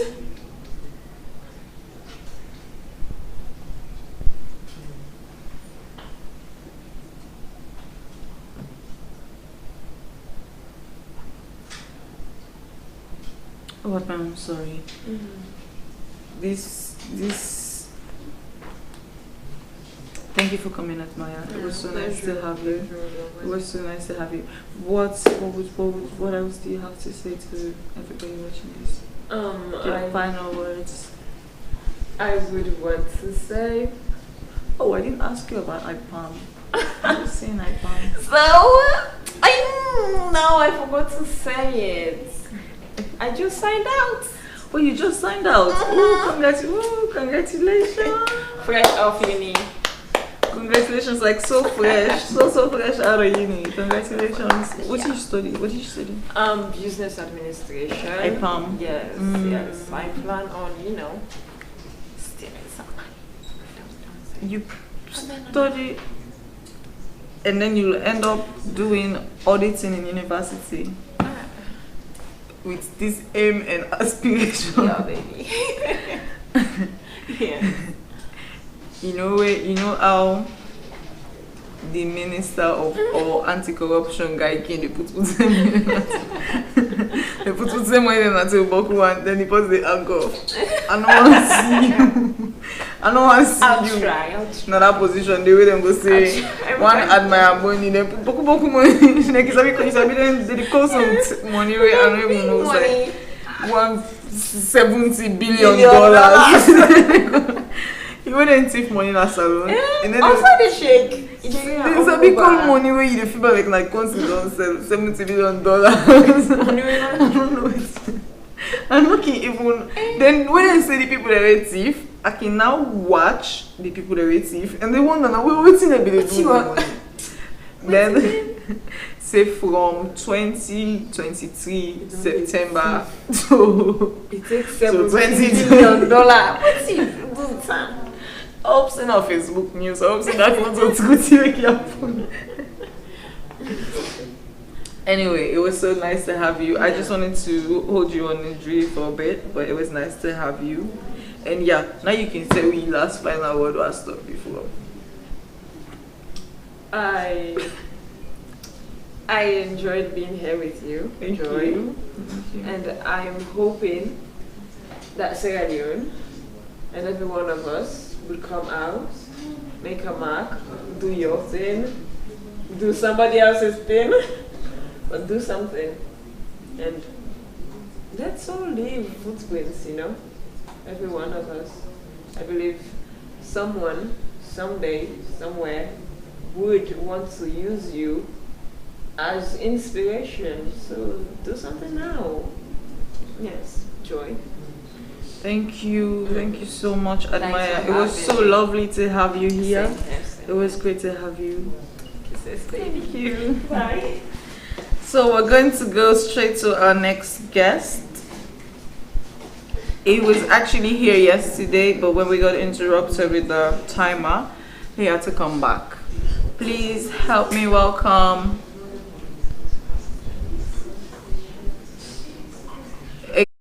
thinks he's a comedian. It's not even funny. And if he comes here, if you are saying you're funny, you're not funny. He's a comedian, but it's not funny. Now you? By the way, anybody want to see now the comedian not funny? Hi, comedian Johannes. How are you? Joy, how you doing? I'm fine. How you feeling? I'm okay. Hi, Sierra Leone. Sierra Leone is okay. Sierra Leone is fine. I mean, I haven't really been following up with Sierra Leone. Well, I have been following up with Sierra Leone in a way, but okay. Eyes the blackout. Again, I don't get black. My point is, for the past 3 days or almost 3 days now, I haven't been following up with typical Sierra Leone. I've been locked in here. Eyes the heat. I have air conditioner. This light doesn't go off. Actually, I was in New York. I Joy after Bangba. We have New York. When did you come back? Just now for the interview. Did you fly or like? I used the traditional jet. Which plane? Which one? Which plane? Which one of the crafts? The Wizard. Because I know the which planes they they Granat fly Scanda. with the Granat We use Granat Scanda, Scanda. sardine cup, Jerry, I have my Granat Scanda. boom. I So you I know use- Granat Scanda you use. Yeah, Could you because- fit in a Granat Scanda? Yeah. So you know get AC in a Granat Scanda? Now do at you see me face if we can get someone salt and do at no be easy. So comedian Johannes, Yes, ma'am. I expect you. I know Sierra Leone is actually still growing in a Yeah. lot of aspects. Actually, as I was about to ask you this question, I realized that your craft has actually been recognized a while. If we compare entertainments, I think comedy has been recognized a while before way other forms of entertainment, right? Yeah, of course, because as I was saying, we have different types of comedy. We have this stand-up comedy, we have the acting comedy, and we have the skits comedy. So that was then, the acting comedy was at top notch. The Saturday Great, the Bamboy, the Jawkati and others. So this is another generation of comedy, the stand-up comedy. Because when you ask someone, are you a comedian, are you a stand-up comedian? If you ask any like our father, grandfather, they only knew about Saturday Great, Bamboy. But as for the Gen Z, we are stand-up comedian. Comedian Johannes, are you a Gen Z? No, I'm not a Gen Z. I'm not a Gen Z. I don't get in the age though. My age, I get 4. I get I'm not American saying not age. to Gen Z. I get American age. I get salon age. I get travel age. The Gen Z when you talk that's like American age because Yes. I live Gen Z. That like American. Like, American age. Gen Z, I get party left, pick it on, pay me, pick it on, party left. I feel that Oh, I remember. Are we talking about the same thing? I don't know. Yeah, female and male. We are talking about 2 different things. I was actually going to ask you how has the comedy market or the comedy market basically been in Sierra Leone through your journey? Actually, we are growing gradually because people are adopt to our show because our audience is one of the most intelligent audience because you go there, sit down, listen to the words. If the word attracts you, you laugh. If the word can, it's quiet. So you are a networking and communicator. Communication, networking and telecommunication degree holder, that's face for my family. I'm a comedian For the streets. for myself. For the For streets. yourself. I'm a tailor for the client. If you want to sew, what you have is what I want. So you just did telecom for your parents? No, For actually, your family. Tell me about your telecom because I know you left that era before I was born. So tell me how that went. you got me from Ado. You can't tell me this. You can't see me like an old person. Wow, you got me from Ado. Remember, Gen Z. I'm not Gen Z.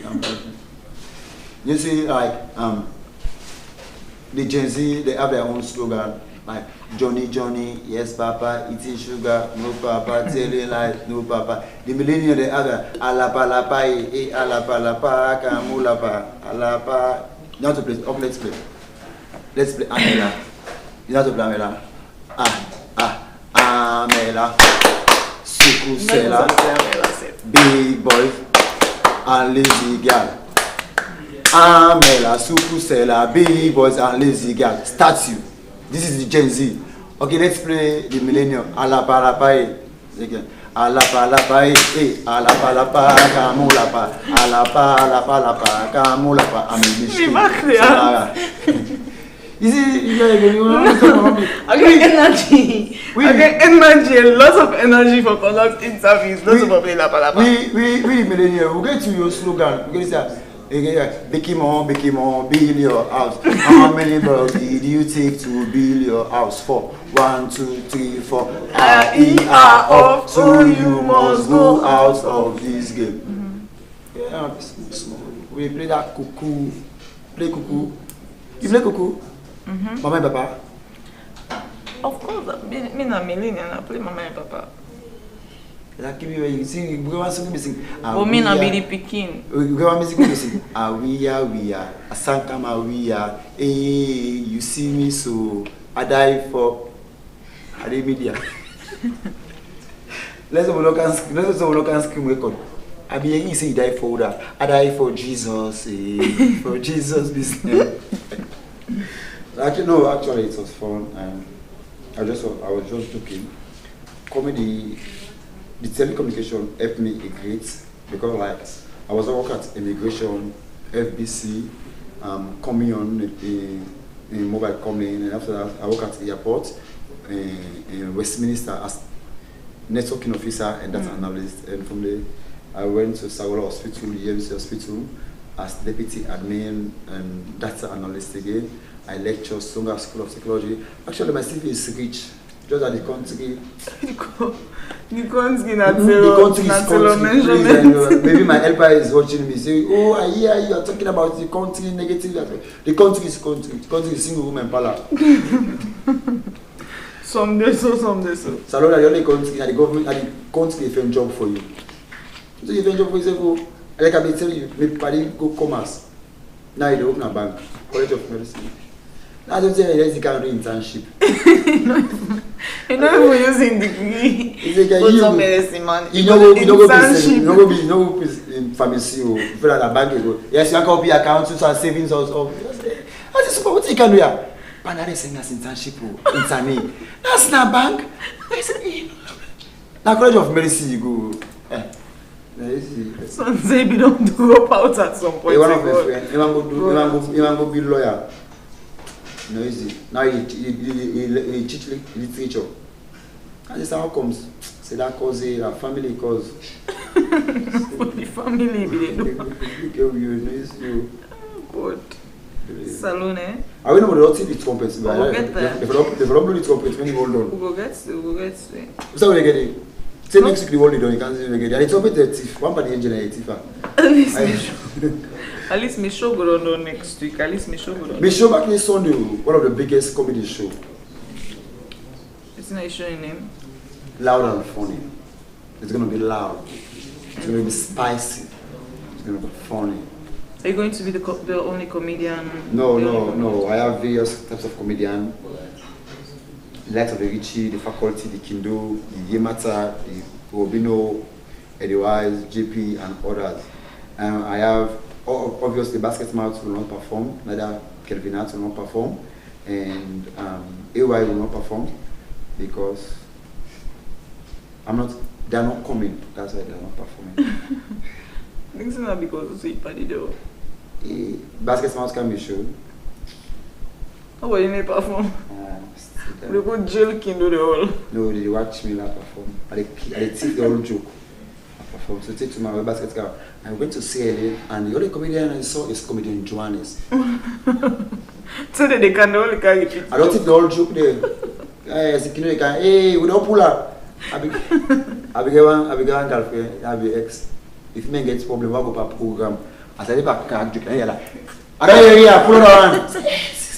I don't hear pull that one. Say, hey, you. Password set to that before you make any program. Like when you see me per billboard. Join, okay, making money. They go pay. Ladies and gentlemen, welcome comedian Johannes as I pay. Now one man be hey, now all one, pull that one. So why you all up? Hey, we lost scatter. Why you all up in the first place? Hey, that money. Why you all up? We lost scatter. Anyway, when did you first realize you were funny? Okay, wait, so not to now create interview me by English or interview because the interview by Korean, I the answer by Korean. And I got to English today. So we know so we did. English I went to a party. Okay, what's about the beginning I make come 7 years old. I remember crack joke about people to come in picking camp. Uncle MC, nada yegi. Now I say, yeah, thank you. What are you giving, Mama now? Gino, shut up! It's your elder. Don't ever say that again. To me, I know you would see begin talk. Imagine the Giola. Where's it become? Uncle, excuse me, are you the MC? Yes. The balance sound. Then me, with me on the green salon, I say, thank you very much. And my man and I say me, Gino, shut up! Don't you ever say that word again? It's your elder. That's my mouth and say, let her no more. Anybody will call Junior, they watch up you. If you get Junior asking you, I will patter than the glass. No, actually, comedy is nice.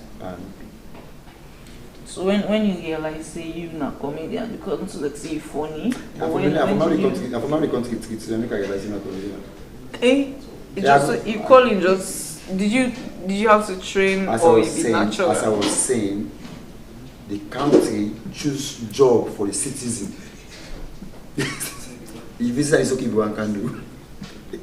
No. That is what one can do. Now this I go to college for. What's you going to do in college? Mass communication.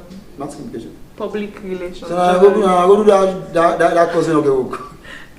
Okay, in case you can course away in college, go do library study. How much time in the country? What's your read? I'm a librarian. Hey. They get always say they go first for war. How they call that? How they call that course? Where they do in that college? Where they say peace and conflict. Whose country they war? Okay, you lecture me. I go for Sumi college and I'm not going to tell you. They get one course. Just do them. When you come out, you get job. You go do peace and conflict. What job you get? First you go to the center. You buy it up. All are solving peace and conflict. You buy it up. Now, okay, wait, come on. I go in telecenter. If you begin, imagine you get issue or somebody get issue, you get conflict, and the only way for them is survive now. You say conflict now for you go buy it up. When last you pass now, I continue. We okay, anything you pass and continue. Just in absolute. Pass you somebody. You get case. Somebody sees a message for you. Me a lawyer just come on. That's a lawyer they pick up. Go continue. Just in absolute, you be careful. Susan from all that they sister, anybody offend you? The sister you learn, the sister you advantage. Calo, I pay. I don't want a lost case. Salud. Okay, you. Okay, so now we go for last interview. We late.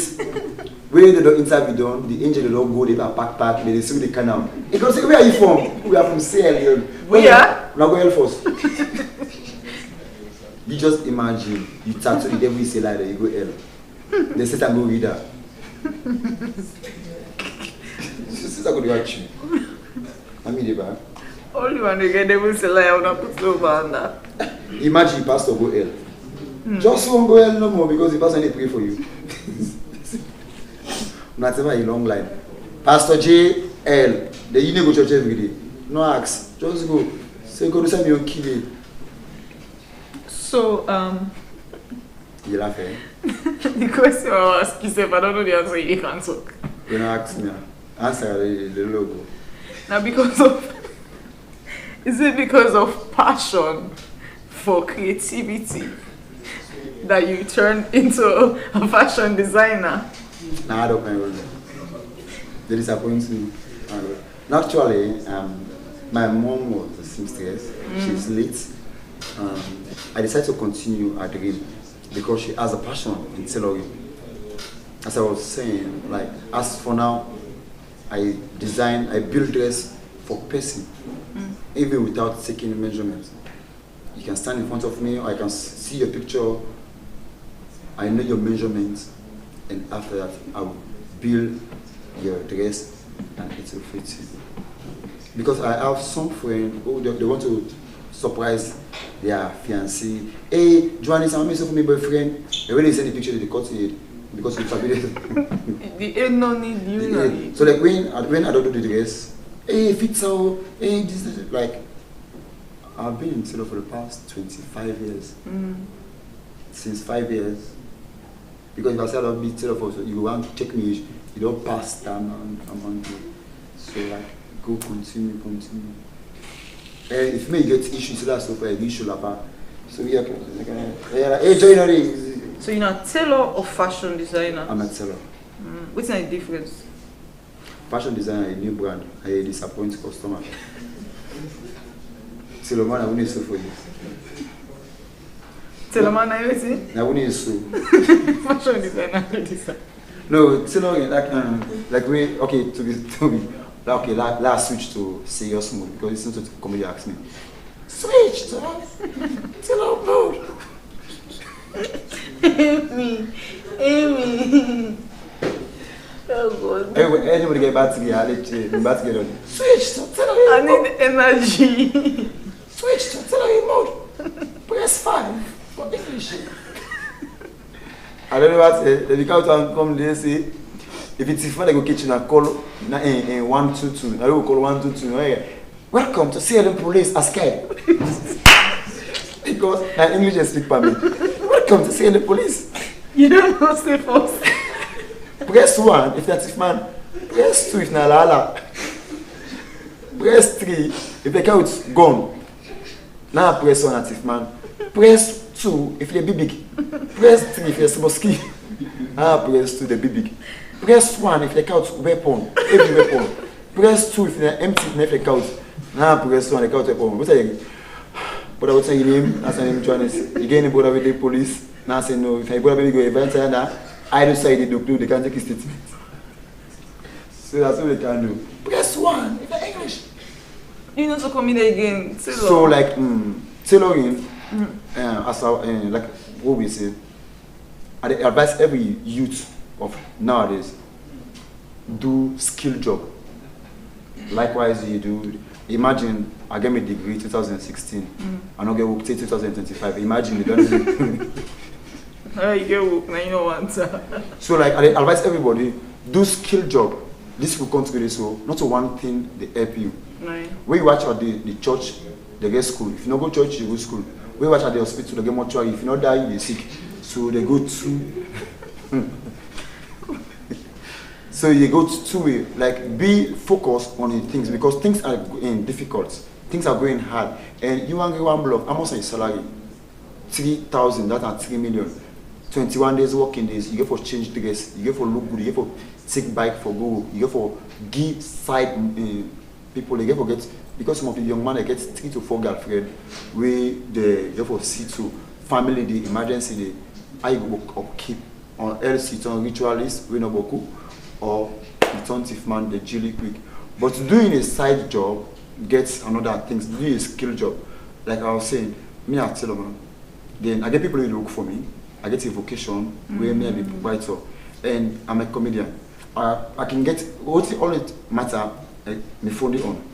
Hello, Johannes, you help me, yeah. And they be that tailor when they so for people who will disappoint. Like assuming you say, when you go to my place, you meet beaucoup different lapade. Someone will call me, hey Johannes, we get meeting tomorrow morning, and then so dress. And they go to the shop. 1 o'clock, 2 o'clock. I go to the shop, I go work, you go to the sleep, they play and charge you. Either you give me money, I will keep it back. So like it helped the youth, it helped me a lot. And some people are the way they want to do job. Some man don't come out college. TTD, what you want to do? You want to open an office. How much they pay? How much they earn? How you want to live? Then me na it's tailor. Me they any African who want for where they you go buy. Like where I left Saola Hospital, say I need to do job and I need to work again. A friend of mine meets me. Hey Johannes, why you don't work again? This I asked her how much they pay you. He said 2,300,000. Now I want sweet money and this way. Because I do my dress expensive and I grow every year because we are living in a competitive world. Because if I also for you not fine, you need to see me, you need to again. But if your biggest senior is so fine, you will say, okay, let's go to Johannes. So tell again, skill job in this country, it making soap making, get money. Gara, make it gara, get money. Carpenter now you see that they don't modernize carpenter shop. So like I advise every youth, get a skill job for yourself or you get your side chick job. Doing your office work, it will help you. So I don't know if you have any question. A comedian don't advise to now. Switch to comedy or tailoring. Tell me now, switch to comedy or tailoring.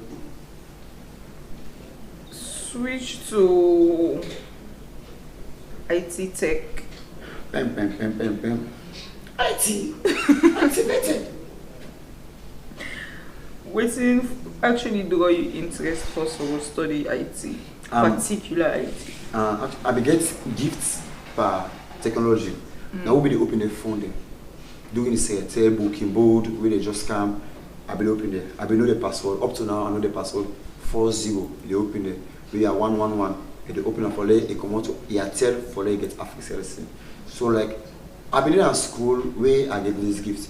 Phone. You will change your phone to any language. I will press a account to the language. I remember say go do IT. So they do IT and now they focus on the college business and they make money. So like I just say okay, this is all for the paper.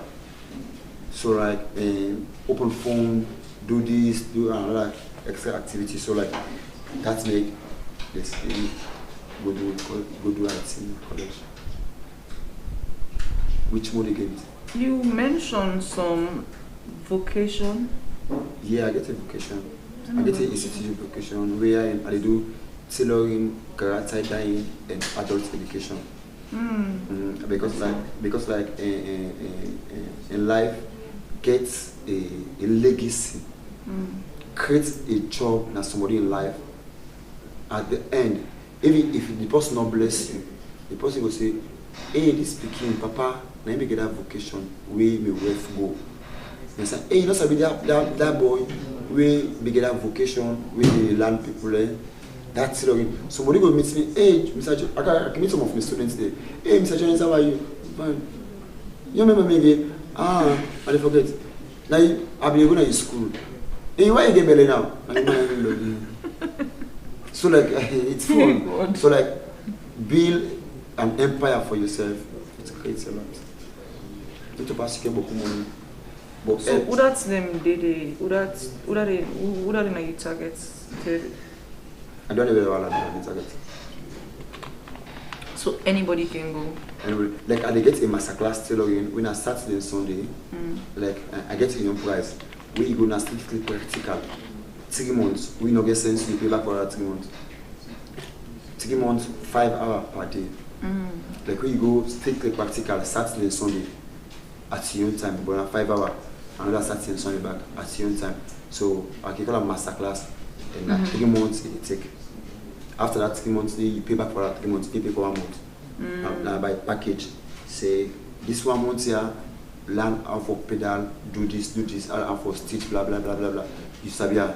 The other month, learn how for sew. The other month, learn how for course. Either you go continue before, or you pay back the other package. You continue. Yeah, that's what I do. Yeah.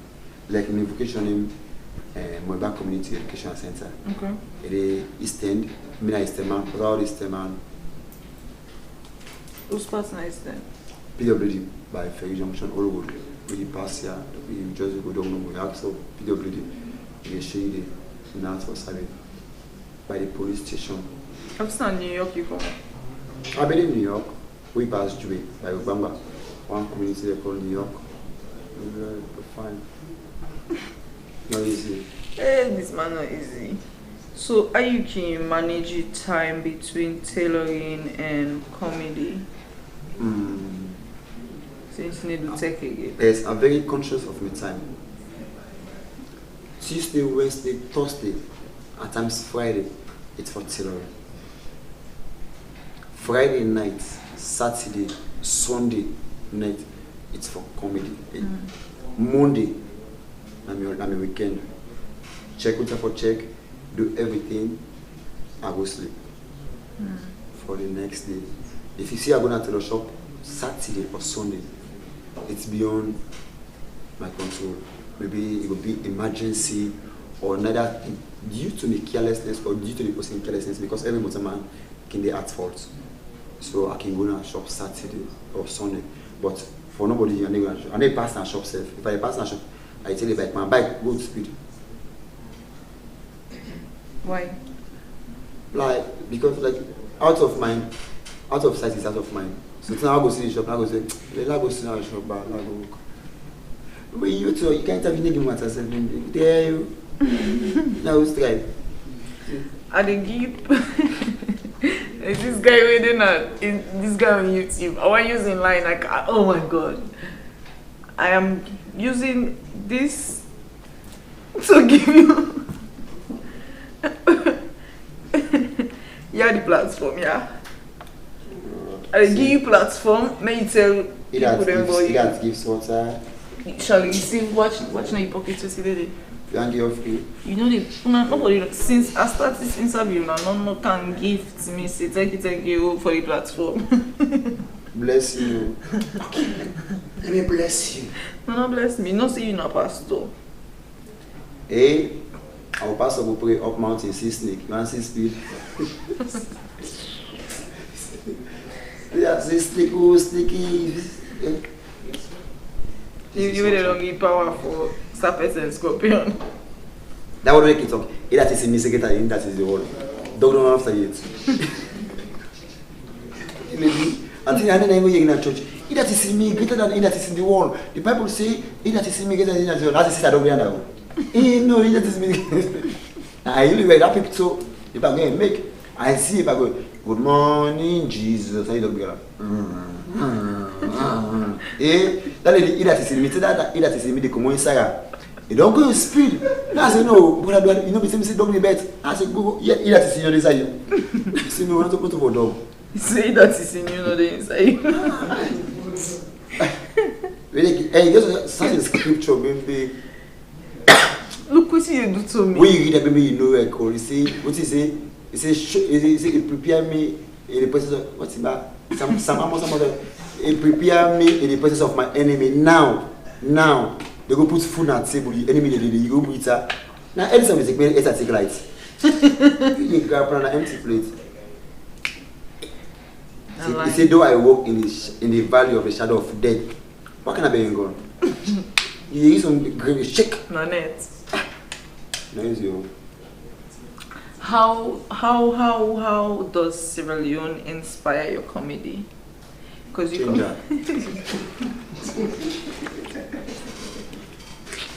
What me problem changer? Next question. Salon inspire. The only country with salon happy pass now Afghanistan is paper war. You see, all the kitchen, all the time pay a bond. Now remember now I accept the relationship play no bond. Change that question, sister. The next question is if I will ask you. If it's the same question about changer. Salon inspire you. Salon inspire. Don't make her cry. Salon inspire you. But I'm not here to Salon inspire you. Okay, we was Salon next one. God is looking pain and make me work for die. Good. Salon jazz, Salon flag. Now I have old. Just say God, just have the L. So I big. I get for good L back on food. Then first. I want to make a gladdy for you interview in language choice. No. Because you can use me platform, it be give me them feel like say Salon a valley or shadow of death. Okay, you're not gonna say Salon. So what does it mean for you?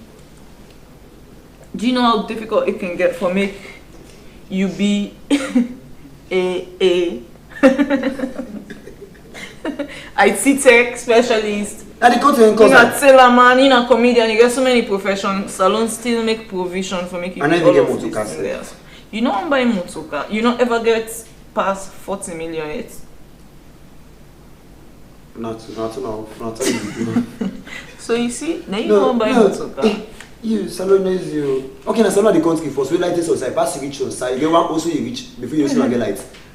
I see each other baffling. I see lights. You smile. You see lights all sides.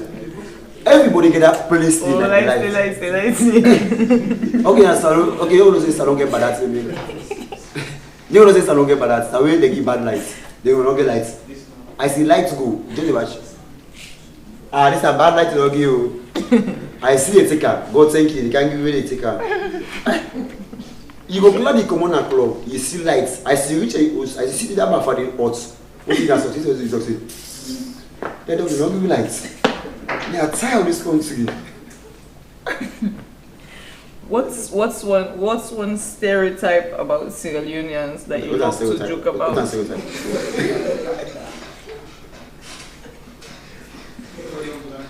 What's stereotype? A music type. Jesus. Stereotype. Now 2016 I got into 2018. What are you doing? I don't know. But they ask me, what is your story? Me, I go college.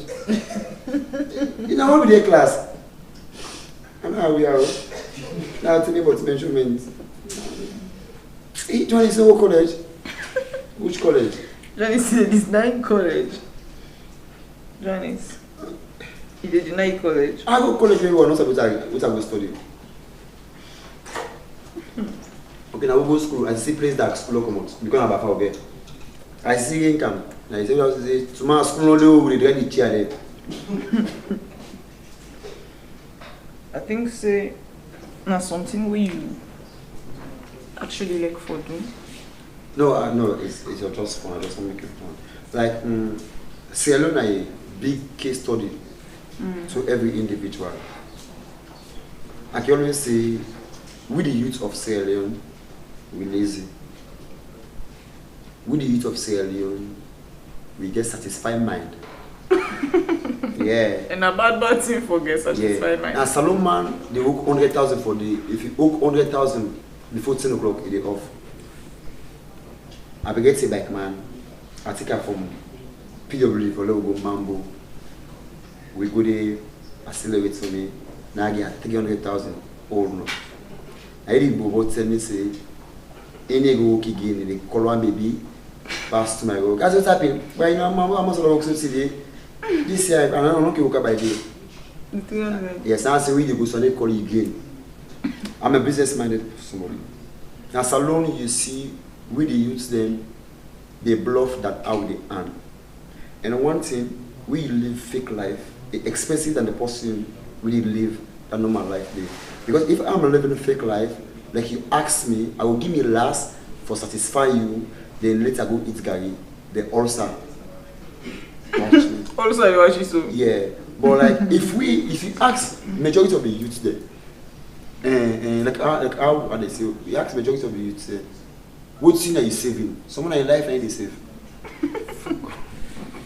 But like it's difficult for the next coming years. I can always tell me circle say plan A, plan B, plan C, plan D happen. Meaning emergency thing can happen.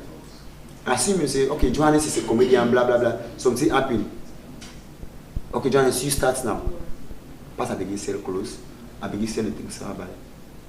I believe in business. I get some certain people the way they around me. I sell give them, okay, what you want to do? I want to do this here.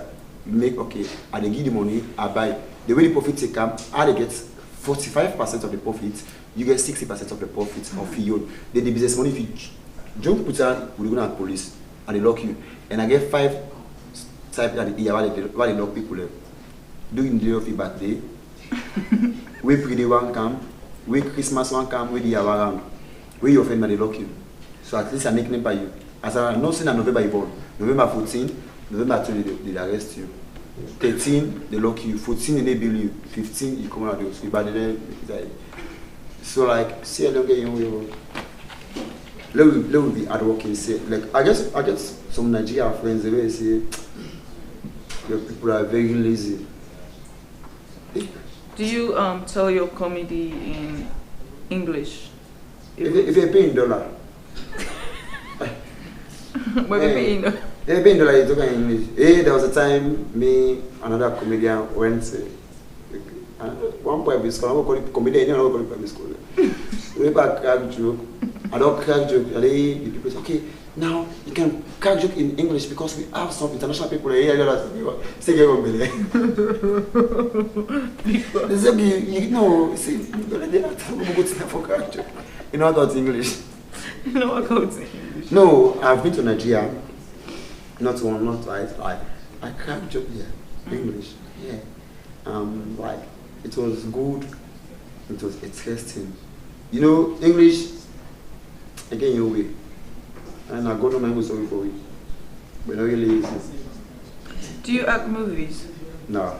Would you want to act movies or just stay in stand-ups? Like I was saying, I'm a pure stand-up comedian.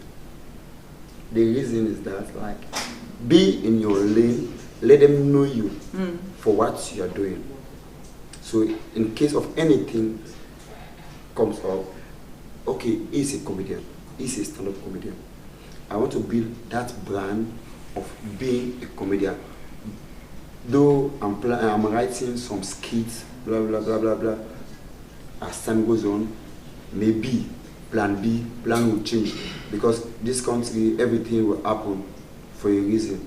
But I want to be that stand-up comedian, crack joke, and after that, do my events, come home with my bag. What do you use to crack your jokes? Rock or hammer? The tools I'm cracking my joke with. Which way you crack your joke now? Stone you can use or hammer? I'm only. Really pay me a cracker. Now you call it crack bokusa. When I be cracker, then I be cracker. Okay. If Netflix give you comedy special, how you call them? How you title you comedy special? Loud and funny. Oh yeah, loud and funny. If you not be say loud and funny, you crap, yeah. I'll name it loud and funny, and I'm praying for that. As a comedian, do you find other comedians funny? Yeah, I'm a human being. I'm a human being. Right? Yeah. So what makes you laugh the most? It's not something to make you laugh. Hey, so we talk about English, right? Only? No, actually, no. Like we laugh our jokes because if like you're cracking this joke, at the time for say, okay, now they can land. The which of course in all land they land different side. One no expect it's funny, and you will always laugh to something when it convince you for a laugh. At times, even if certain jokes you crack, I tell you this for miss the line because we debate, we lecture ourselves. I have my material. I will call. Hey, Robin, so I get this material. What's it going? And so one people, no, left us so. So they go advise me and then listen and say if I crack me a joke because we have this cordial relationship. I might crack a joke, or will call me. Hey, that joke was nice, but next time use this step, and you enter. It will explode. That's nice.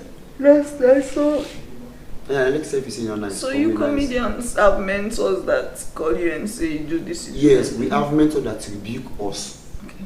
We have colleagues that rebuke us. We have colleagues that advise us. We have colleagues that appreciate our effort. Okay, there was a time the clients and I have some misunderstanding, and somebody asked, "Hey, Johnny, what's up? This person in this complaint. What's happening? How comes?" No, let's not do so. In a big man now. Call the person, talk to her. Me don't talk to her, but you talk to her for the relationship's sake. Because let's be our brother's keeper. I'm not 100%. I'm not 50% perfect. So like I can hurt his soul. So let's bygone with bygone. And the person close to your love? You need to comedy with the pan. So yeah, I comedy with the pan. It's not so comedy with the pan. I comedy switch with the one. Now you tell me how they ask me a question. Yeah, because you ask the question. Hey, you want to ask me a question, you want to understand? Hey, then they can say, hey, just a bit of comedy and the food. If your life not be a comedy movie, what would it be titled? I will ask God. This is the director. That question you ask God. No, if you like a comedy movie, like I don't have the title and say, Bobo Pain, Endurance. Hello, Ado, follow big comedian. Okay, you go start and say you can't joke and you say, you know, funny, but like come on stage. So tell that person the rotting phone. the one of the most funniest person on earth is Money Man. Money Man, I like somebody for more as him say, I promise you 2 million. Then you add up, they come to me. I like a cough, he laugh. he get fine cough. So it's difficult. So I will name my comedy name. Life goes on, and the perseverance. What is one joke that you could, if you could tell, you tell over and over and over again? Tell me one joke where you tell over and over. And I think on the joke way I meet Nigeria airport. So like I can crack the joke there every time. Like I went there and what I saw. When you go America, the airport, you hear fine voice, cool voice. Ladies and gentlemen, welcome to New York Airline. Feel free, welcome to the land of the free. We're gonna breathe now England, British, you hear fine woman voice. Ladies and gentlemen, this is Birmingham Airport. Make yourself comfortable. We can salon on a man voice here. You pass you by like. Holy bag, holy bag, holy bag, holy bag. They not change $1 and that's you. Any dollar change it in fake, not only business. So you not tell well. Sorry, it's funny, eh? You laugh, eh? Funny, eh? Funny. I can't believe. I don't believe in that. I know that the bank is not going to change $1 and it's now $1. But Nigeria airport. You see airports and somebody in the country will be airport travel serious.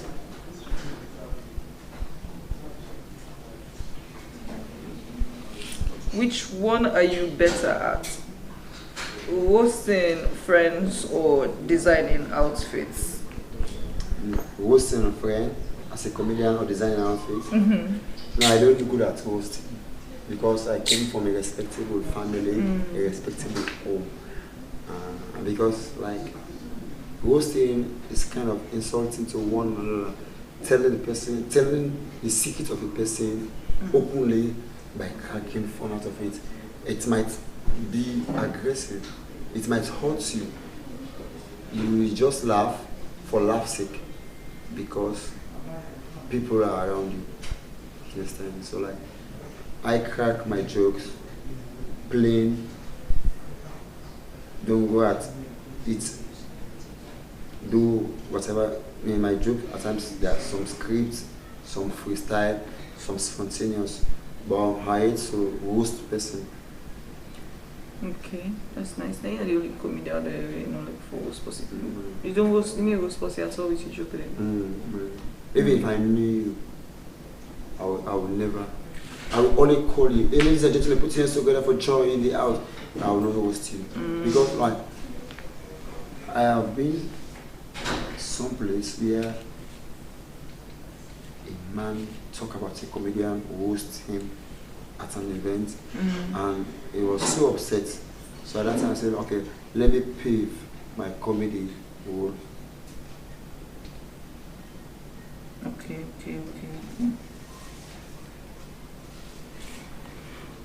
Would you open a fashion brand with a? I have a fashion brand. With a funny twist of comedy. No, fashion brand. The fashion aspect is different from the comedy. The comedy gives me the platform to do my business.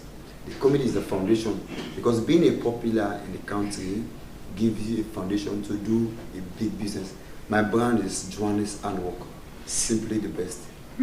And I will never go with comedy in my job because that's my brand. Hey, what I make for this race here? Not that comedy and Joanne is going to this copy clothes for me. You go give me shoulder pie, you go give me inside sleeve. But hey, what I do for this clothes? Wow, nice. Like I'd also for big people in this country. I'd also for Boku head of state salon. I'd also for Boku ministers, celebrities, famous people with my brand, and they always appreciate. Oh yes, he's doing well. So because if you go to comedy and somebody in close way, you don't pay for 1.5, you pull up money back. So if you go to comedy, me I don't like this man You here. don't like me again, eh? I need You again. drink. I need energy. All man don't see you, so me, But yeah, this is so nice. yeah, I'll probably sleep by that now. really makes sense. Actually, like this is Admire. Nah, I don't sleep. Too little serious. Admire, I need the interview, so now you interview the little God. I'm not calling him more mission on Sunday. Lots of mission, yeah. Please. I do mission on Bintimani. Poolside. Easter Sunday. Support me. I do one of the best comedy show. I always do the best comedy show. I do 100% comedy show. We can do salon comedy program. And they do the biggest. And they do the most expensive. But I do we can to comedy show. Me sure they always start on time, end on time. Because I have stage manager, I have time manager, I have events planner. 3 days to the show, they can't tell me, one is you come to the show, they take 3 hours, 40 minutes. And that 3 hours, 40 minutes, we see done, show done. If you want, you can't pay now, you can't watch, you snap with me, you go. Because like when it comes to comedy, I start with time, a very time constraints. Even the clients, when they take me per program, when you tell me say you program at 5 o'clock, I always did it 4:30 to 5. Let me talk with the DJ. Let me see how the DJ, the set he play. Some DJ no gets music, you know, gets battery by the mic. So I arrange everything for the next event. So somebody will say, hey, I want comedian. Juan is a very good, a very time conscious, not late. Building your own brand in everything make you unique in your way. So I'm sure in February, April 20, Easter Sunday, the 20 Jesus Christ is the works. I don't see there. We don't. Imagine Jesus Christ that be selling or Mary, Joseph. Mary, most of Mary, they sell abacha. Then angel appear. Mary, you can't go picky, but nobody needs tamper with you. What's Mary? Hello, you. And see you. That big life not selling business. They go meet Joseph. Joseph and Sazi they sell. They like Joseph, you can't born. You man can't born, but money tamper with you. What Joseph tell God? Don't be careless with this. Don't be careless with this. Papa, I beg you, I beg you. Don't you go put some money for the baby. I beg you. Then God tell and say, I may give you the money. It's okay, baby, love well no more. But that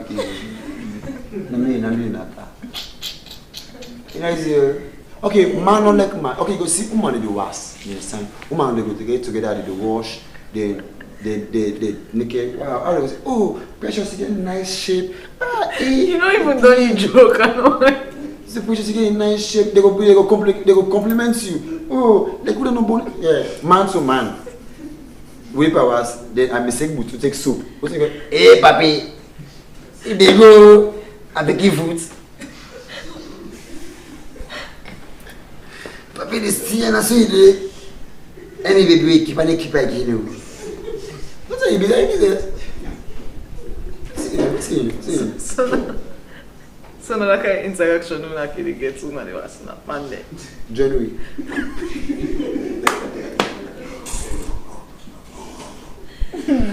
What can you bad name? January. Wow. Against you. Wow. Who had to go ask? As in a gold age, the picking foot age there. Then that kind of conversation. Happy, I'm telling you. Okay, go see. Okay, this is a joke. You go see when lesbian making love to yourself. When lesbian they make love to yourself, you go see the voice, the harmony. The harmony is so good. You say, oh baby, you suck me in. Let me pull up my nipple. I'm feeling good. The voice first get in your way. Look at him say, get it, big love. Abu rub your chest. Is there any feeling? Abu rub your chest, rub your chest. Abu, what's Abu answer? Say better get out. It don't make sense. Man. So like I was saying, me show, that's about me show small. How much you get really talk about show? Give me check my sign. Let me give you check that sign. Whose bank you be? My bank, Q money. Okay, I say, hey, give me money. I say, hey, babe, I want to give money, but get Q money account. But go to me. You see, when you go be a wasting, when you direct you now half side, baby, I say, can I will kiss you by the garage, not the music. Period. May is the man direct you. When can you take by go up, you take one powder, you go put TPW, you go up by that box, round it, you see one trench, you see one black and white clothes. You go down small, you see small kiosk. So it's just ask for me. You visit your witch. So like me tickets, I design me tickets, sell in terms. We get needle, we na 100 million. We get thread, we na 250. We get scissors, we na 500. We get machine, we na 1,500. We get planting machine, we na 5,000 on a table for 6. Then we get the tailor. I want to give you the tailor, man. A cheap. The tailor we na 10,000, that's a sponsorship table. Go support comedy. I believe they are funny, even me knows are funny. So like we build ourselves up. I'm not trying because if I use the Queen's language, I'm doing nonsense. You can't You're not trying. You're a dope comedian. I'm doing extras. You're one of Salon's finest comedians. You make me laugh all I the go for time. married. They put the booty. The person is have no go school. So if you see the booty there now they other drinks there. Now they mommy they begin take. Marry no started the mommy they all chat. Now aja mommy they sing the mommy they dance pass. Some mommy they aja. We they watching a booty the girl man. So please Easter Sunday support me. Me na comedian Johannes. We say no baby to the country. Please Easter Sunday 7:30 Bintumani poolside. You go enjoy the best of comedy. Support me. Maybe this is the first time seeing me. Maybe this is the second time seeing me. Maybe this is the last time seeing me. One last time is not about death. Some man will get it. Some man will go up. Some man will go America. You know go America. My question for you, not on it. You don't it, eh? Okay, ask Mama. If it expensive, change her. You pick one of the two options, then. If I don't pick any options, if no would answer. So, thread and needle or mic and stage? Mic and stage. You just say a certain question that it explodes and the question meaning. You choose obviously not choice if you make between thread and needle or mic and stage. Obviously you know it's him choosing. Mic and stage. So you know tell again, you know do again for your mama. No, mic and stage, this now in they give me the foundation. Now in they sell me out because the go I go by events, I use my African address. Where I use my I like to see the dress. Let me sew I don't do for you. So when I don't do for you, you like, I get somebody who is really so that person don't do a lot of connection. Or what if I go so to you? Say the entire time I come money, you make a laugh, you just crack joke, then I go so you fast. No. Anyway, we go so to me, I do business. Where I give you clothes, I can have change. You're free for go comedy, but people are close me. Money I forget. Hey sister, let somebody go give you some money for make for. Waiting that you was tailoring disaster you don't get. For super woman. I'm not disaster for woman gets beaucoup things. For taking a measurement first, you get two steps. We beaucoup tell man not understand.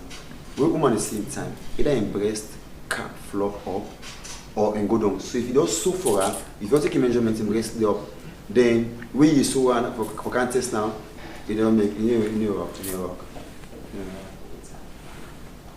The Lord's Prayer. Our Father, who art in heaven. What's the funniest audience reaction you don't get? Yeah. I don't get beaucoup funniest. I don't get funniest reaction with president. I don't get funniest audience reaction with every comedy show where I do, because I know I get different types of jokes where they crack for different audience. I go talk a rubbish jokes where you not understand. nothing out of the joke you go and you go get to that. So suit or sneaker, you see you choose.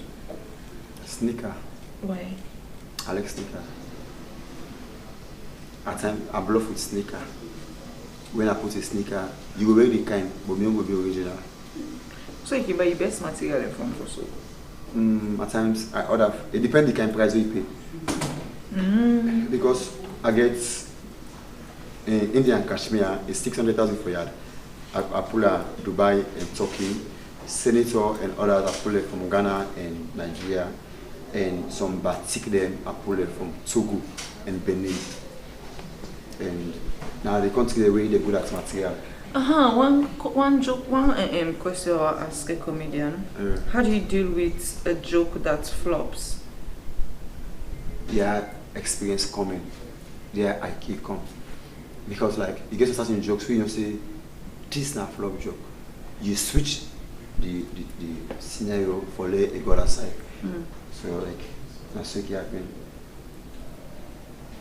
I want this small thing or Give me small thing. anybody else lose money when they use the game is where you use. I know one the car will take money again.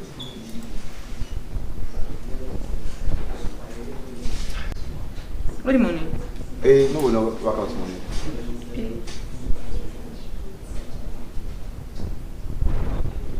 We don't go.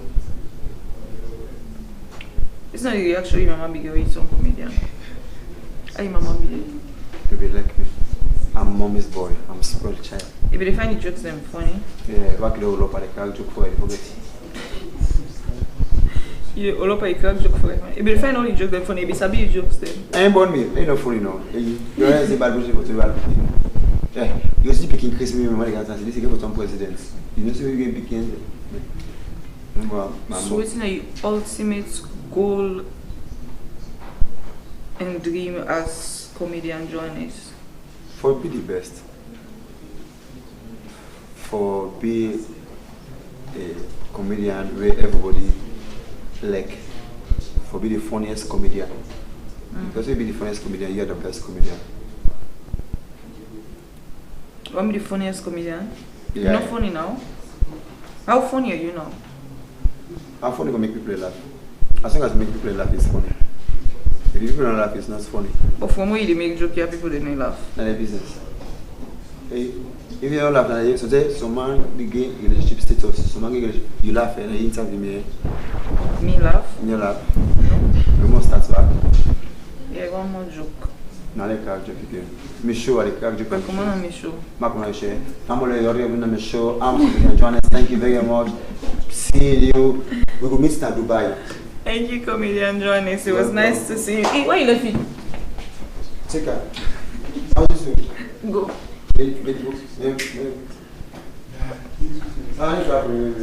Clap on for comedian journalist. That was an interesting session.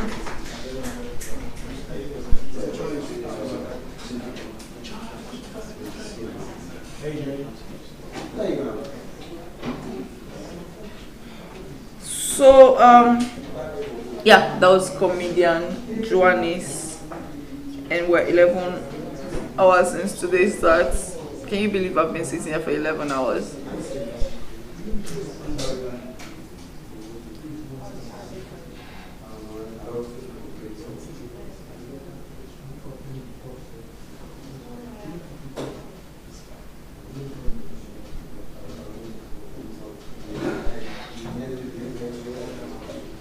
So,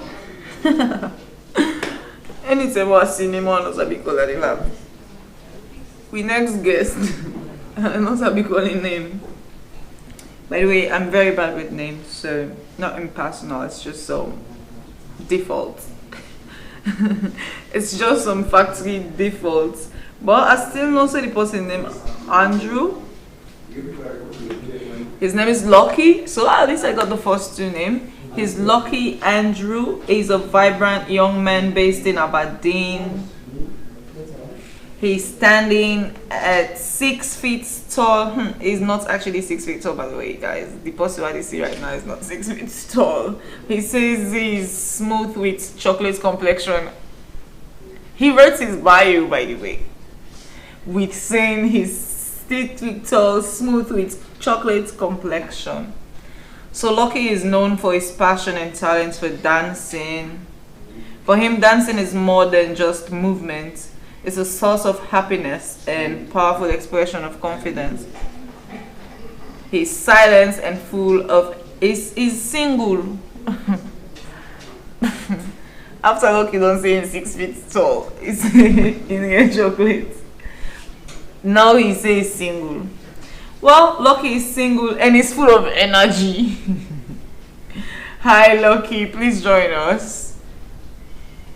It's good to have, this is the 6 feet chocolate skinned single Lucky. Hi, good evening, how are you? I'm good, how are you? I'm good. Are you glad to be here? Yeah, and I'm a little bit nervous because it's my first time. You're a bit nervous? Yeah. Do you know you're about to have an hour interview? Yeah. So can we talk? Can you keep an hour engagement? Yeah, like. You want to I can put it? try, But yeah. I mean, it is watch me. No, Yeah. no, watch nobody. Just watch me. Yeah. Let's just have a conversation, but let's just be loud enough for the mic. Okay. No mind them. Then they hear yourself. Actually, tell me more about yourself. Tell me more about yourself. Well, I would say I was born in Guinea. I'm a Nigerian also. And I've got 6 siblings. We're all just like, I like the way we are together actually. We're really bonding. We're like, I would say a broom. Whenever we do things together, we strive with these things together. And I'm working as a waiter also. Okay. In New Brookfields Hotel. Oh, okay. That's nice. That's cool. As you know, I live in Abadi. And you're a waiter. Yes. So you know, like, see, waiter and you buy you see you get chocolate skin. And you single.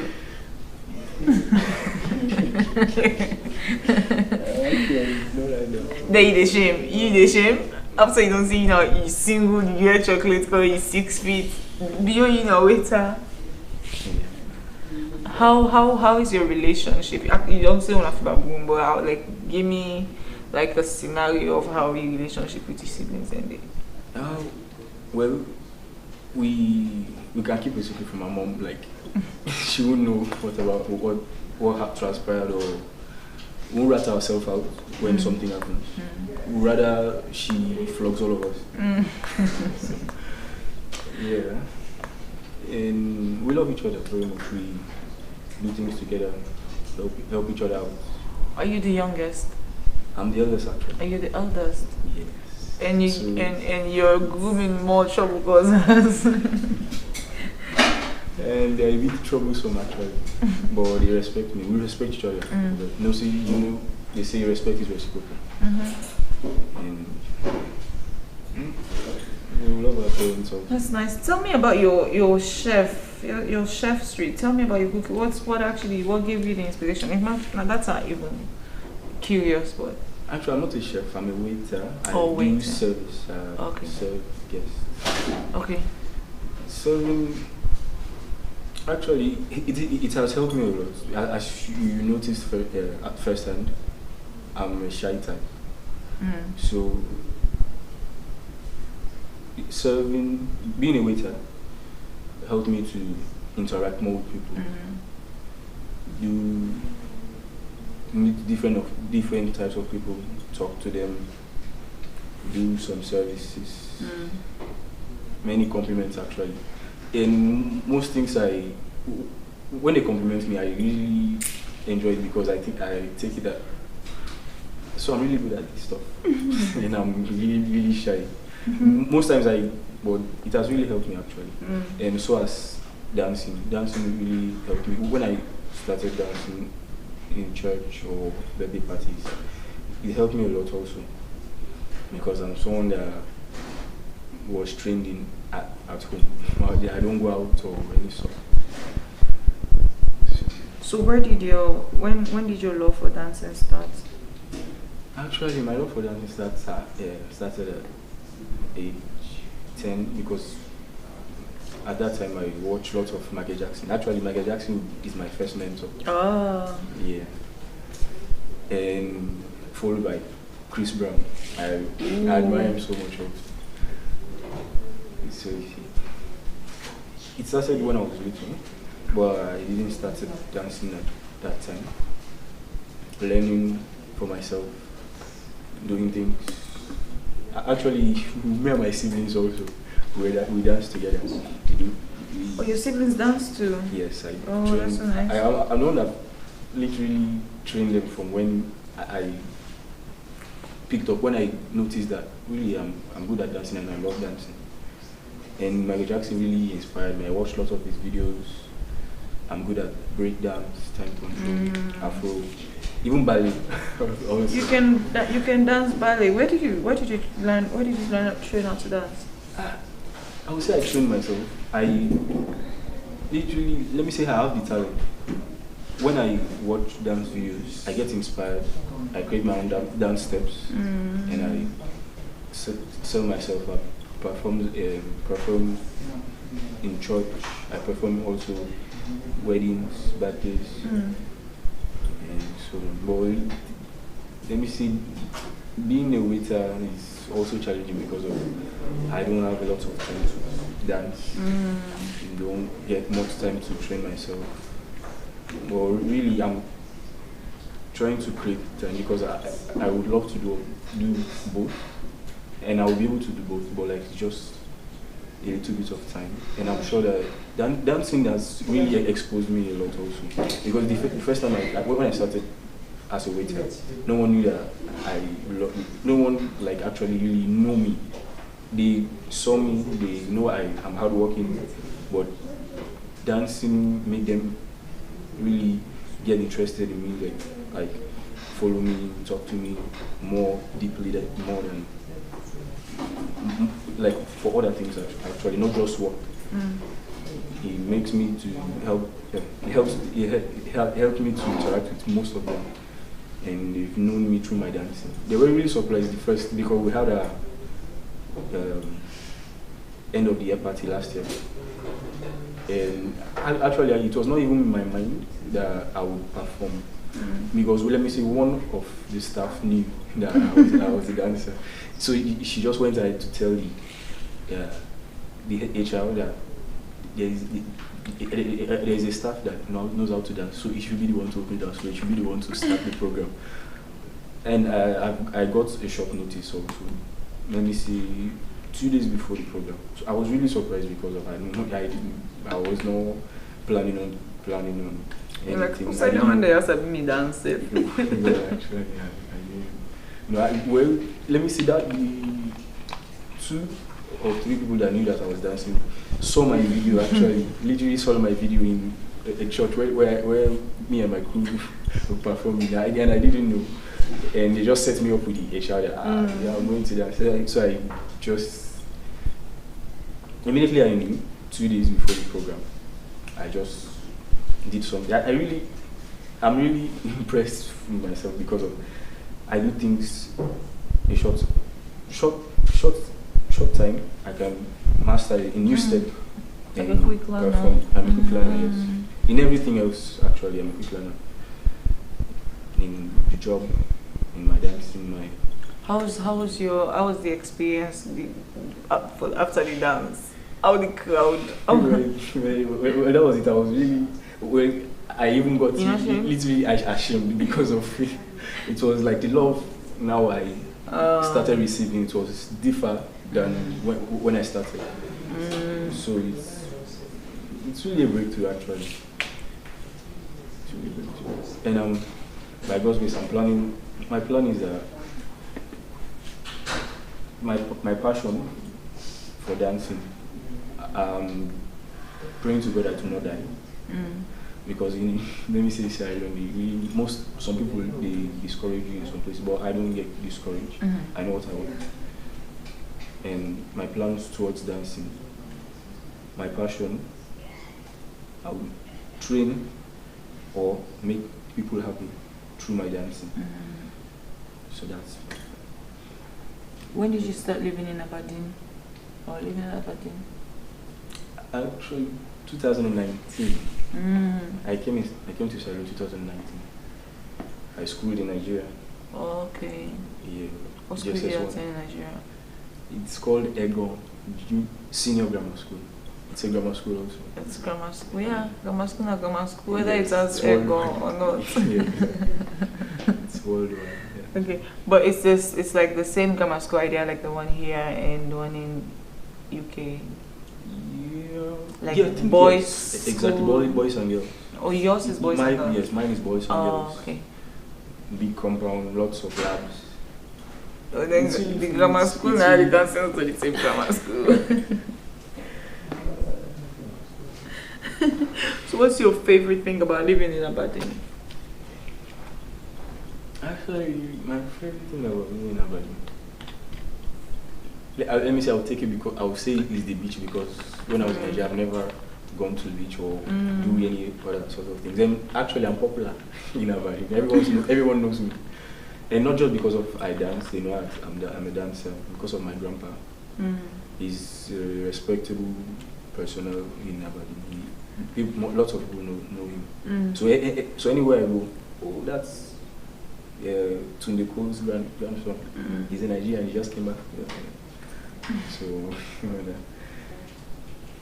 the waiting, did you go through any form of education for it, or not actually? Not. How it all happened, my uncle worked here. Okay. And just as said earlier, I'm a fast learner. The supervisor he recommended me to, because at that time they needed, let me see, 2023. No, sorry, 2021, 2022, 2023. They needed a staff that would run banquets and stuff. So my uncle recommended me, but that doesn't mean that he spoke for me or did any special thing for me. He sat me down and he said, I've given you a lane, I've given you the way, so it's up to you to know if you be serious or not. So try it. that was what he said to me.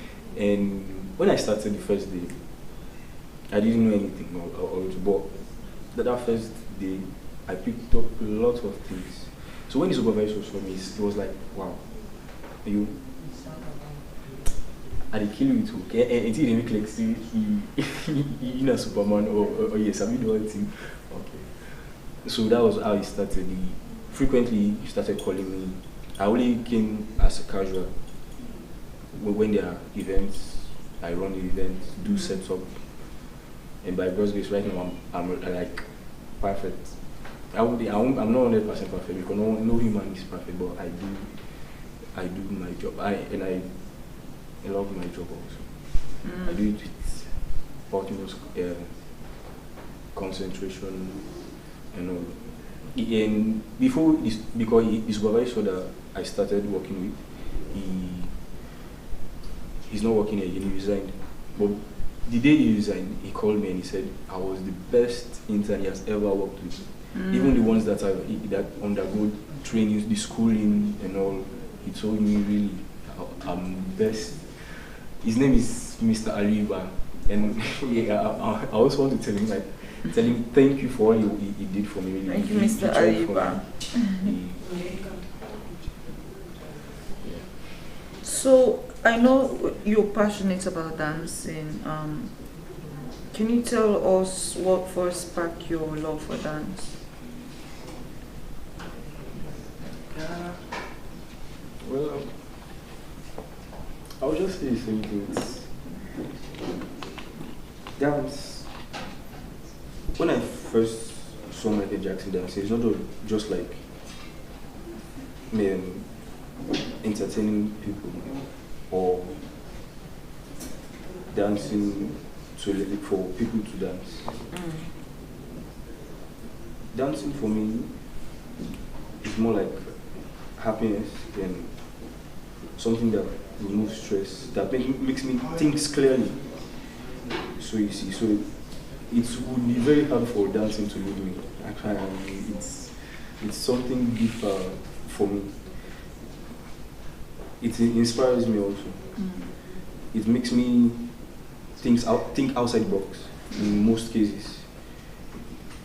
It really, dance is demanding really. It's energy consuming. But for me, it's something very different. It's not just the dancing, the steps. It really does something for me. And most people, the way I dance, people feel the connection. I try for so people will feel the connection from me than when I'm just dancing mere steps. So there's a way I dance that is different, that makes people feel what I feel at that moment. So you see, dance is really happiness for me. So as someone that is shy, reserved, how you describe how has dancing shaped your character and personal growth over the years? Yeah, it has really built me, really. It helped me in my anger issues also. It has helped me to not be shy. It made me bold also to talk to people, to interact with people in the right way, not like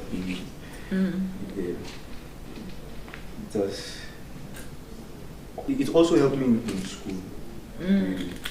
At that time when I was going to school, I was very, very shy. And my school actually do presentations and all. I never did that.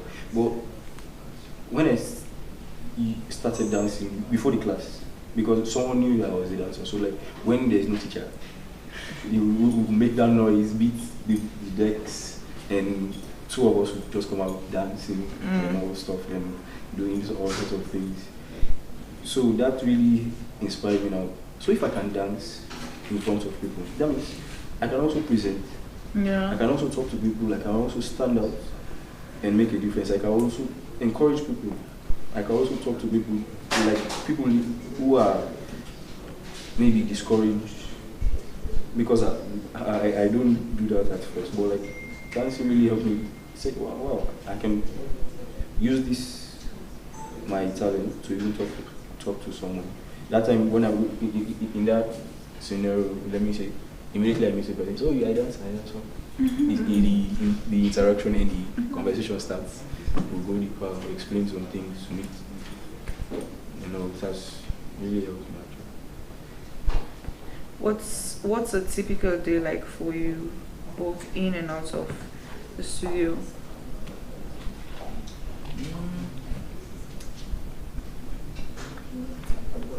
I would say just relaxing. Really, I don't really go to any studio or anything, but when I'm apart from work, when I'm out, I'm just there. Either I just practice or sing or listen to music. It's just relaxation. Most of the time, it's just relaxation for me. Just get some rest. I don't do more or extra activities or anything. Are there any dancers or performers who inspires you? In Sierra Leone, yeah. Like Chris Brown. Well, yeah, Chris Brown, Michael Jackson. Michael Jackson. What are your dreams and goals and future? Oh, you get a dancer. You get a dancer. You see, Blanco singing him. Yes. Usher. No, if you pick this way, you go left Usher and listen that style. No, now I can't possibly like what we meet in Nigeria and Sierra Leone, the ones that we make an interpret for that. So in Nigeria, Matthew, in a possible way back like break dance. So like we get close. We're really close. We do flares. Actually, most of the time we twin dance, those kind of stuff. And here, his name is Abubakar Kabo, or aka Flex.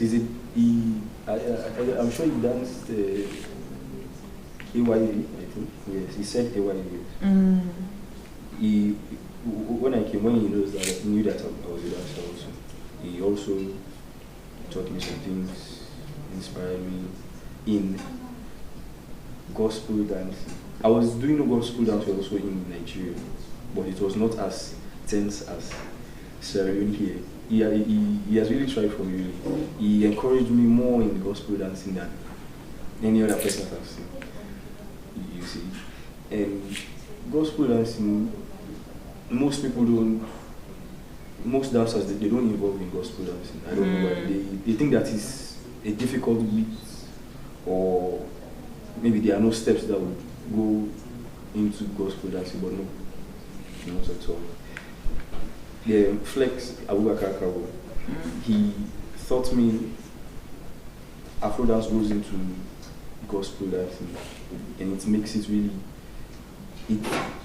it explains the song. It also helps to minister, to touch people's hearts.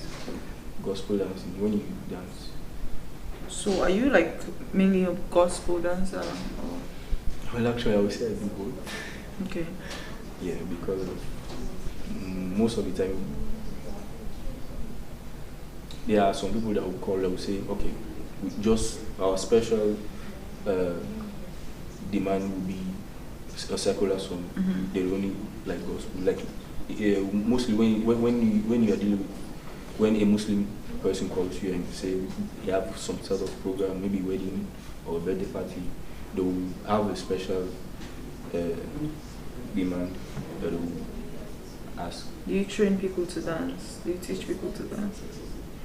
Actually, in Sierra Leone, I've not taught anyone here. You're just my crew, because we have a leader actually, but we do things together. We bring out ideas, and we don't like take steps from YouTube. We only watch YouTube videos to inspire us and give us more energy, or maybe the sound. But we create our own steps. So you are in a dance crew here in Sierra Leone? A church dance school. A church dance crew, okay. So we do things in common. We practice together. I teach them my steps, then or they also teach me. Combine them together. We'll make something lovely. We'll make something fascinating. We'll make something that's touching. You can teach me how to dance. I'm not I don't tire. Teach you how to dance. I want to be dance. Can teach me how to dance. Yeah, I can teach you. Right?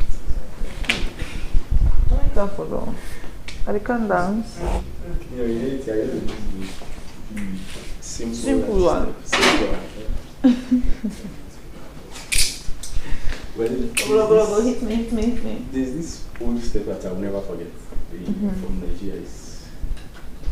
Last to get through this dance. Okay, yes, I remember when I was teaching. I get 3 women who want me to learn for that, but one woman I left with me because of the exercise that we did, so they were not for me. But I didn't make you One so woman like just the first teach me. So something like this.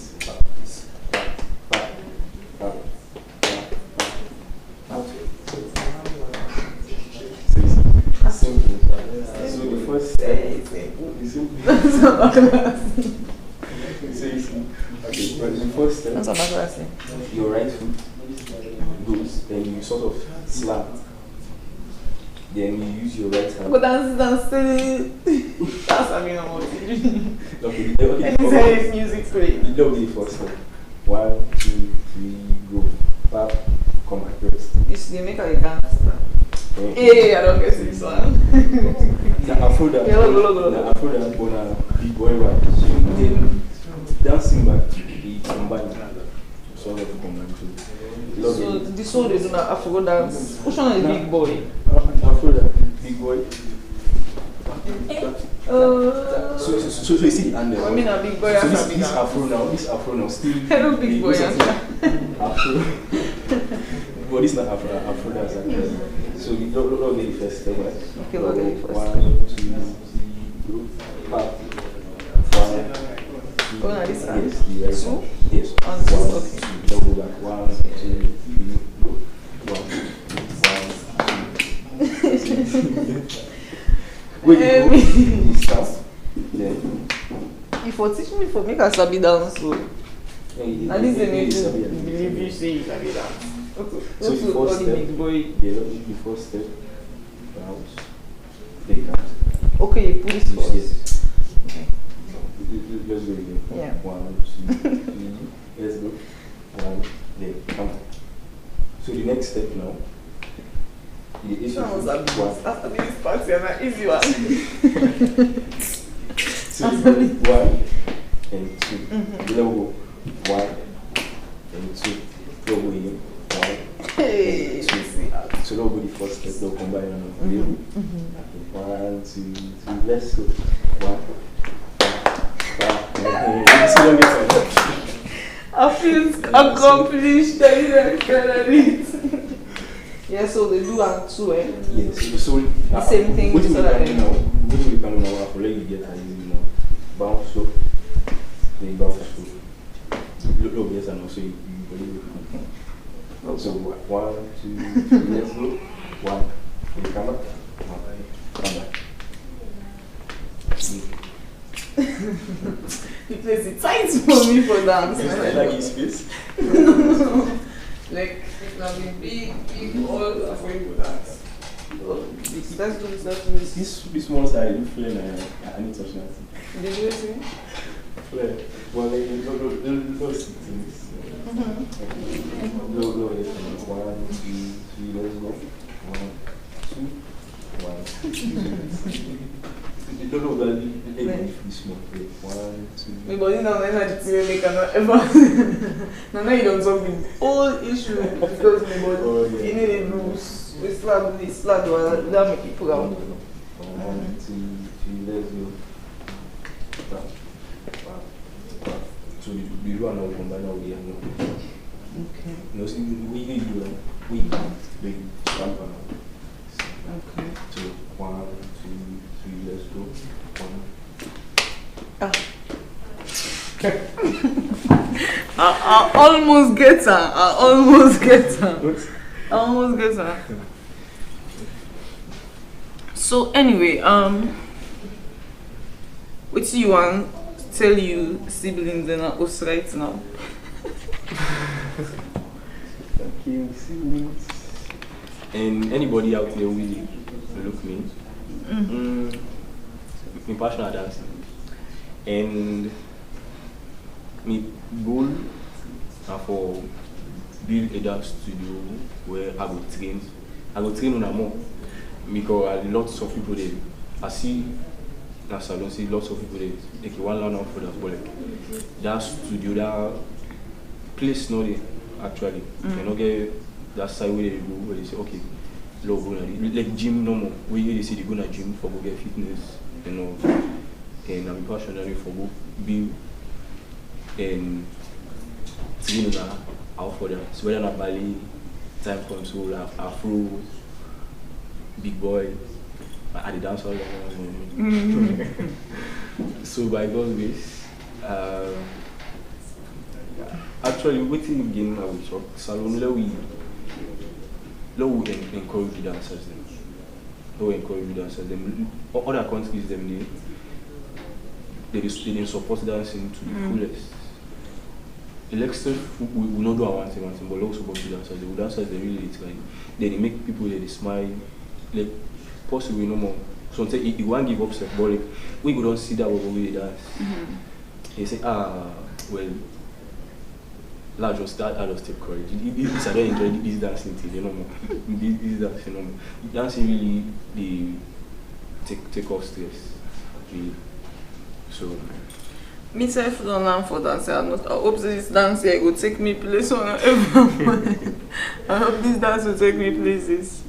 Do you feel proud of yourself as a teacher after this? Yes. This class. After You think I will sabi dance anytime? Yes. How? You know why? Because I don't train woman we one do dance. From way see like we did small, do something. We did grow up, we did arts. So me now I did testify say I don't train person for that. But like now I don't get person contact again for let it testify. But in case you see me, in a blessing. In case you see me, video, because I know say in Nigeria, in case you see me, I will contact me back. Wait, you want to take it down smoothly and I am no, back? I need to take it down smoothly. What's your you contact for? No, like I just swam like for check if it's this Sabi dance. Well, for check if it's Sabi. Like okay, let Igwe will testify, but sometimes the tell me open me dance studio. You can't train me students anymore. You tell them I'm even training. Really, we are trained that really. Not in 3 years I've been for training, but they all give up.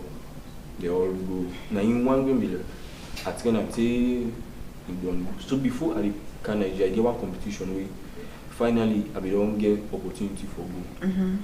But like, tell me quick and everything. And to me surprise, he win the competition. Woman go win the competition.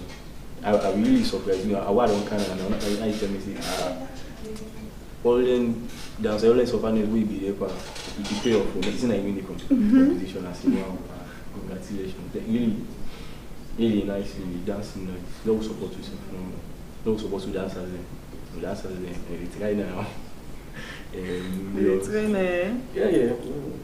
What's kind of support you want? Encouragement actually. Because after the encouragement, or other things that they follow, encouragement, respect. After then, other things then they follow. Because we person get that respect, and we encourage person. After that, they favor now, blessings then now, all things now go follow. But if you not encourage them frequently, they talk against this person, say this person is or this person not get nothing from you. Now so you get for left. All the words they not really good for tell person actually. But when you give person encouragement, you talk to you except you know even get money, but after all them things and after respect and encouragement, other things then follow. In terms of that, in terms of anything, sir, now like anything so far, the possible we don't get under, especially now because other things then follow. So you dance group in a church now na that's actually no, I can't meet them. Okay. So I just joined them. Then after I joined them, changes because the council I get more other things than before contribute to them. So which one I dance when I just dance church dance when I do some more controversial dance? Yeah, they do a lot of controversial dance. They because they out for sale actually. But the leader no look. Now you want to make that group you don't know what make that group with sing. You don't want to do something outside the pastor. You will see if you go dance on that group thing. Actually, our pastor is really because you know want do things outside. We take things step by step because we want to go out. Because any church stuff we call this so far say can't perform. We take permission from pastor because like we dey on the dance for the church. Okay. But in terms of the secular songs, for good dance one by day or we're not my house. So we go we dance wedding dance. We create a group on TikTok. We name that the winning dancers. What's that name? The winning dancers. Winning dancers. Are winners not go? No. The name of the church, Winning Souls Praise Chapel. Most of people don't know about that pastor, the Reverend Stephen Khan. So now the church the church they buy Mongiba grafting. What's that you do Aberdeen? So if you go Aberdeen go grafting, are you friend church na grafting? Actually, church be the John Street. The headquarters can move now because at the part of the headquarters. Oh, okay. And I mean a chorus style. Oh, you sing. So yes. lead chorister. Yeah, most of the time. Oh, nice. In a Niger man, I don't go down. And me na you know only man within the chorus. Oh. We the choir. It accepts them 15 days in one sing. God are lucky. God are lucky. How do you call you just God are lucky? Yeah. I saw my siblings in like a chorus. God are lucky. Anyway, greet your siblings then for me when I go now. So it's not siblings the name there. You get another lucky. Yeah. The one that's for call. If I'm not sabi you, bless. The one we fall after me. Bless. After bless Kenneth. They'll get promise. The girl picking. They'll get destiny. Get Raymond. Get magazine. Now one girl picking. Bless. Promise. Your name promise. Okay, what we call be a Naman. Bless Naman. Bless Naman. Promise na the girl picking. What again? Kenneth. Destiny. Kenneth and Destiny. Maxine. Maxine. Me and him Joy. Me. The one call after me. Na Faith. The third one na Favor. And we get the fourth one na Gloria. Basically Glory. Hey, now what are Nigerians? I'm not saying that they go vegan, no. I'm not saying Nigerians. We're just killing it. Yeah. Anyway, it was so lovely to have you. Thank you so much. I had a nice time. And I don't sabi dance. I will make sure I don't ever forget this dance style again. Thank you very much. So guys, this is how we draw the curtains for this session of interview. I hope to see you soon. Just give me a beat.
Hi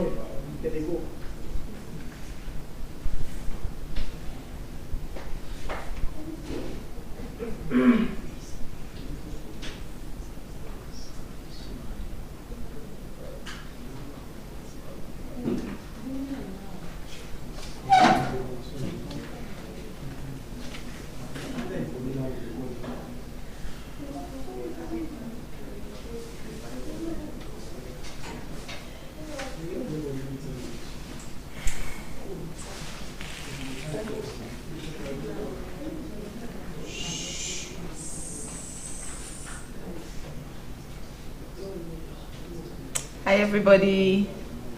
I'm back. I'm still active.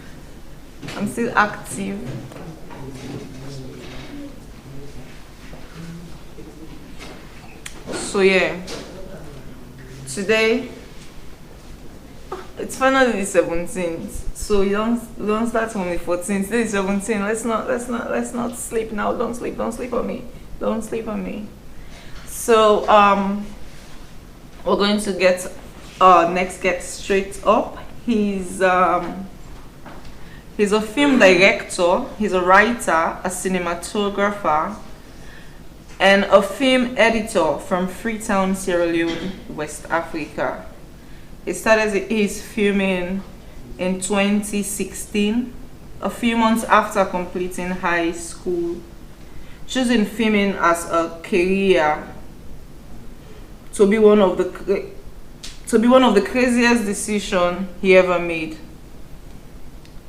Please help me welcome Director Wizik, aka Ibrahim Amid Koroma. Which one are the aka?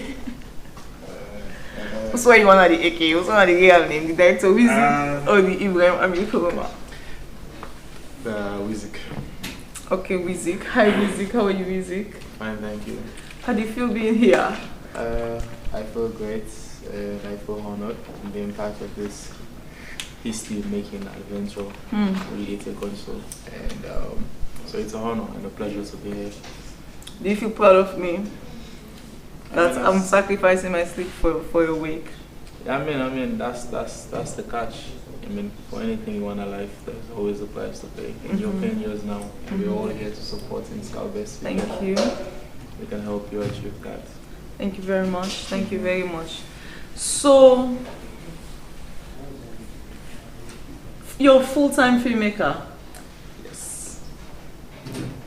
Take us through your journey as a creative and a filmmaker. Just take us through your journey, how it started, and where this whole thing originated.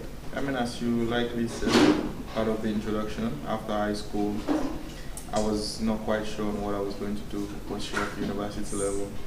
And then I had this opportunity to, link up with some guys who at that time they were into like TV production.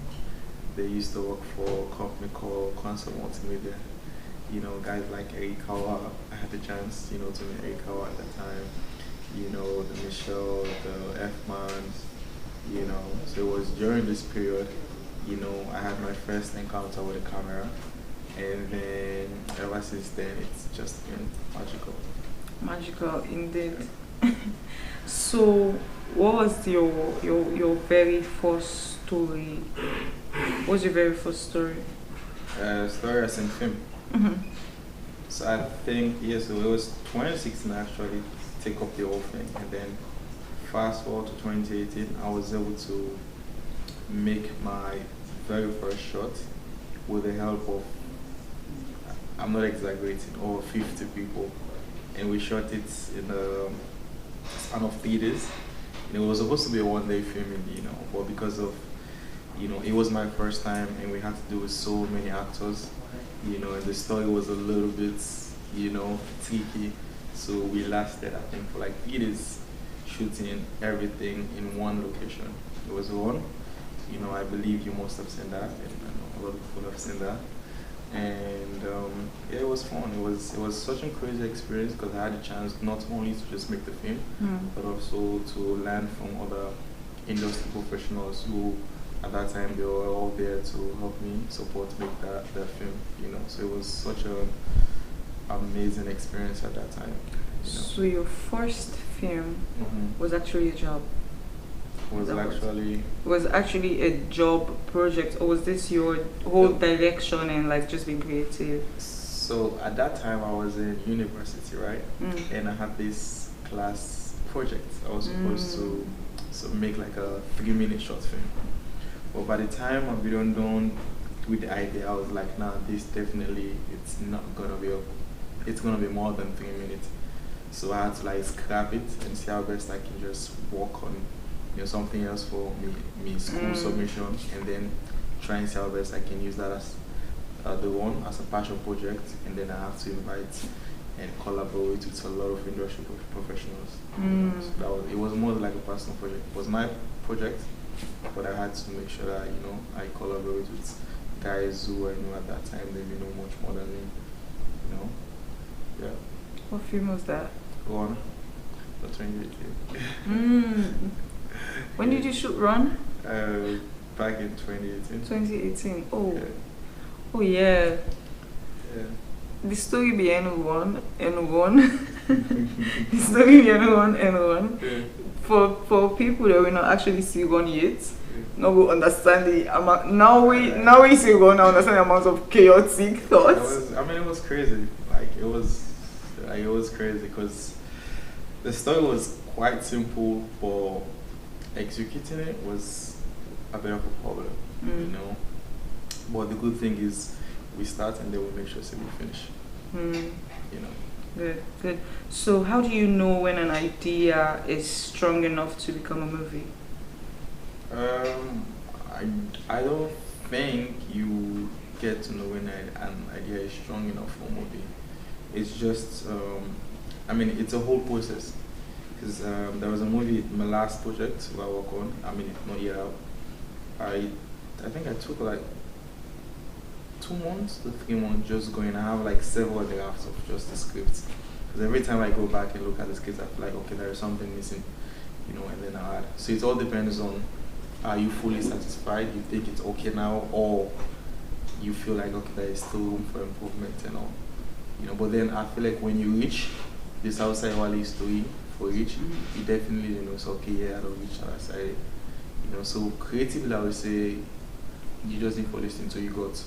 Because the very moment you get to that point where probably you don't really even envisage, you definitely know it's okay, I feel like this is where I want the story to be, this is how I want the story, But it can be very, tricky at the same time.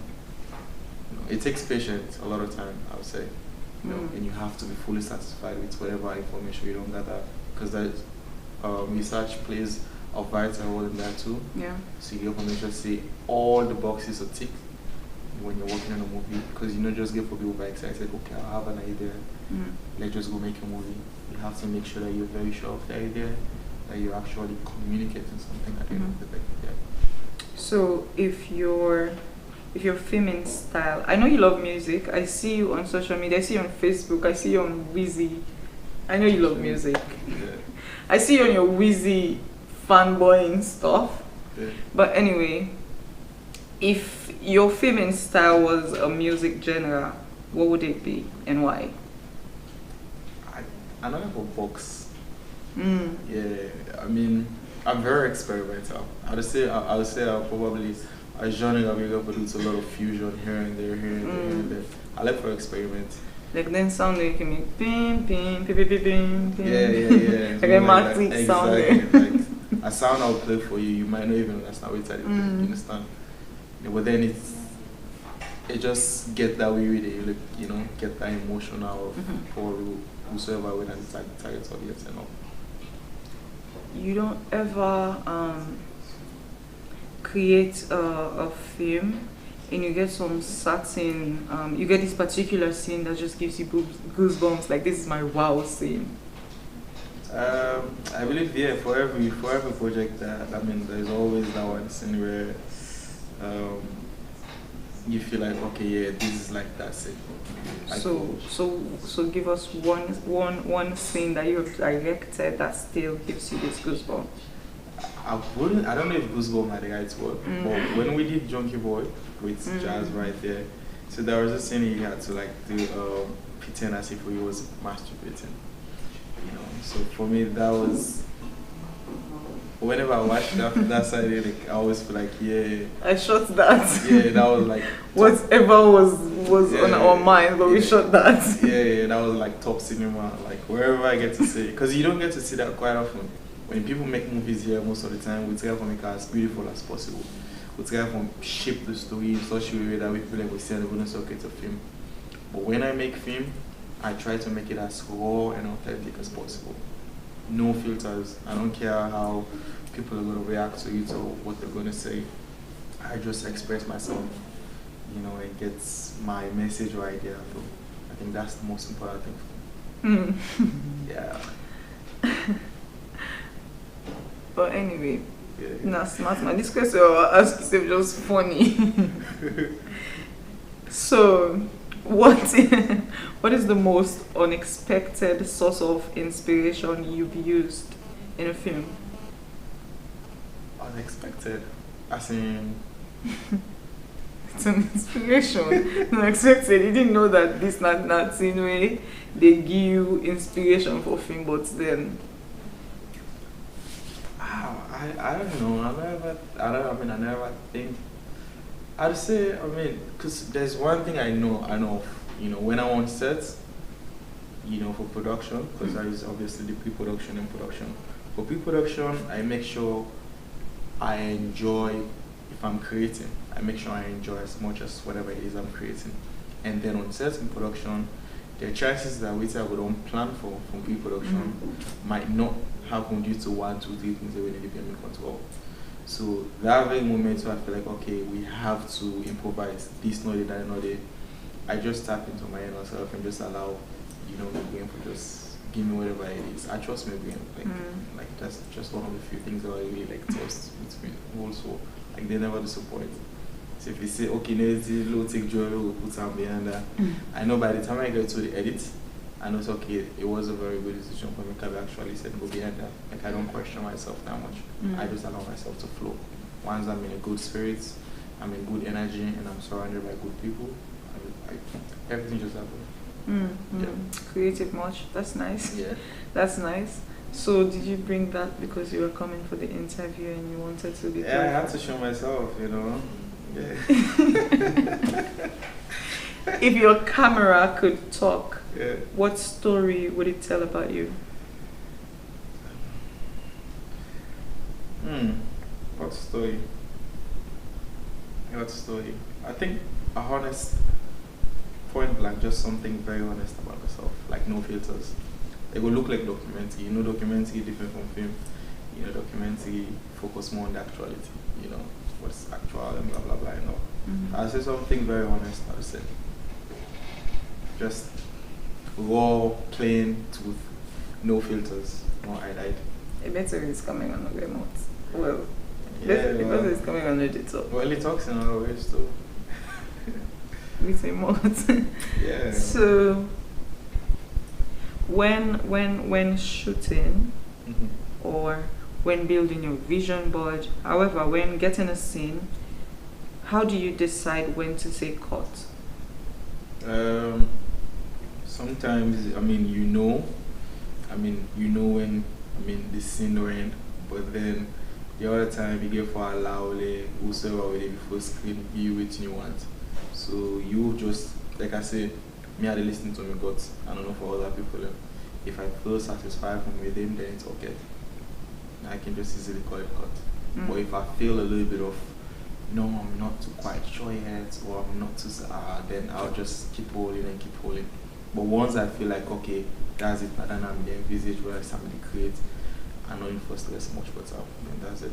I just say cut, and that's it. Are you like a controversial filmmaker, or you very straightforward? You plan and I can be anything. Like I can list everything. But for most part, I would say I'm controversial. I'm not straightforward. Most things that they make a film, I don't even know it in the film they what. You know, but I just get this belief. I tell you, I trust my gut. I just get this belief. No more say. I know it's that they do. You know, they're telling that instead I might not be able to provide some certain questions and or answers to some certain questions. But I always believe say there is this last aspects of production where I can take very seriously. I can take a whole year for edit a short space. You know, so it's during this time, in this process, that I can actually come up and think about all the necessary answers that we probably don't pose some questions to them beforehand. You get, because in the edit there's a lot you can do. You can take A turn and B, you can take B turn and A, you can take C turn and, like, it's endless. Possibilities are endless. You get, so it's always like that for me. Okay, so tell us, what is one rule of filming that you love to break? What is one rule? So on a normal, I know normal people, when they like for watch film, they probably like for watch film in a linear structure, wherein maybe the film they start from the beginning, the mid part, and the end part. Me probably is a thing that I can just decide, I might just start with the end part. You know, it sounds confusing, but it's just a visual style that I appreciate.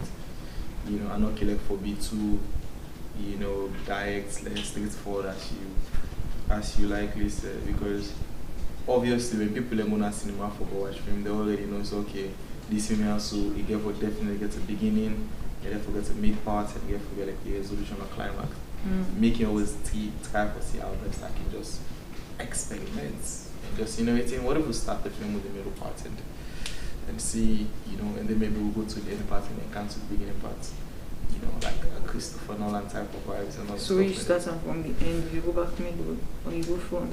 Or you start at the end, they say, no, why this start so simple? Then you go front. Yeah. They say, I wonder how then they right now in the middle of their life, you go middle. Yeah. I mean, possibilities are endless.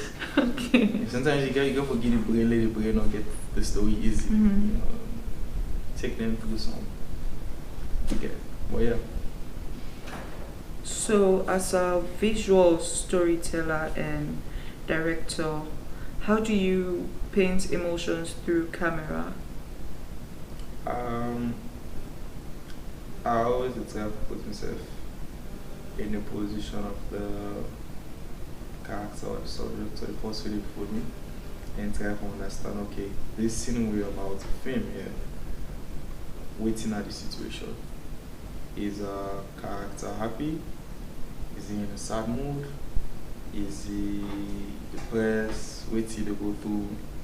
And once I figure out that, then the camera basically gets, it's just a tool, right? Sometimes I always, like him just there, he knows. Like when we're working on Joy Gborie, I will always make reference to Joy Gborie, because Joy Gborie carries a lot of emotions. We just there, in one location at one point in time, maybe just me and him. Because most times I love my sets intimate. I don't care for see like beaucoup people around, because when you have too much people around, it might take away maybe the best performance you forgive. Or if you are with an actor or an actress one-on-one, the possibility for them to give the very best of emotion, whatever the situation be, can be very easy. That is from my own experience. So we talk and see how best we'll get in and bring out that whole emotion. Because for me, emotions are everything. If you make a movie and people don't connect or relate with the people who ended it, then I feel like that's low-key film movie. So emotions play like a vital role in making a movie, because you want to make people feel something. If they get into the cinema, then go watch your project. By the time they don't where they come on, they need to feel something. They need for feel like two different ways. From the onset when they come in and when they come on, you have to shake something inside them. Okay. I can learn all it's clear. Yeah. Now that's not the plan of this. That's not the plan of this question. By the way, guys, this person don't teach me. No, this is a magician and don't teach me. Normal. If I will ask you. I mean, I still don't go for play people and cook. What? Now you all waiting now make it there so easy. Joy vaccine, it's even get coded. See somebody watch out for cut onions on YouTube. I still make a mess. I'm still making a mess in a cotton. Yeah, but yeah. I mean, you're safe. You're smart. So, which moments in your career made you feel like, yes, I'm really a director? I know. So the truth is, I never actually think like that. Actually, think too much as my job as a professional career per se. I just wake up and just leave. Like I try to put all these things in my head, like not help like move and you know, with titles and stuff. But probably if I answer your question, I'd say it's when was it? You know, I think probably with Junkie Boy, the way people like you see Junkie Boy, it kind of made me feel like, okay, I actually in a very good path. You know, because a lot of people don't want to even know, I barely know, and not just Sierra Leoneans, you know, people from all that, you know, from the sub-Saharan, and they themselves been say one of the few things that really gets me interested and make me realize, say, okay, if me movie, and that was like a $0 budget film, if this movie can make people talk and share like testimony, say, oh, I've been in this position, other experiences, oh, this movie touched me.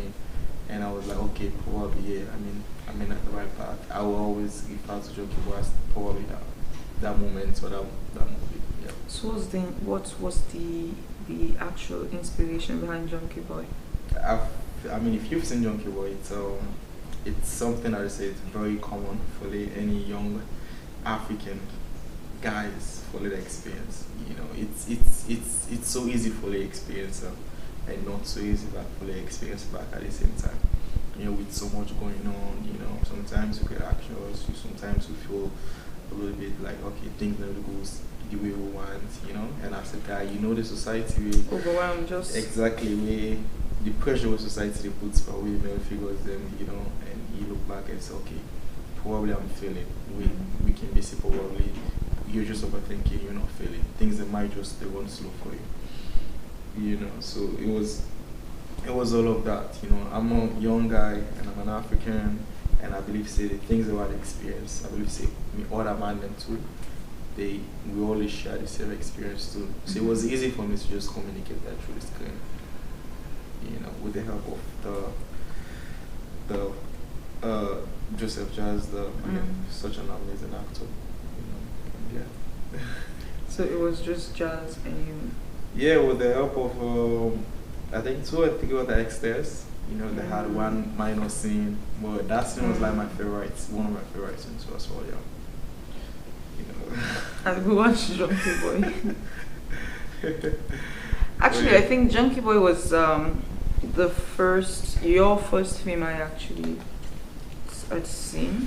Okay. I like Junkie Boy. I told Jazz. And how did that make you feel? Because she asked me about emotions and stuff. I mean, I didn't interview her, but anyway, I will give this one answer. I'm helping you. You see, I ask you one question, you say, I don't think about this yet.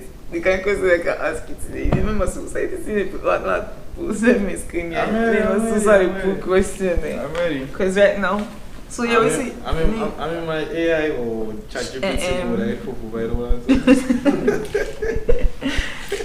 Junkie Boy. Yeah. Where you do Junkie Boy, I was in university. Yeah. I was still in uni and I studied away from home and in the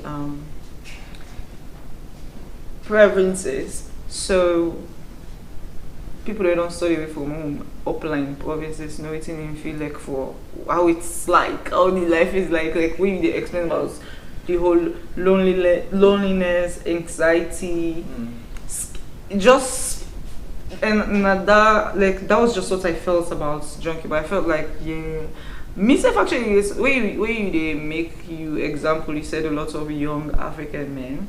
I was going to say probably women too. Then I was thinking maybe it's just my experience. But then I don't think I would be having such a rare and unique experience if a lot of other African guys go through this as well. So I think more females than actually they get. We just need for people them actually a lot is going on, and so the message that Junkie Boy had, that's what so you seen the way you like from Junkie Boy. That's what you seen the way you like, but honestly, everything packed together was actually a reality of something maybe that happened. It's just some existence without even tell anybody say this was a story behind this. It doesn't look made up. Yeah, I mean it's silence too, no dialogue, just straight action. But then you see the trying. You see when when how much he tries. You see when he starts getting tired. You see when he tries to still push. When he's like, okay, let me just not think about this and try for distracting himself. Then you see when he finally break, like, I'm human. He finally break. I think so. That was actually a really good movie. I am a fan of your movies, so Thank you. I'm a fan of your I'm a fan of your films. He's a really good director. You guys should look for director Isaac. Yeah. So even though I just praise and worship your music, what is the greatest compliment a viewer has ever given you?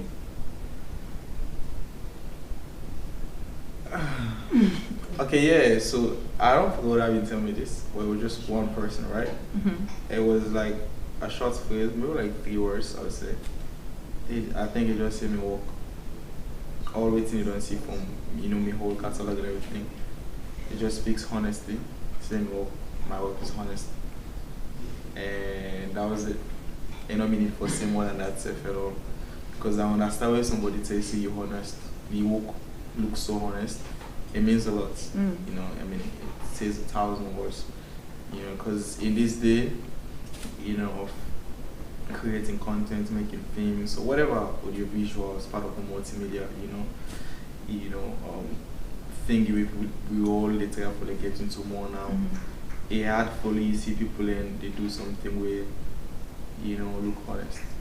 We always want to try for take something else from somewhere just because of okay, that thing they turn somewhere and add it to video so that it will help trade with something. And for me, art is political. So when somebody say you walk honest, that means there is no censorship, there is no glitz and glam. You just they tell you what it as it is. And I love thought-provoking movies. So that compliments for me way because sometimes say your work is honest. That was it. I mean, I don't get good compliment into as well, but you using that word honest, that's something where I always want to try for live by every single day to make sure I keep, me frame as honest as it can be. So because that person say honest, let me explain long one. Also the same to me and the person say. Yeah, I know. If you just don't say this way, you just say so that's like why I say that is. Well, I take me to back. The day you just say just like the greatest. Like the greatest compliment to your greatest compliment. Because that's actually been the try for explain the reality inside. Yeah, I get it. That's the reason I make answer that possible because someone just use one for something because you can't put words together for. And all your movies, even though some because your movies get so creative and dramatic to some point. So not so all your movie then people can understand something. People like it because you're a really good filmmaker. I realize sometimes people don't understand. I can laugh. I don't any apostle. I don't any apostle watch your film. That's no one. I mean that's no one. Joy, you don't see that it's always like a movie, a film. They show me the scene, I'm like, the scene nice. I watch the scene, the film nice, but the scene when they call it, like, it just be flower gas. You don't know, say no even ready for pay attention to the story behind the film self. But yeah, you film them actually honest as this person said they actually are. Yeah. I feel like all you film them way I don't see really honest they happen and the way you can put on to life actually shows honesty. Kudos to you, the creative. Thanks. So if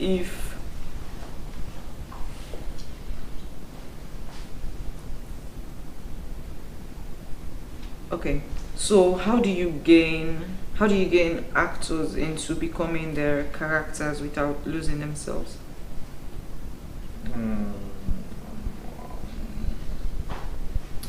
So traditionally, if you're making a film, you go. I mean, obviously put up like a casting call, and in that process, you get the possibility or chance to meet people where you probably never meet it, or people where you don't meet, and then they get to show their acting skills and stuff, and then you get for choose that will say convince you the most. But in my own case, my own normal route is sometimes I just sit sit around and look at the people who actually selling at the sea on a daily basis and just be like, you can play for me this whole bar and see how we did, because like I'm very big on experimenting. I can just look at anybody and say, hey bro, can you just do this for me? And if me and you will get that chemistry today, then it's boom. I don't see probably you're not gonna give me a tough time, because I'm not in the ask to the ask from people them.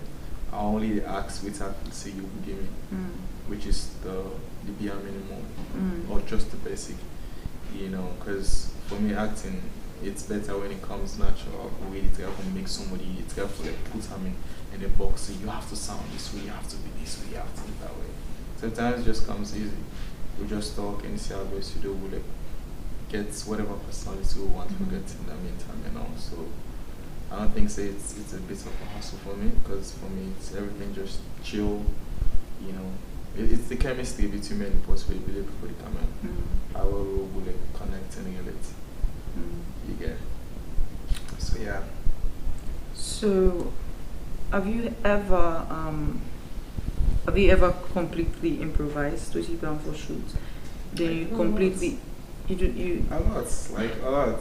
lot, like every single time. Like I tell you, because sometimes you're home, you don't build your treatment, waiting. Okay, we get it shoots now, or is it? Okay, we go for shoot now. You Brookfields Hotel, but there is possible and solo with it, and I always don't. They land, for me surrounding. There is a possibility to say you can't and you Brookfields Hotel. The things that we expect you can meet here another day. So you have to think of a plan B. Like you'll be very fast. So I mean, most of the time I like to improvise. Like I don't care really to like play by the books. There's one thing I don't know most. I'm not going to make something stupid like that. I'm very very sure about. I can walk into any place, any building, any site at any time of the day with just a camera and just film. It's about me expressing myself. So that's the most important thing. It don't even make sense to Mr. A or Mr. B. If it makes sense to me, and that's how I feel like I want to express myself. That's how I feel like I want to be hard, in that situation. Visually, for me it's not good, then I just go ahead and do it. I don't care like waiting other person say how I feel about it. As an artist, you don't need to worry about criticism and all, because in order for you get like a great art, you get to actually attract both good criticism and bad criticism at the same time. You get, so it's not about, hey, this is nice, this is nice, this is nice. It's about, because sometimes people will hate, they also say things that can make them feel, and that one they mean, I don't really care, or that one they make you feel, it's a you problem for you. My job is I have to express myself, and I express myself. So if you don't like an album, you don't even come tell me or cry about it to me. That one day it's up to you. You have to go, you have to go deal with it. It's not my problem. I don't really care about that one day. My job is to express myself. Yeah. So, while shooting one, what was the craziest lesson you learned from it? Let me think. So as a newbie by then, I learned, because I had Sparta. I'm guessing director Sparta, probably one of the best directors we have in SL, and he's someone I looked up to, still looked up to, and he was actually helping me with the directing, so it was my first time, being in an actual set, and seeing him help me direct things that I couldn't handle at that time. So him just being around and making sure that we get all the shots that we need. Like I tell you, it was supposed to be like a day shoot, but due to one reason and the other, and now being the production we had to go for like 3 days, and he was there every single time making sure that we get things the way we were supposed to get. And big shout out to the rest of the crew. So that's what Janelle, Papi, Slim, Sivo, Catch Cole, and a whole lot more. Like, I know me guys that link up with too, but my them go help act on me as well at that time. Yeah. That was a lot of. You said 50 people? When I tell you 50, I'm not exaggerating. Yeah. And as to go into with the crossover to the next day, so man don't even care again. So man don't get tired. No, I'm not coming. Because they could then go on. Yeah, People man, that you know run. because the whole movies are run. You they just run. People They in can this day room. one, then one day two, then one. So man, they see it and they can day three again. And we have to make sure that it doesn't look flat. You know, for sure. So hey, this film always starts now 6 people in the one, and then by the time video now 2 people obviously. So all of these little things I'm really for taking into consideration. You know, on how to do it. Production, you have to do with a large number of people. More we get money for literally pay them because, like I said, it was a self-funded money. No, me even there. It was just a passion project, and I had all these guys carrying on for nothing. You know, some will carry on one day, the next day. Especially in your first movie. Yeah. What if you know Sabi snap? Now so them go they talk and what if you know Sabi video? No, but the good thing is on what they really trust. You know, so Yeah, they you want the way they last to be ending with us. and then it was them for The first one, they were something. like, nah, man, I think it's a wrap for me. This guy won't know they want for let's do music no can go. And to this day, I go back and look at some of the behind the scenes and I'm like, yeah, we really made magic, man. And it was crazy. Has failure ever taught you more than how success has taught you something on a project? It's a brilliant question. I mean, I'm just saying answer my question like ever you himself after that. So first of all, I don't see failure as the opposite of success, right? I see it as part of the process. If you want to be successful at anything, you get to at least fail. And there's a reason why make you fail. And when you fail, you need to make sure so you learn what you fail so that it won't repeat itself again. So it's with all these challenges and all these obstacles, you know, maybe because I mean there's a first time for everything. I remember the first time I worked on my first music video. I remember the first time I worked on my first film. All the things that were not being get right from the very first time I got my first project in there, and things that were done to work on over the years to make at least be better in anything that they do. So with all these failures, now that I learned most of the lesson in it, it's okay, I'm not supposed to put A before B because of it will affect C and D. Or I'm not supposed to put C and D, it will affect A and B. So it's with failures, you know, that they do like, I feel like failures are just like the stairs to success. You need to fail before you get to that point. So as possible, so pessimistic, as I can call them. You feel, you know, mindset. I mean, you don't get to look at what other people think about you. The reason make the use the word fail yourself it's because, I mean, we're humans. You know, we're bound to make mistakes and fail sometimes. But now, about how you will react when you fail at something and see how best you can make the most out of it the next time you get the opportunity. Sometimes opportunity only come, once, not twice. You know, so if you already don't stay grounded and put things in place, you know, you feel yourself not even look like failure. It might look like okay, it's okay. So, what's your biggest creative risk so far, and did it pay off? And it not pay off? If it pay off, your biggest creative risk you take with all the tests, you get the test. I think my biggest creative risk would have to be my last film that is yet to be out. You know, it was a self-funded film. I had to step up and be the executive producer with the help of friends and again around. But it was, it all started with me. If I don't go me say I want to do this, I don't think anybody from me don't come on board. So I at least make it for it. And it's a project where I believe so much. Like I said, it's still yet to be out. And but because of the amount of trust and belief I get in myself, I began for bringing in a lot of people back on board to make this happen. And I actually want to take over a year now, in a couple of months ever since I make the film, and I'm still editing it, and it's a short film. So that itself is just a risk on its own, you know. But God willing, hopefully, it should be out soon. Maybe in a month from now, hopefully. We hope so. But yeah. We'll use and celebrate the Guinness World Record wins. Inshallah. What is one cinematic technique you wish African filmmakers would know and explore? Explore? I would say keep the camera on a tripod. Static, yeah. Sometimes not always you look for video on the camera.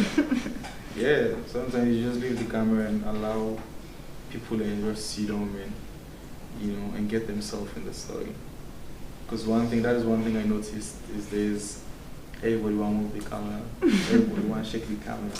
When you say move the camera, I visualize the difference now. Yeah. And most time people not really get motivated why they want to move the camera. Or they just want to move the camera because they feel like maybe moving the camera can get you cool shots. But what's the story behind you moving that camera? There is no motive, then you don't need to move the camera.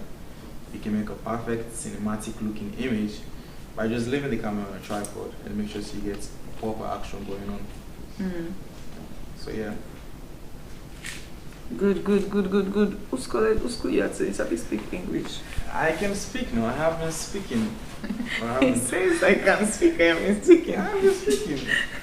I attend principals and St. Edwards. Yeah, the two greatest boys' schools, in Freetown, Sierra Leone. I don't think anybody will oppose to that. Yeah. Yeah. So, why you not talking in English? I mean, I always tell when I just say whenever they talk. And why you not saying the greatest school of the one world? Because somebody attend Prince of Wales and can interview you, the way they be introduce Prince of Wales, the same the world and the universe. About can be other school the way you go.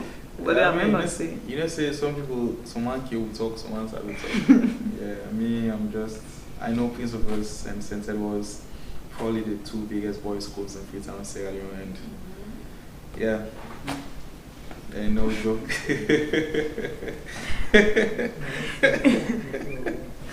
Please, this school Thanksgiving not done. Not so yes. I mean, it has nothing to do with Thanksgiving. I'm just saying facts now. I believe everybody can agree with me now. So, say the Prince of Wales and St. Edwards, two of the biggest.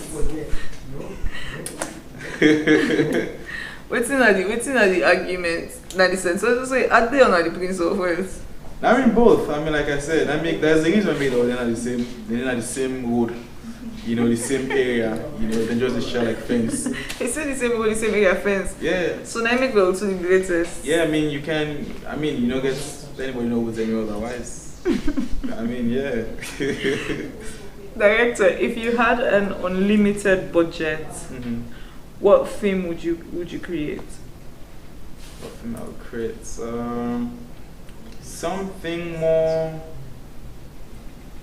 Something like an everyday, like I always want to make like an everyday experience.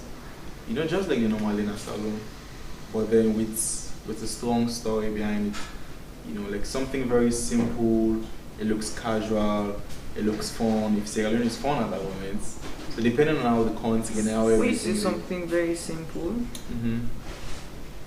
With the way you explain style and the film, the work around say for you, and the questions, the unlimited budgets. I imagine say you go shoot some science fiction, so here's the thing. Because now there's only software, there's everything for everything. So if I got a big budget, let's say if I get like a budget of like $1 million, bro, I'll eat like $700,000. I'll just spend it. Yeah, I'll make sure I use it on myself. Because I don't think I need, because I'm not going to recreate reality. The thing we can cause make budgets, they go up, something like that. And because people want to do too much, which is fine. I mean, it's art, so mama over-express himself. But for me, my own approach, definitely I feel like a small cash can make me a blockbuster. Yeah, because I'm not trying to recreate. It's about the creative. Yeah, the reality. I just want for you waiting that available and just tell that story. I want to make a film in the next 10, 20 years where all my close people and go and watch it. Oh, I remember when we did this movie, but you understand? I was like this. I mean, I be that kind of person. Like something just real, you know. Well, I just remember science fiction. The next question is, would you ever experiment with a science fiction animated movie? I mean, there is possibility, but right now I think it's at the mental state, but there is possibility. Because like I said, I always experiment. I might just wake up one morning and just waiting. We go make a live and an animation film together, you know, it's possible. But for now, I don't think I'm taking that part. What is your dream camera? Any camera. Any camera, that. Yeah. The camera is just a tool, man. I don't put myself in the, you know, that box of all. I mean, there are great cameras that I would love to own, but any camera is fine. Like, I don't, you know, once they get caught. So, if your life was to turn into a film, what would it be titled? I guess it's a movie people you want to see. Because there's nothing interesting going on in my life first and foremost. We want to see how uninteresting your life is. Yeah, it will be so boring, it will be like this movie you watch. See, now I was kind of finished already, they play one apple and go. This film person you talk, this film person you do this, that thing you go, you get. But yeah, I mean, it will be some kind cool, slow, you know, not too much of a dialogue, you know. And a lot of crazy scenes, you know, unexpected things in it without left to right, you know. All that cool dialogue, unexpected crazy things, I don't know what watch. Yeah. Me, I was just sipping this because we want to see the movie. Please make I think my real life story movie. We get parents a guy at 23. Not really. 23, sir. So even the parents should not see your movie. Yeah, the parents are not supposed to see the movie. Actually, now parents not for even see a movie. It's for just kids. Exactly, kids. For people closer to the ground.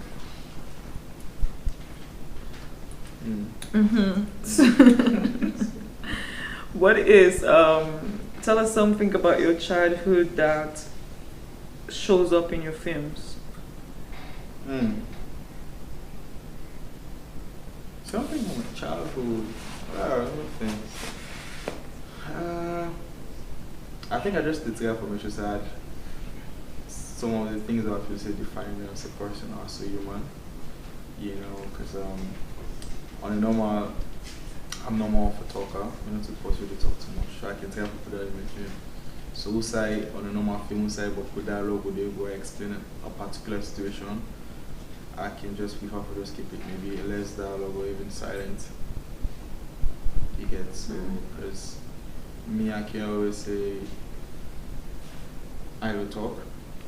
The only way I can express myself if I will put a couple of frames then together, they can say something much more louder than me myself whatever I would say. So I think that's one thing where sometimes I can feel like simple, I'm dyslexic or something. I don't know how to put my words together. If I didn't have like tight situation and I might just run out of words or begin to slow my own, you know. But yeah. We've had like more than 30 minutes interview. I don't think so. And this position actually oh, this position not tight. Okay, it's like I ask you. Yeah, because I feel first chill, I feel relaxed, you know, and I'm just having a good time, you know. So yeah.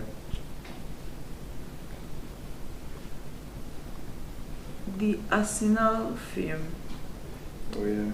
This is the guy behind the Arsenal. Tell us about this journey, the whole Arsenal Labron link with directories. So with the whole Arsenal Labron thing, I mean, the one of Labron Force is like my guy. You know, I've known him for quite some time. You know, we have a very cool relationship, and whenever I can talk, before the Arsenal project, I always want to make sure that we connect and make sure that we work on something.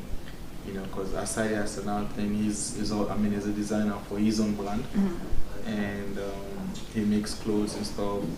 But he's based in the UK, so whenever I can talk, if he wants to work on a small fashion film, commercial, just follow Sean almost say, okay, this post really make them design there, so they come up from salon. I mean, I've always been that guy, not just me, Okano, anyone that could listen to my score, like, they always link way up and make sure say we make something. Because if they sell the brand as an immigrant, you know, we come up from salon, we go to UK and go tap into the fashion space, and now he's making big waves. If he ever get to make a film on his clothes or anything, it's best he always come back to and come. So it was the same thing with Arsenal. Prior to the fact that we already had that relationship. So when the Arsenal thing, I think they had him to do the whole thing and all. To me, it came out a surprise because back in 2024, it came to media. The first day we work on a short fashion film for some of the clothes that we released there. And then we also work on the Olympic, because he did the Olympic design for the salon team as well, with we represent. So we had to shoot all of these things then. And then we come back again, I think about a month later, it's okay, Arsenal are with the jersey, now they need to make like a fashion film. And obviously, I'm the guy we work with all the time, so we had to, I mean, the boarding guys from Adidas, the boarding guys from, you know, the Arsenal, blah, blah, blah, you know. It was a mix of a small and big crew as well, because there are some scenes that we made for shoot a lot of guys and we have to move around with them. But it was a fun and probably one of the best shoots then. You know, because it was just show everybody just really have fun to do it, you know, for do. And I believe when the videos came out and the pictures too with Samaka, was also the photographer, everything turned out to be massive. So it was, I think, probably one of the key highlights of my career over the years. Big shout out to Labon. And Arsenal defeated Madrid. And that Poel team, no ever design shirts for any Poel team again. Don't spoil your brand. Don't mix your brand with teams. Let me ask you the next question. Can we move to the next question? Sure. Can we move to the next question? You see the match? Can we move to the next? Director Weasley, can we move to the next? Just next time, don't be investing your time to shoot films for let me tell you something. You need to make this thing funny today, last night, because it's past 12 now. They were the jersey, women design, and then take beats materials. So it's, for me, it's a story. It's iconic. They left England, then go all the way in about, and they had to put on the away kit, the black kit, the Labron design by force. Arsenal win Champions League. No, it's not about Arsenal winning Champions League. It's about the history. I mean, history making. Do you think Arsenal will win Champions League? I'm not an Arsenal fan, but I mean, at the sleep of there's prospect. There's prospect for them to win the Champions League. Yeah, but likely to, I would say Paris. But Arsenal maybe third favourites or maybe second favourite. But Arsenal then probably Barcelona. Yeah. But Paris as my first choice. No, Paris may win Champions League. Right. But I'm sad you guys are out now though. We'll see you guys next year. It's a whole heavy 15 Champions League. We have to make win for people that have never seen Champions League. You guys can go have dinner with the Champions League or 15 Champions League. We only did it for charity. We have 15 people not get one, and we go play with like say we not ever get Champions League. I mean the 15 or it's hard to say, it's in the past now. It's just few months ago, brother. It was just few months ago. It's past few months ago. And it's always in a history. What's not the inspiration for this hairstyle? The hairstyle, what's the inspiration? It's how I feel right now. That's how I feel right now, which is not me. How you do feel? I want me. The reason why I asked for the inspiration behind the hairstyle is because I don't understand it. So now I don't understand how you're feeling right now. Well, that means if you're poor, you get a clear understanding of how you feel guys out. I mean, it is what it is. So this is how you feel? You feel gingered? Yeah, I mean, my current state here and I'm still here now. How many compliments you don't get for this? Yeah. A lot. Like my boy Francis today, he just give me thumbs up, you know. I have one hit today, just. But you know how you gonna say something not fine as man. Yeah. When are you boy, and then they give you thumbs up. I mean, he's been always been supporting me. Like he's a loyal one, you know. Like he's legit. Massive, like the same ear me, you boy, they see. Yeah. But your hair looks nice anyway. Yeah, thanks. I mean, Looks it's nice. always nice. Sometimes you just go for be different, you know.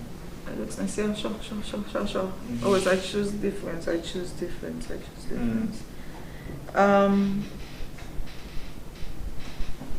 What does Director Wizik ultimately wants to leave behind on and off scene?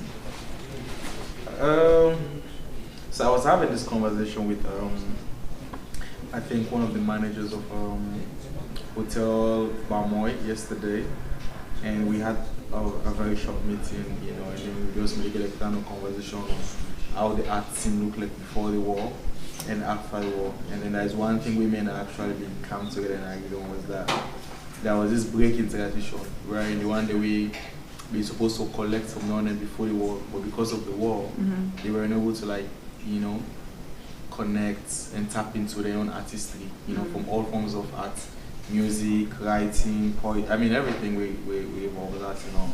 So because of during the war, after the war, we had to start rebuilding a new sound, you know, we get like the blueprint was there, right? But because of that we have to start afresh, and we kind of ultimately affect the growth of the industry. Because as a filmmaker, I know we point out any filmmaker will leave before the war. When I say, you know, I can't even say movies before the war. We know there's nothing for sure waiting that happened before the war. You know, even all the great musicians that will get the body mark and all, you can't even point out one music video for them before the war. So there's nothing we did for we look when we grow up and come up. So we had to rediscover, you know, find our identity, and we still not get our identity to date. So, but now I believe it's not just me. There are other great filmmakers and artists then within there now. I believe if we keep on scratching the surface, the next generation they will have something definitely to build upon. So it's not just me, it's not just about you, it's about everyone, it's a collective effort. You know, it's about Michaela, it's about Kano, it's about Bai, it's about Maki, it's about Jazz, it's about Francis, it's about Motolani, Bokutok, it's about Aikawa. Wait till we get for now in the next 10 years, definitely the one way they can be able to actually build, you know, from that, you know. So that is why we all need for continue for push and see how best we can actually inspire the next generation, because that's the most important thing. That they can actually come and see, okay, people are made it before we don't live before we don't do something before we can just continue from certain stuff. Let's send comments for you. Now you make a giggle. So. Oh, okay. Oh, yeah. I mean, Ginger man. Yeah. 2 fingers up. I don't say ginger man, no worry. Well, yeah. Strong. Now we have something to look up to. I think that's legacy enough. Without trying so much. Just thoughtful, actually. Nice.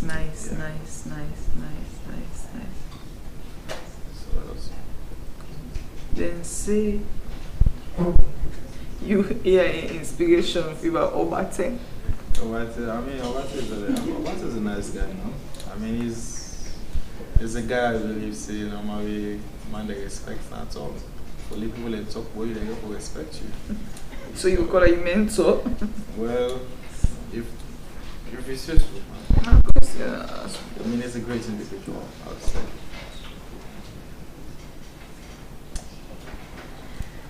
Anyway, guys, with us is Director Wizik. Director Wizik is one of Salon's, in fact, Director Wizik is Salon's finest filmmaker. No, we are not mean by face, so it's happen. Director Wizik is Salon's finest filmmaker by face to finest man. And Cute, he's a really good creative director. You guys should actually check Director Wiz up on Facebook, on YouTube actually. Yeah. check for Director Wizik on YouTube and see his really cool movies. He makes really good movies. You want to say out of this world, out of Salon, then out of this world after that. Sure. Thank you very much for Thank you. joining Thank you for this having me. session, Director Wizik. It was a very nice and interactive session. It was Thank- good having you. Thank you, the Joy Gborie. Thank you very much. Thank you very much. Wishing you all the very best in this Thank journey. you, thank and you. Hope to connect with you soon. Thank you. I can't wait to connect with you guys and I miss you guys. Thank Okay. you. Thank you. Okay.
Hi everybody. Hope soon are not sleepers. Hope soon are not sleepers.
someone.